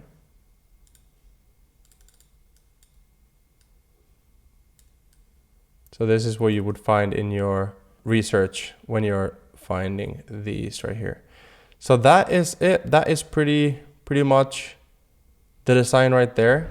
Let's still add a full start to finish, or I mean top to bottom design overview of the page. You can see what it looks like.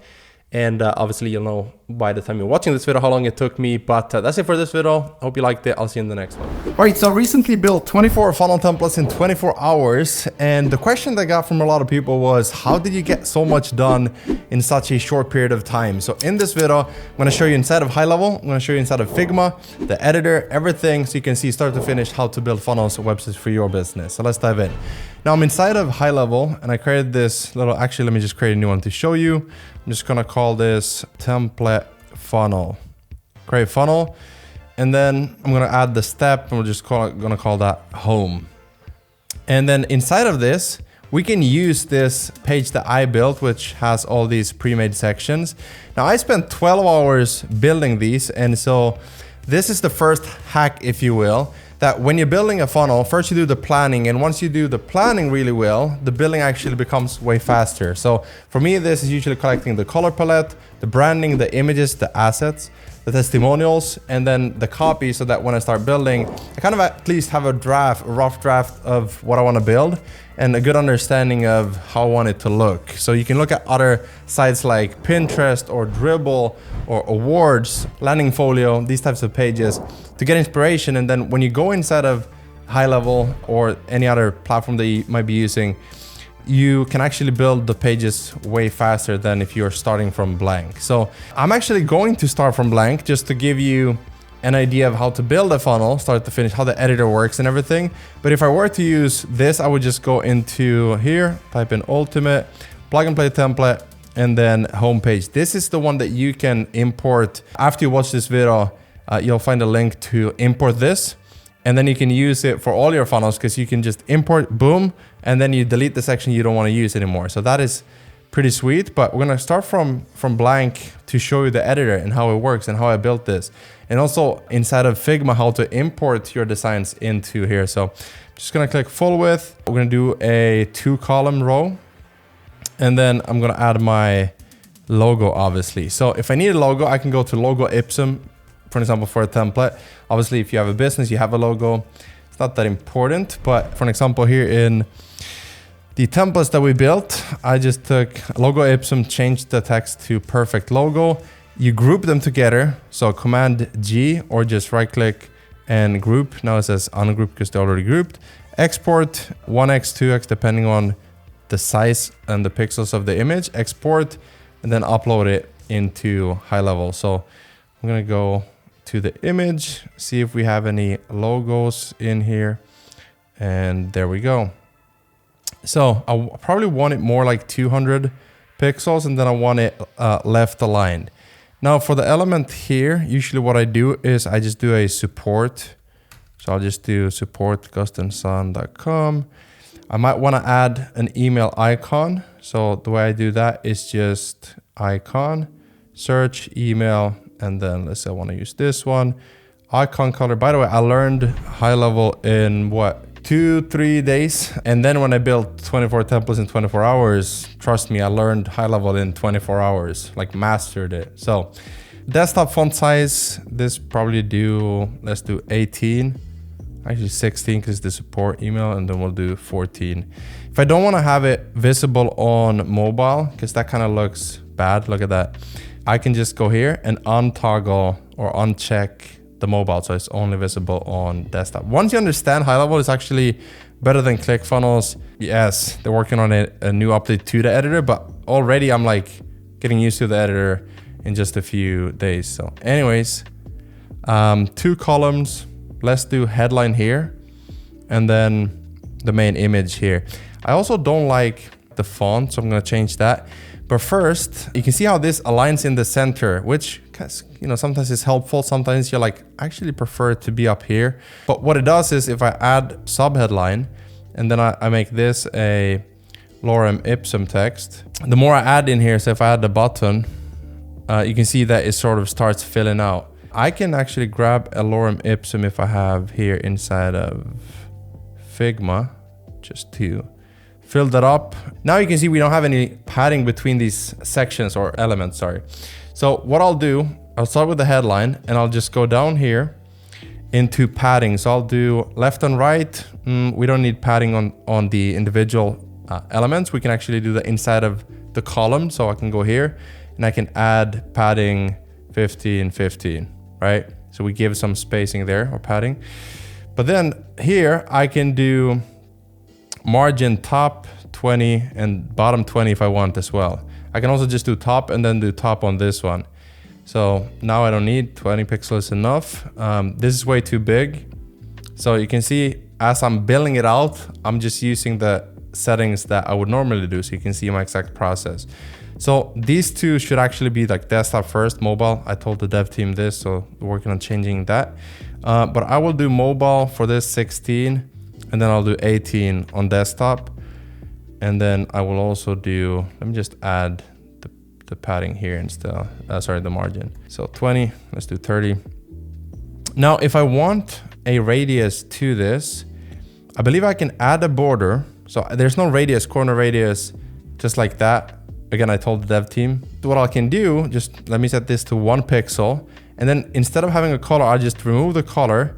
And now I'm able to set a border radius, even if it's not there, right? Which is a little hack that I figured out as I wanted to find a way. So like a lot of things inside of high level, you can actually find them. You just gotta know how to navigate the editor. So let's left align this one as well. So I'll just go down, left align this. One thing I found as well, I could add a radius by going down here and then picking the one with the radius and then just deleting the color of the border, right? But it's the same thing.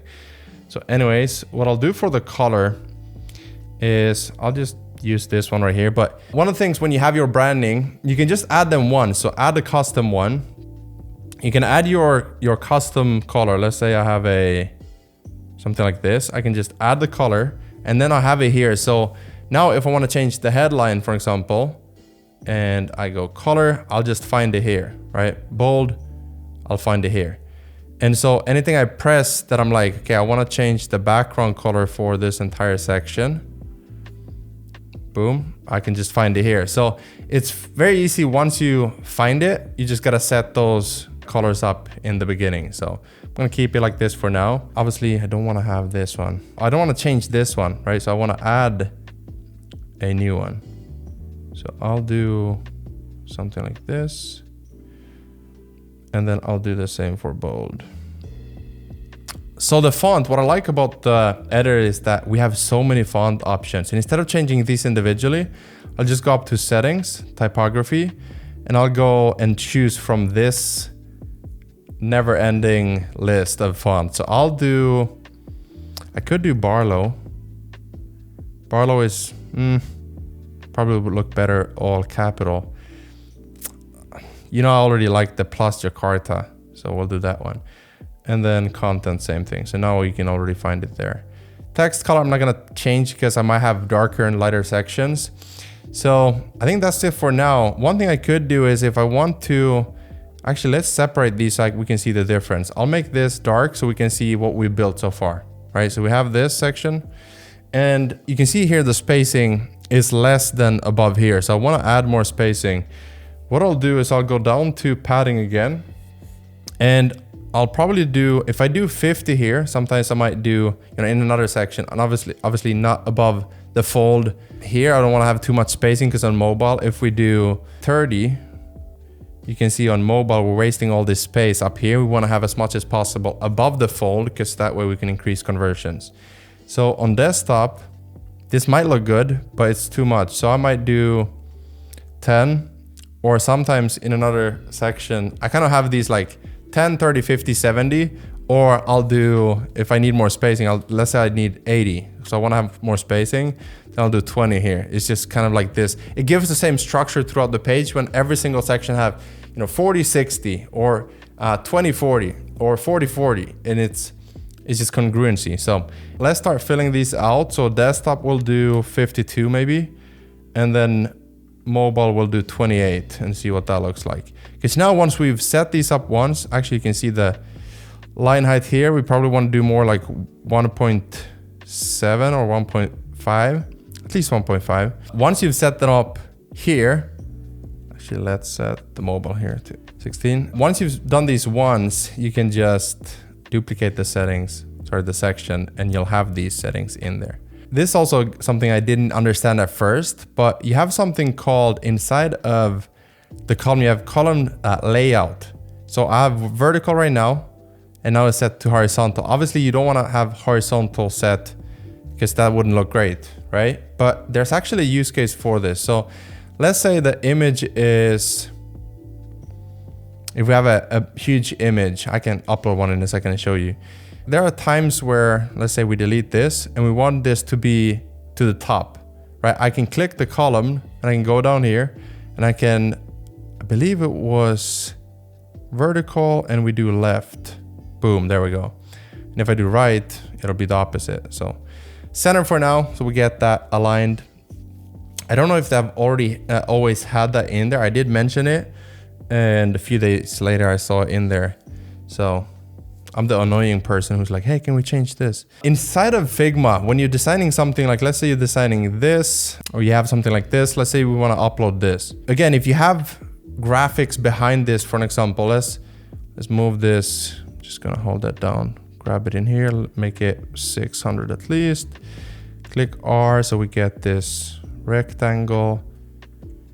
Just move it under here, and then we'll do 10 pixels on that as well. And we'll do, let's say we want to have a little bit of background to it. So we'll do 10% there. Now I'll group it together and I'll just export this. So test template. You want to compress the image so that you increase the load speed so that the files aren't bigger than, let's say, 100 kilobytes. I'll just upload this. I also mentioned that we should be able to drag these images in here and drop them. So that's coming soon as well. And now we have this in there. Headline will say, get 300% more real estate deals with real estate funnels.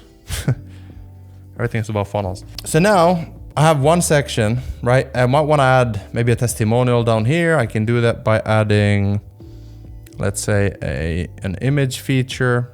Same thing here. I want to add 10 pixels above and below. Now this keeps centered, so that's pretty good. If I want to, I'll just see what this looks like with 46, 42 with funnels. And then we have something like this. So I usually want to have the same sort of height to both sections, so there's not a lot of empty space there. And this is also too much. You don't have to have a testimonial this long on the first section. But anyways, let's say we want to have something like this. I can now duplicate this, and let's say I want to do something like a darker background color.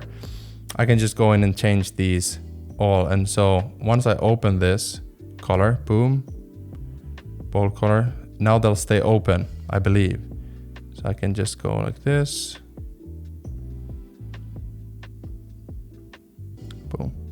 And then I will change the logo as well. But now, because as I showed you in this section right here, because I've created the backgrounds already, you would do that in Figma and you would upload them in here. I can just go and pick them out as I build this out. So for darker, I would just use this. Oh, I changed the wrong one, sorry.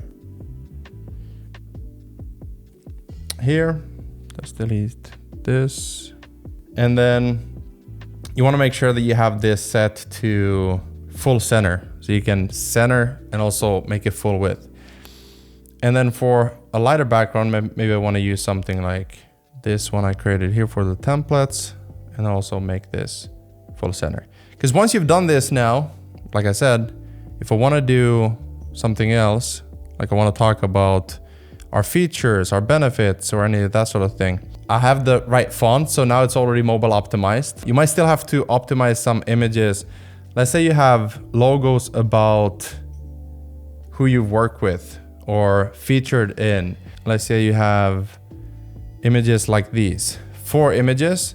On mobile, this might be too narrow. Like if you're trying to fit this into the mobile section, they'll be super tiny. So then you might want to do 2 images like these together and then these 2 below here. And then you can create 1 image and upload that in mobile only. So that's mobile optimization. Anyways, the text though should be around where we have them right now. So that's good. And then let's just make sure, check. Actually, this right here, we want to just show you. You can use this testimonial, set it to 75 maybe. And then we'll put, yeah, this is good. Should be around 16 maybe, 18. So we'll do 16 and 14. Yeah. And then we'll come back here and change that. Actually, let's do left align. Best results ever. Something just relatable, related to the promise. And then these people I worked with gave me the best results ever with their funnels, blah, blah. Anyways, one thing I really love about the editor as well is you want to think of the funnel building process as like Lego pieces and building blocks. So you have sections. This green outline here is a section. Inside of that, I can add rows, right? So I can add 1 column, 2 column, 3 column, 4, and I can just drag them in here, right? But one thing I really love about the editor is that I can delete the columns to make a 2 column into a 1 column. So for an example, on this one, I might not want to have a 2 column. So I just go into the column, you can see second column there, this image column. I just delete that and I have 1 column. And I can, as long as I click this column, I can just come in here and change these to be, let's say, centered. And then if I'm like, I actually think this one is too long. I want to make this one 2 lines, have a line break there. And first of all, make sure that line break maybe 1.2. And then I will do, I can add padding on the sides, yes, for sure. But instead I'll go into the 2 column row. So the row instead of the column, again, building blocks. And I'll just go down here to width and change that instead. Because when I change that, it's not gonna add padding to the mobile section. So let's say I wanna have something like this. I can go in and see what that looks like, and it looks great on mobile as well. Now, final trick that I'll show you, and then not to make this video too long, I can change settings. Let's say I wanna have shadows in these 4 boxes here. I wanna have something. So instead of going here and I'll drag this down to here, I'll change it to benefit 1, okay? I'll set the settings once.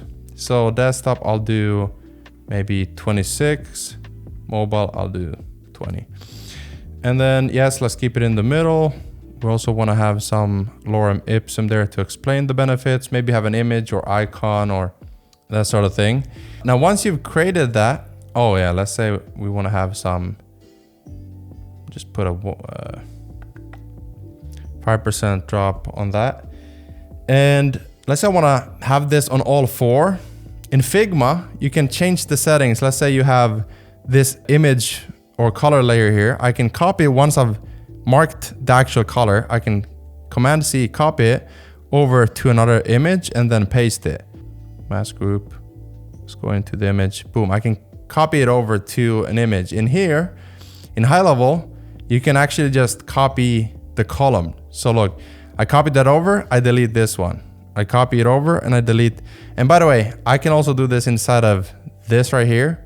Copy it and it'll do the same. So if you have a before and after, you just set one up, you copy it over to the next one. So without making this any longer, I'll just give you this page instead. So in the description, make sure you go and import this. High level also were kind enough to give us 30 days to try it for free. Me and Pedro also are building funnels.so, which is built on high level. We just have all of our funnels preloaded. We can choose our own pricing and that sort of thing, and add our own trainings and coaching and support when you sign up with us. But either way, I would highly recommend that you try it out. You download this and then you play around with it, see if you like it. If not, you can cancel. If you like it, you can grow your business and just let the tech be there all in one, in a solution, in a software that is working right now. With that said, I'll see you in the next one.